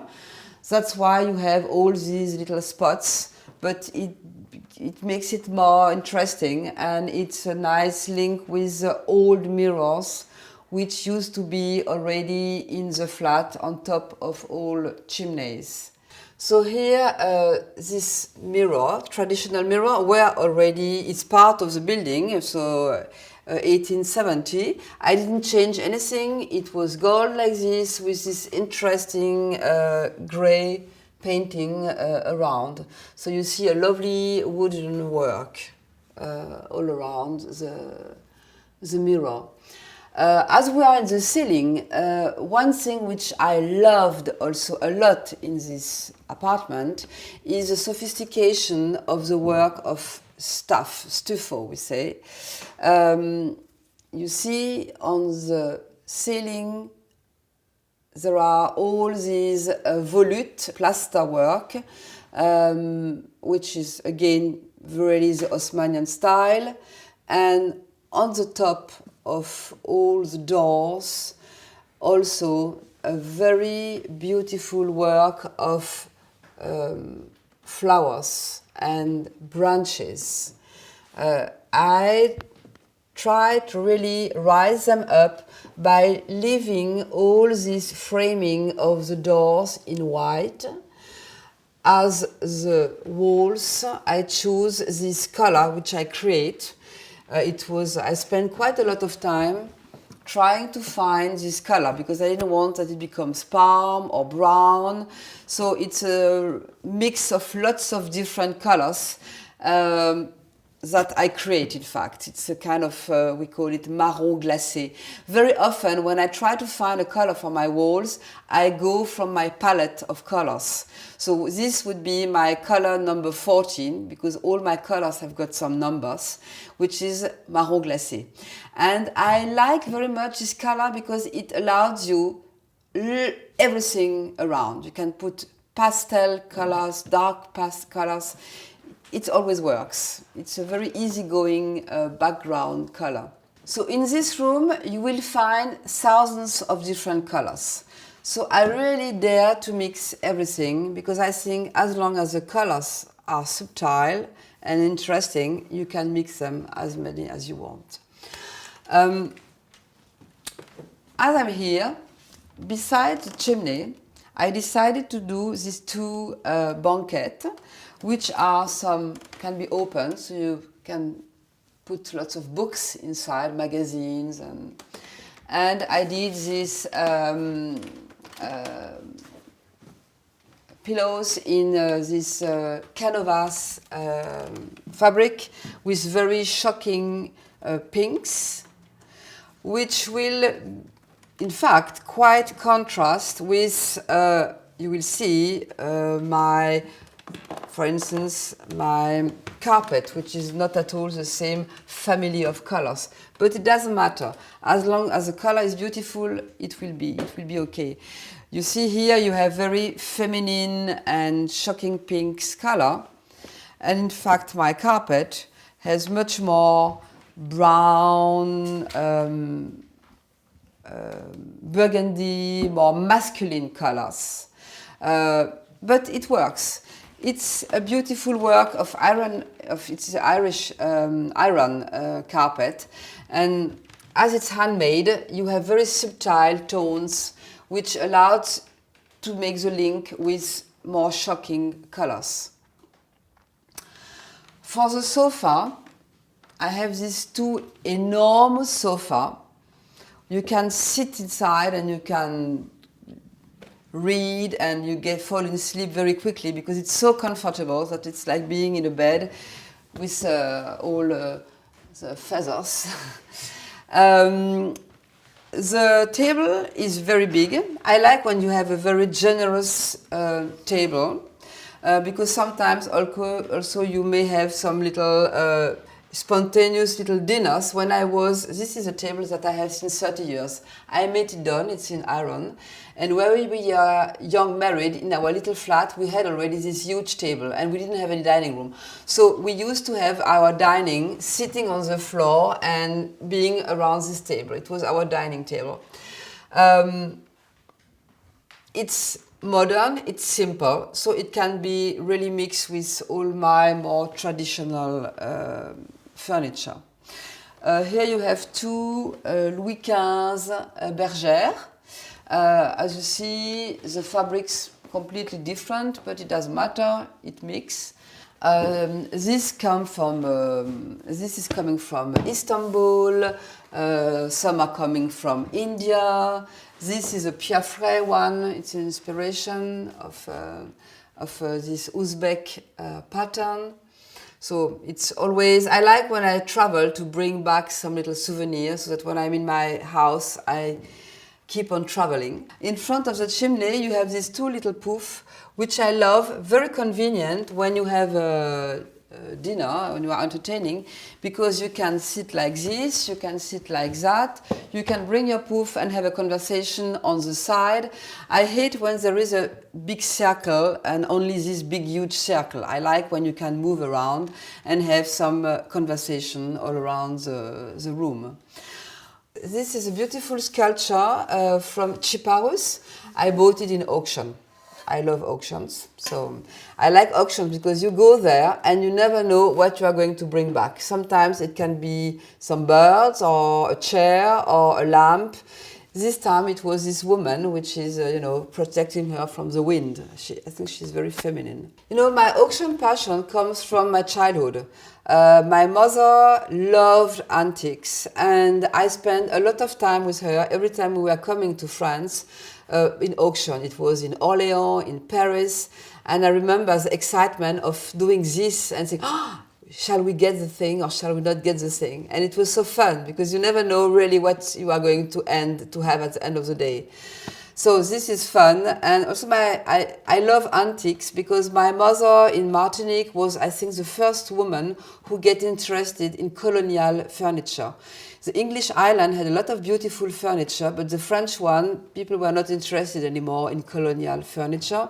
So she used to go to Barbados, to Domingo, and to buy some completely broken things sometimes and to bring them back to Martinique and to have them restored. So all my childhood, I was following her and going to this man who was restoring the furniture. So really, old furniture is also part of my childhood. On both sides of the chimney, you have these two tempera, which are stones. In fact, it was painted in the US. It's a friend, Arnaud Donnet, who did these two paintings.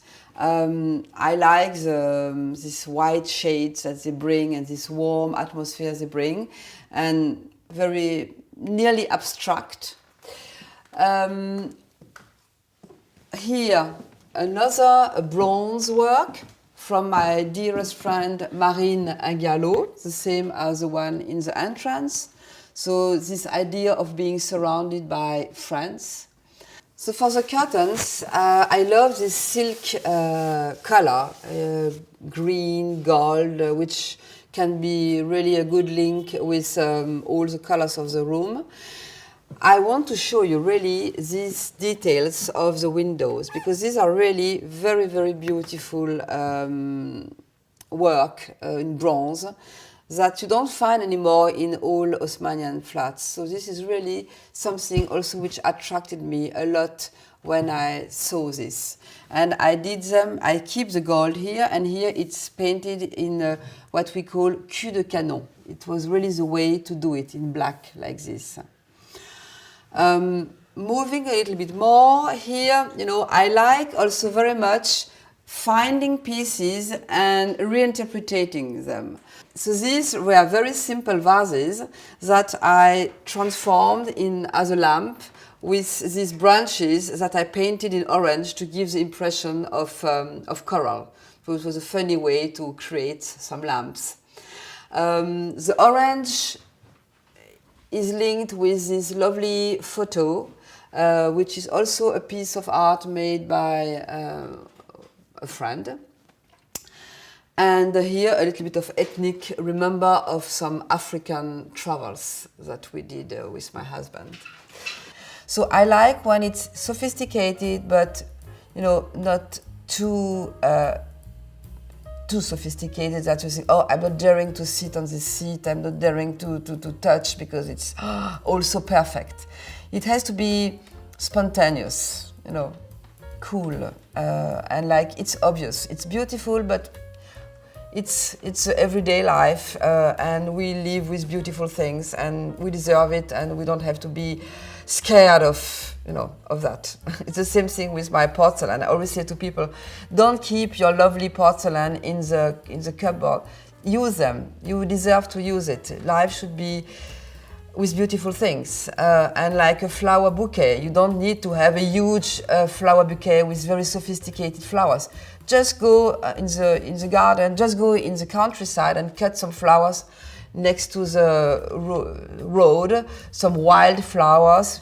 Take some wild leaves from the trees and put them in a bouquet, and that would be the most beautiful bouquet. Don't need to go to the very expensive flower shop. So here we come back to my mirror. These two huge trees are in iron. I bought them in a salon. I thought I would put them on the chimney because it was in a big hall. I didn't have any idea that they were so big. When I arrived here, I said, oh, they're not going to be on the chimney, they're going to be on the floor. But it's like a green garden. And here, painting of my husband. He's very proud of his painting. Here a little bit of a wild atmosphere with my African mask, my Austrian grandmother, and here some sound of our travels in the deserts. And this, again, my goblet as a perfume candle, because as I told you, I think in each room it's important to have a little bit of also your nose being interested in something happening. My big piano, demi-queue, very big, takes a lot of space, but you know, it's important to have a good sound, and here it's more your ears which are going to be attracted. I have a son who is a very good piano player and who is creating some music, so it's very nice in the evening. Sometimes when you do cocktails, when he was younger and he wanted to have a little bit of money, he used to play, you know, he was just sitting and play what was coming in his head and play some music for the friends, which I think it's also fun. Here you have a big vase, Maridage vase, in Cercle d'Écaille, in this interesting work of brushstroke. And just some branches. You know, I think nothing nicer than big branches.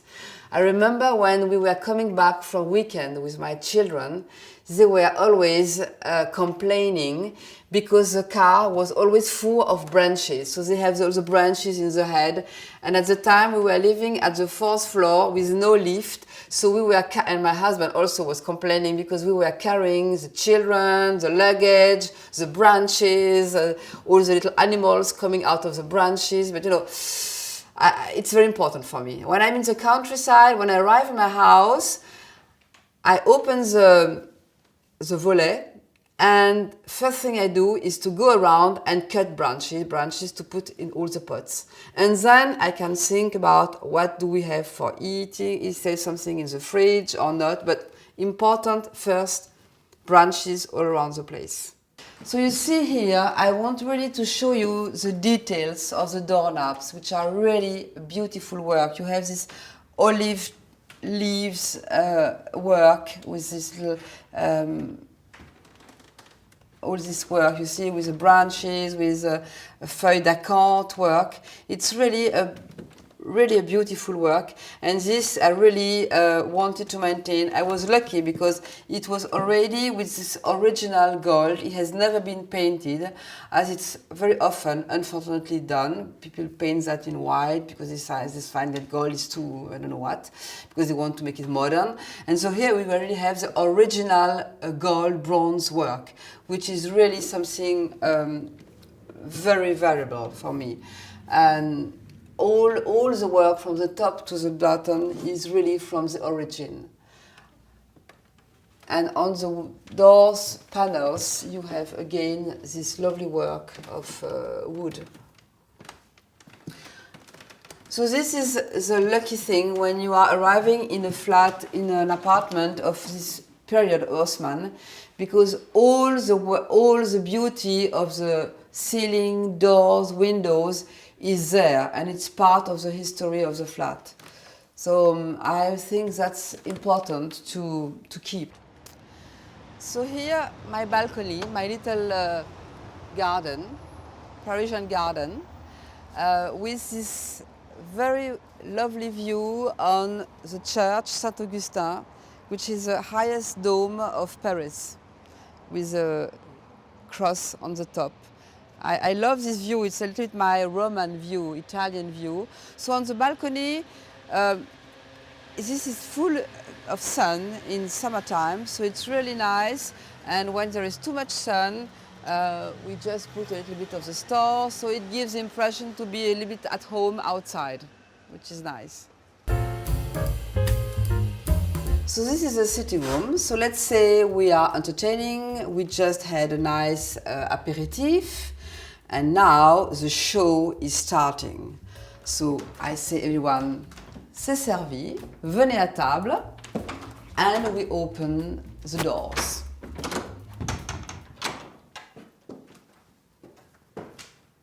The room where things happen, where we will entertain, where we will have exciting conversation together, and we will spend a very unique time with friends and family.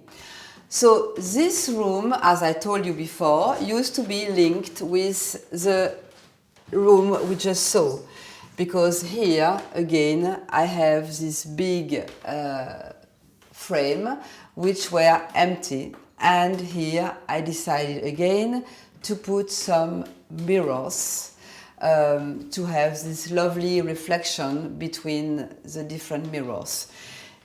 I use the same old technique mirrors with all these little dots of mercury, but here, as you can see, instead of having the iron lines, I have just this lovely iron button which will make the intersection of the mirror. So it's another way to cut mirrors and to interpret them. On the other side, the same chimney, because you remember on the other room here it was open, so before you had these two chimneys looking at each other. It's exactly the same chimney as in the other room. It's exactly the same mirror, gold and grey, than in the other room. On the chimney, I have this my vase, my Athena vase, in the Panache collection, with this lovely work, brush stroke work, which can remind some feathers.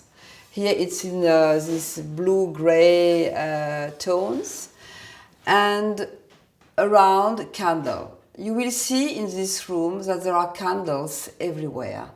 I find when you have a dinner, it's very important to have a very gentle and soft lighting, because everyone looks so much more nice when you have the lighting of the candle.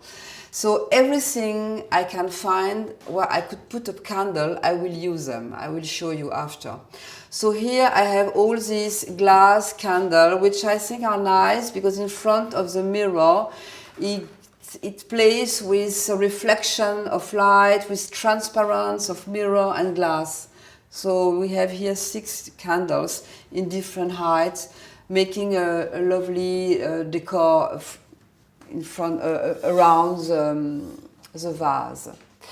On both sides of the mirror, this gravure, the en Martinet, which was a very famous 18th century naturalist painter, and he was specialized in birds. So this is a collection. I find them in Alexandria, in Egypt, where I used to live with my husband when we were just young married. The walls are painted in this soft green, again a color that I have created on my own, mixing some powders, because I think that's really the way to find the subtle green I want to have. Green is also quite a traditional color for dining rooms. In the French dining rooms, when you go to visit some castles, you will often see this vert amande, we call it, almond green, in the dining rooms. Here on the wall, I put these little shelves, which are a fantastic way to change the decor, because depending on the season, depending on the mood or what I have under my hands, I will change what I put on my shelves. It's always change, always. Sometimes you may have flower pots with flowers when it's spring. Sometimes you may have more winter decoration. Sometimes it's blue-gray like here. Sometimes it's orange, yellow. I mean, this can always change. I think in the dining room, it can be really more a theatrical atmosphere. So the decor has to move, has to change, like you will see on the table. This is really interesting. So here today, I have put some plates of my Jardin d'Udaipur collection with these cute little birds ready to fly away. And in the middle, my jars in my iconic Transat collection, stripes, in this snake green and gray shades. And what I love to do also, always, this lighting, because I avoid to light my central light, so full of little lighting spots with the little candles. Here I have silver, old Louis XVI chandelier. On this buffet, the story of the buffet is fun because I find it in the street. It was thrown by someone.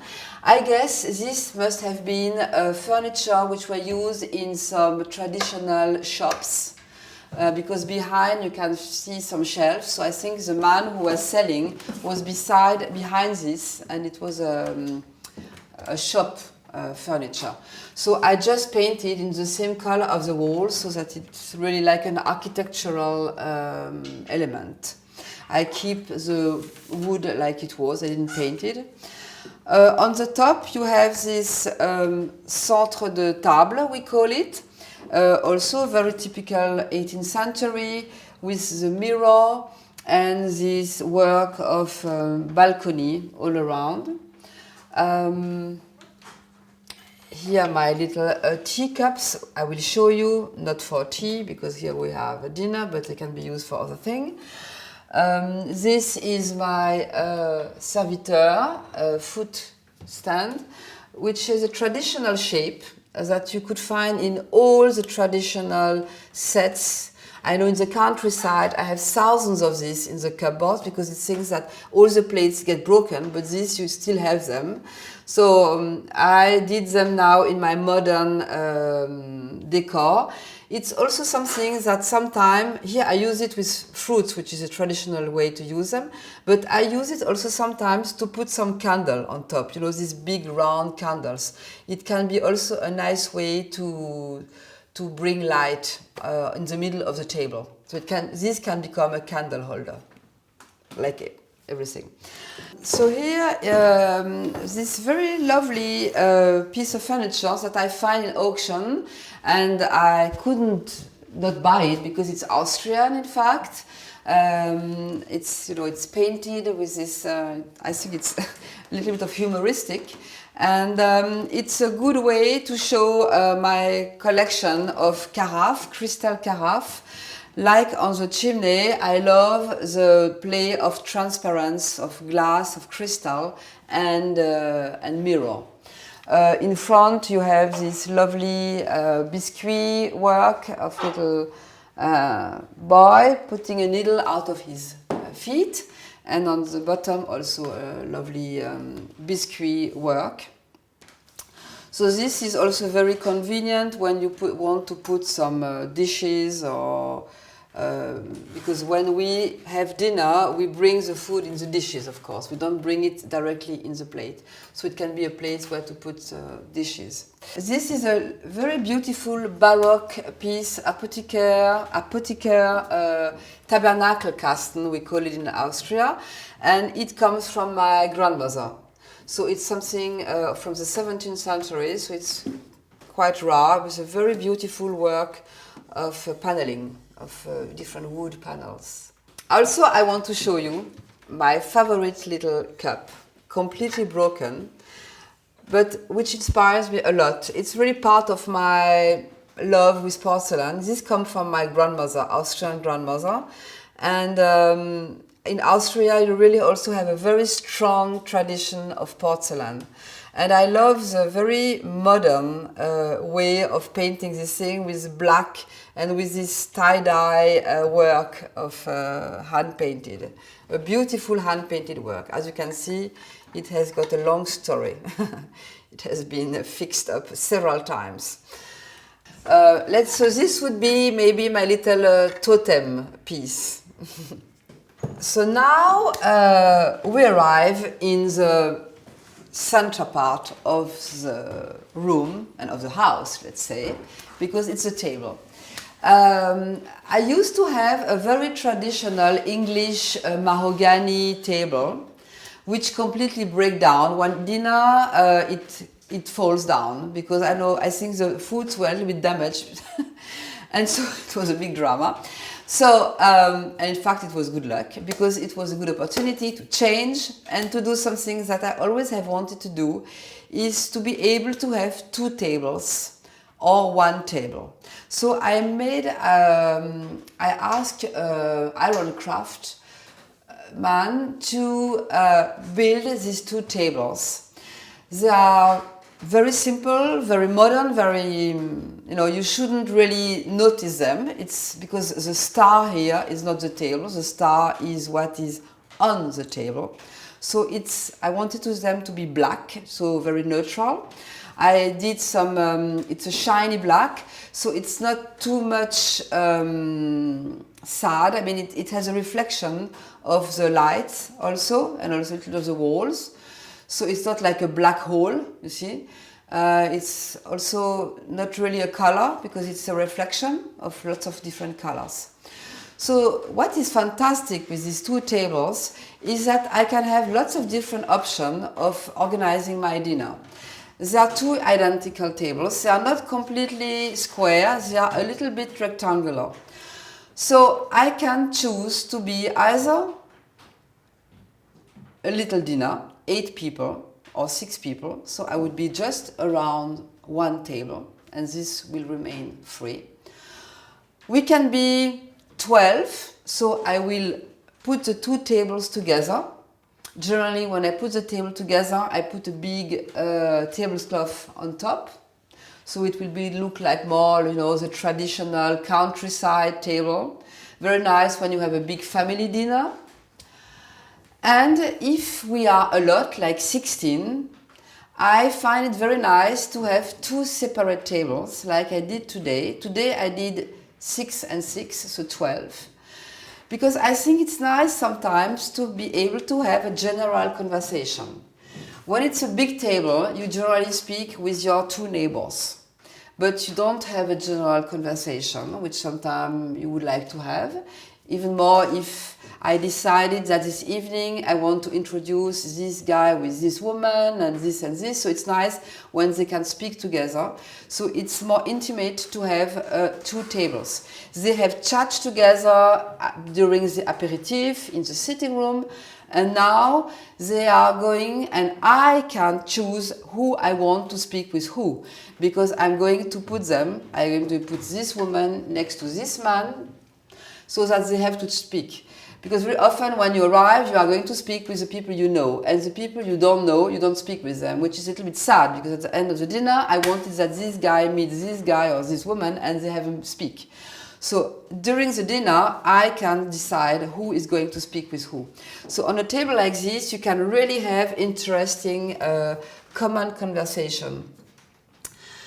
So that is a little my strategy on the table. So generally, I decide, of course, who is sitting next to who.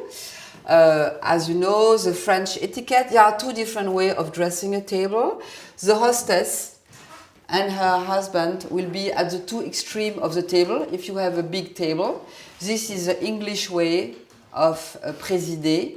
And the French way will be, when you have the 2 tables together, to sit one in front of the other on this side of the table. The more important person on the right of the hostess. It may be someone who have never came to you. It can be the older one.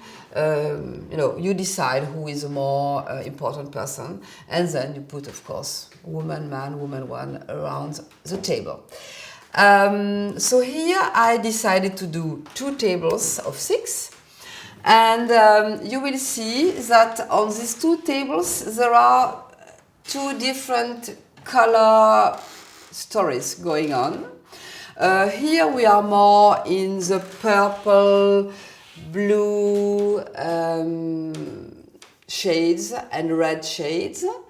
And here on the other table we are more in the green aubergine colors. So in this room you have a big family of chairs from very different countries. So this is, I had a full set of 10 chairs. These are Austrian chairs that I found in auction. I bought them to put them in the mountains, in my chalet in the mountains. But I find that they were really fun in Paris. A little bit unexpected to have these very rustical Austrian chairs, more paysan, you know, farmer chairs. And I find they were fun in this room.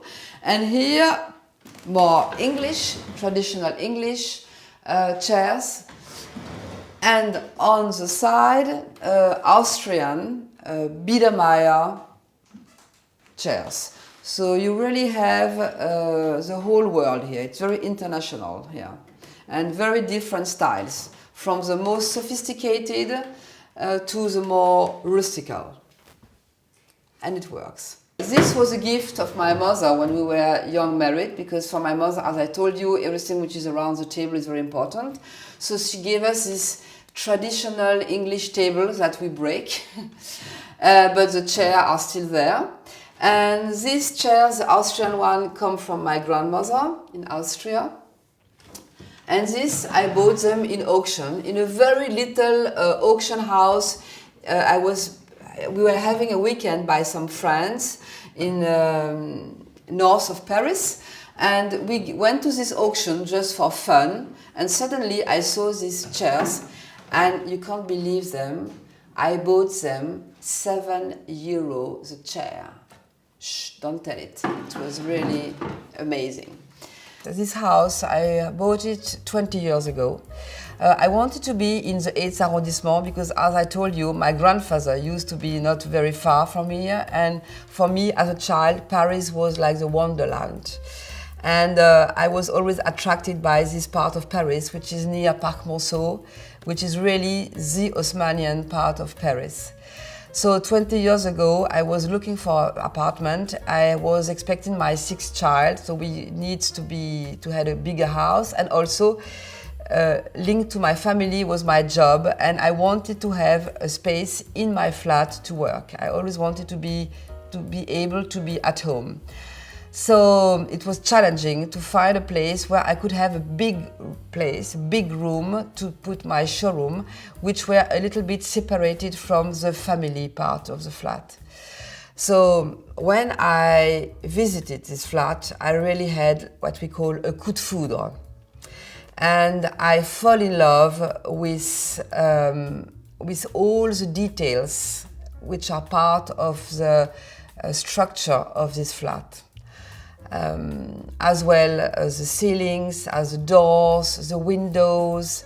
It's a typical Haussmannian flat, which means that when you have the entrance and a big corridor, at the beginning you have all the rooms for entertaining, big rooms.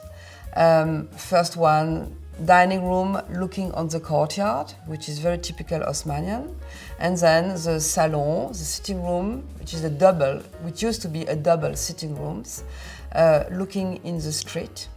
Then all the bedrooms, and at the very far end of the corridor, the kitchen, because at the time you had plenty of maids which were helping.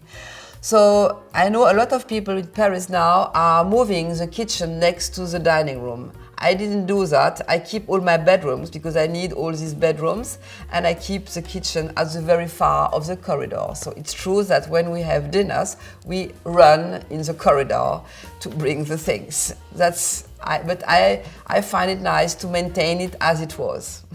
What I think is very important when you are designing, when you are decorating a place, is to maintain the atmosphere, the historical atmosphere, and to bring your identity and a little bit of modernity. So I hate when it's too much deco, matchy, obvious. I love when it's a little bit borderline.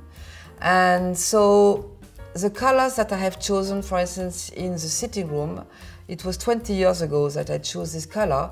I wanted to find something which were a little bit of traditional but also modern, not too invasive but still there.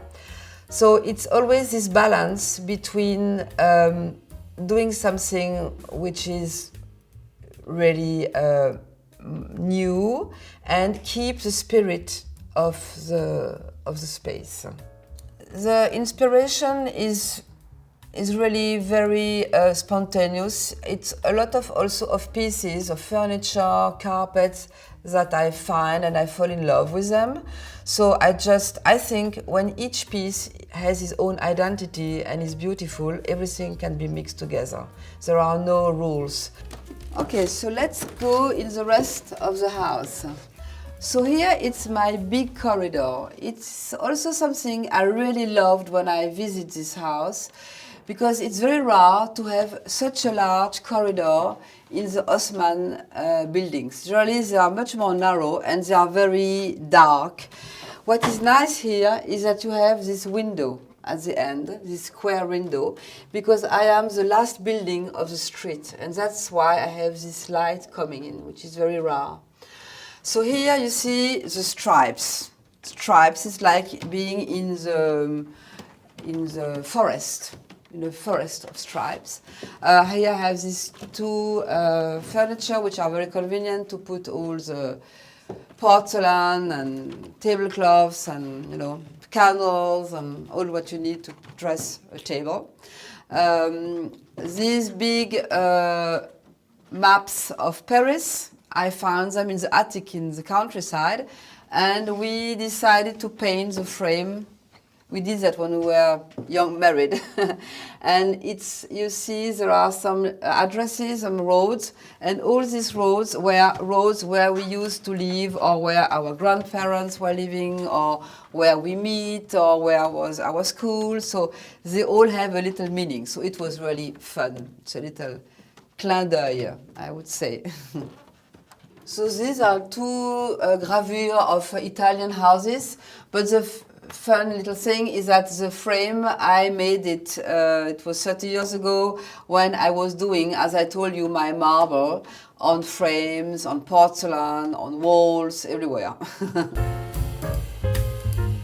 So now I show you my bedroom.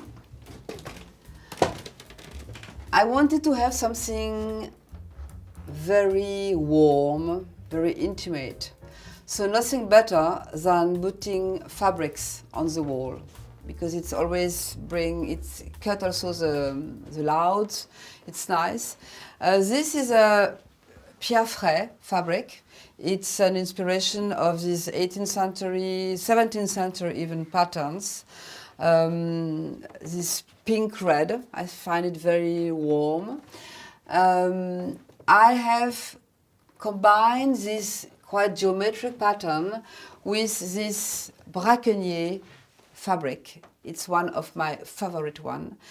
When I was not even married, I thought always, one day when I will have a house, I will have the Grand Corail pattern. And this is the Grand Corail. It's really these Persian fabrics, which I absolutely adore. So for the back of the bed, I made this a bit Baroque piece. On the curtains are the same fabric as this. In fact, these used to be some curtains that I had in my first flat, just young married. And I bring them here in my bedroom, and as I have 3 pairs of curtains, I decided to make a baldaquin. The story of this baldaquin is fun because this iron piece was at the beginning not at all meant to be a baldaquin. I did it for the Figaro, the magazine Figaro. They had a subject where they asked 2 designers, go to the flea market in Saint-Ouen, buy things and transform them. And that's what I did. So this was a flat iron piece. It used to be this iron decoration on the outdoor of the windows in old houses.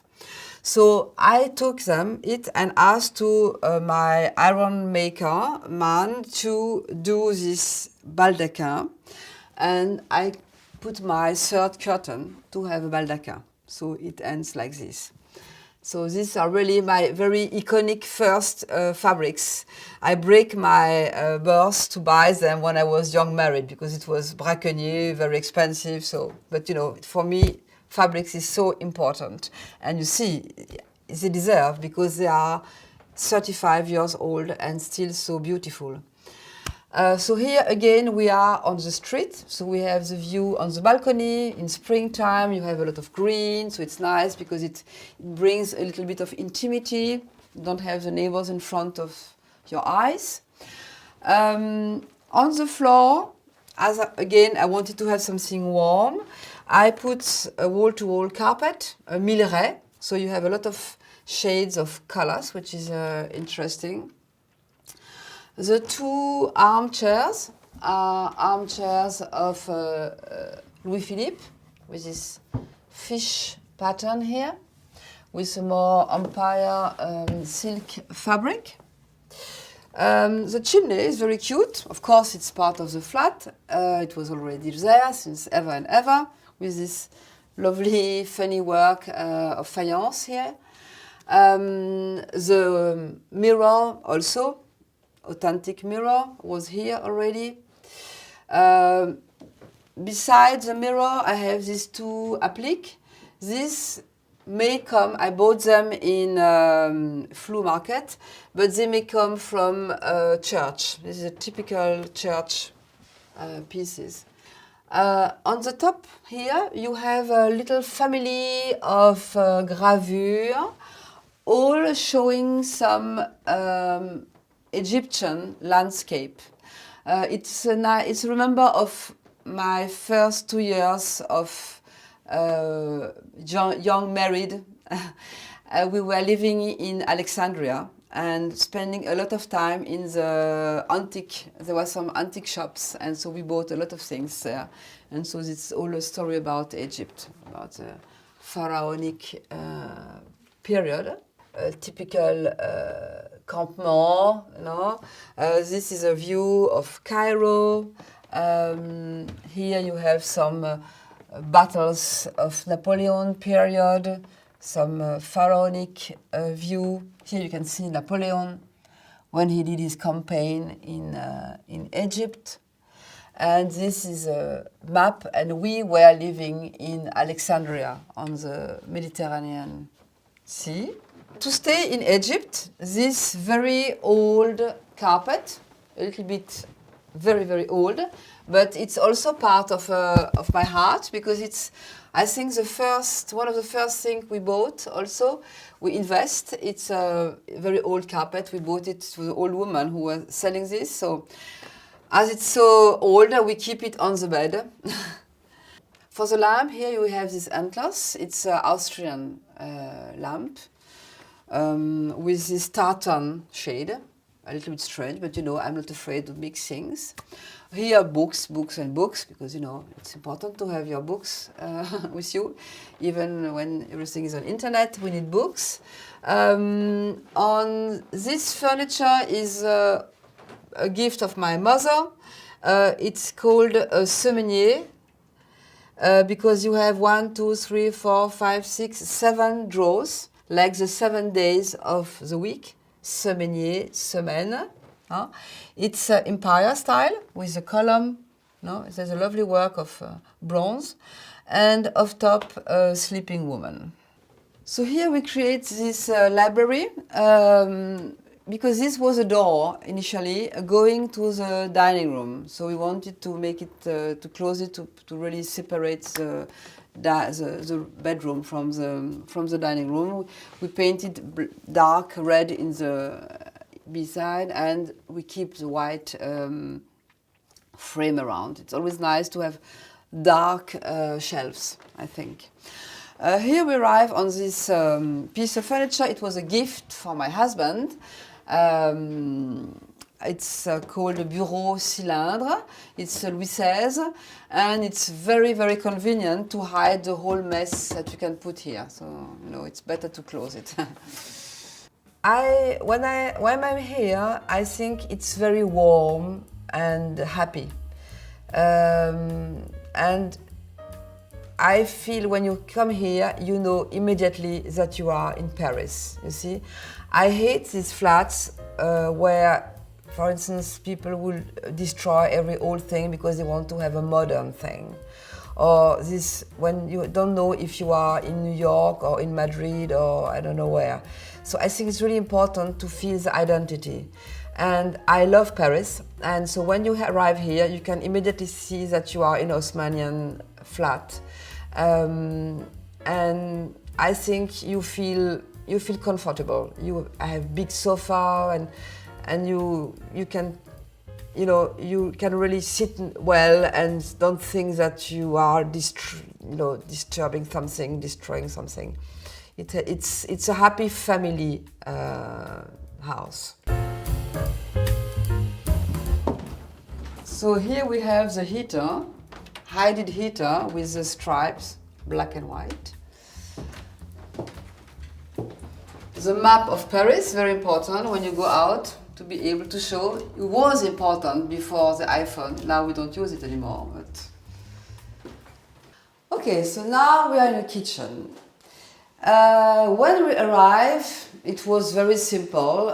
This very strange size of kitchen. I couldn't say what geometric pattern it is. There are 1, 2, 3, 4, 5, 6, 7 corners.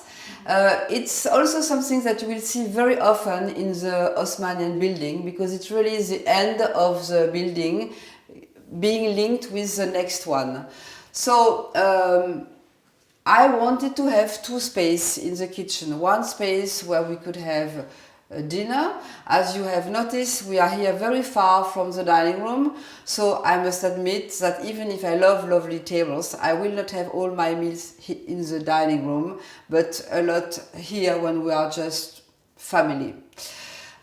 So I wanted to have a nice space where you could have breakfast, lunch, dinner when you don't have a dinner guest or when it's not a Sunday lunch. So we cutted the room with this piece of furniture. Everything was made by order by a Belgian company. We wanted to keep something traditional look, because again I think it's important to respect the style of the construction. But we bring some architectural elements which make it more interesting. So all these pieces, we have added them because it was really a very simple, there was nothing on the top, all this corniche didn't exist. The doors were very simple, so we added all the woodwork here on this door also in order to make the room more sophisticated.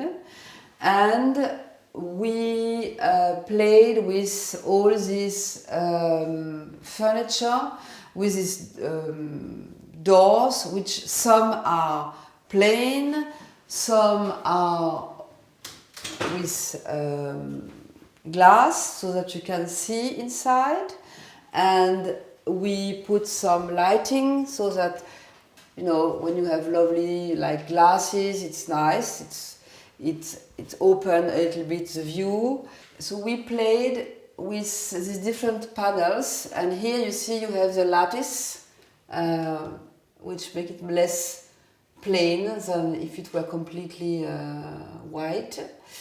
I wanted to warm this room, and so I chose this very deep red, browny red, and I wanted to give it a little bit of a country style. So on the floor I put this stone. It's Pierre de Bourgogne. really in the old way of cutting the stone, so very irregular, like you have it. So I create this funny bench, very convenient because you can put lots of things inside. And it reminds me really the Austrian style with this way of cutting the wood, very baroque, and the stag on top, which are also reminding a little bit country, mountains. The lamps are more modern. I like the contrast with these shiny silver lamps. The table is a very rustical country table with a branch in black painted. So it's a play of white, black and red. And here you have a lovely paintings of a friend, Donadieu, who is painting on very old papers, you know, that he find, a rubbish paper, and he makes this very interesting work of pastel, aquarelle, painting with inspiration of antique stories. So here it's really the technical part of the kitchen where you work. So there is a view on the courtyard, and for the plan de travail I use some what we call la pierre bleue de Belgique, this blue stone of Belgium. I like because it's very natural and you have a lot of motif on the stone. And for the wall here behind the heater I have some zelige, black zelige, very rustical. Here you can see my cache pose, always important. You can put flowers, but you can put also all the kitchen things. So here it's again this idea of countryside. It's really these buffets that you have in the old kitchen where you can, you know, storage a lot of things, and I like it because it's like nearly like a furniture, like an old furniture, and it makes a link between the technical part and this part, which is more like a little, let's say, dining room. Here on the table I put my verdure collection with this lovely red, which reminds the walls. Here we will have a dinner with a little bit of soup with a carrot plate. These are the typical little pieces to put. It used to be to put the carafe, but it can be used for butter, for whatever. The little flowers again, the goblets, which can be used for water or whatever. My coupe Christophe for bread. So this is a very traditional old shape of the Limoges porcelain. I use it also sometimes to do some bouquet, some low bouquet. Here it's convenient for bread.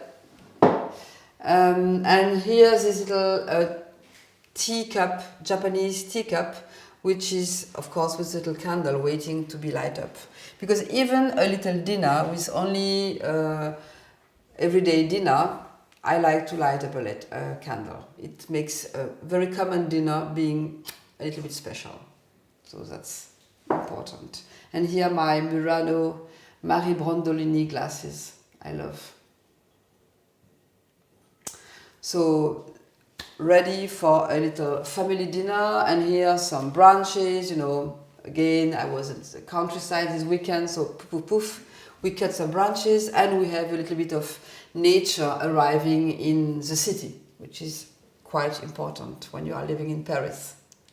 So this home is a lot of memory of my family house with 6 children, my business, mixing both things. Sometimes it happened funny things because, you know, when I had my clients coming here, my designers, as I'm in the luxury part, it was very more high-end people used to very sophisticated things. So I remember we were in the showroom doing my show with these clients, and suddenly a baby arrived and said, "Mommy, I'm finished."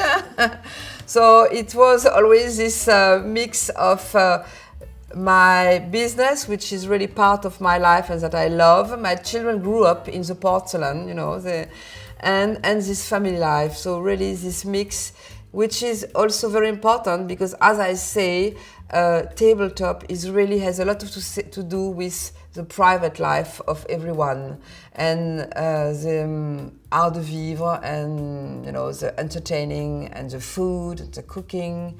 So it's not only decoration, it's not only colors and patterns, it's a lot more. So now we are at the end. I show you my house where we are having lovely time with the family, where I used to work also during 20 years. A big space of inspiration here. I hope you enjoy. I enjoy to share with you my little secrets and my passion. As you may have guessed, passion of table, the enjoyment of being really part of the haute couture de la table, you know, sharing l'art de vivre à la française with you. Goodbye. Thanks for watching. Go to homeworthy.com for exclusive content and shopping guides.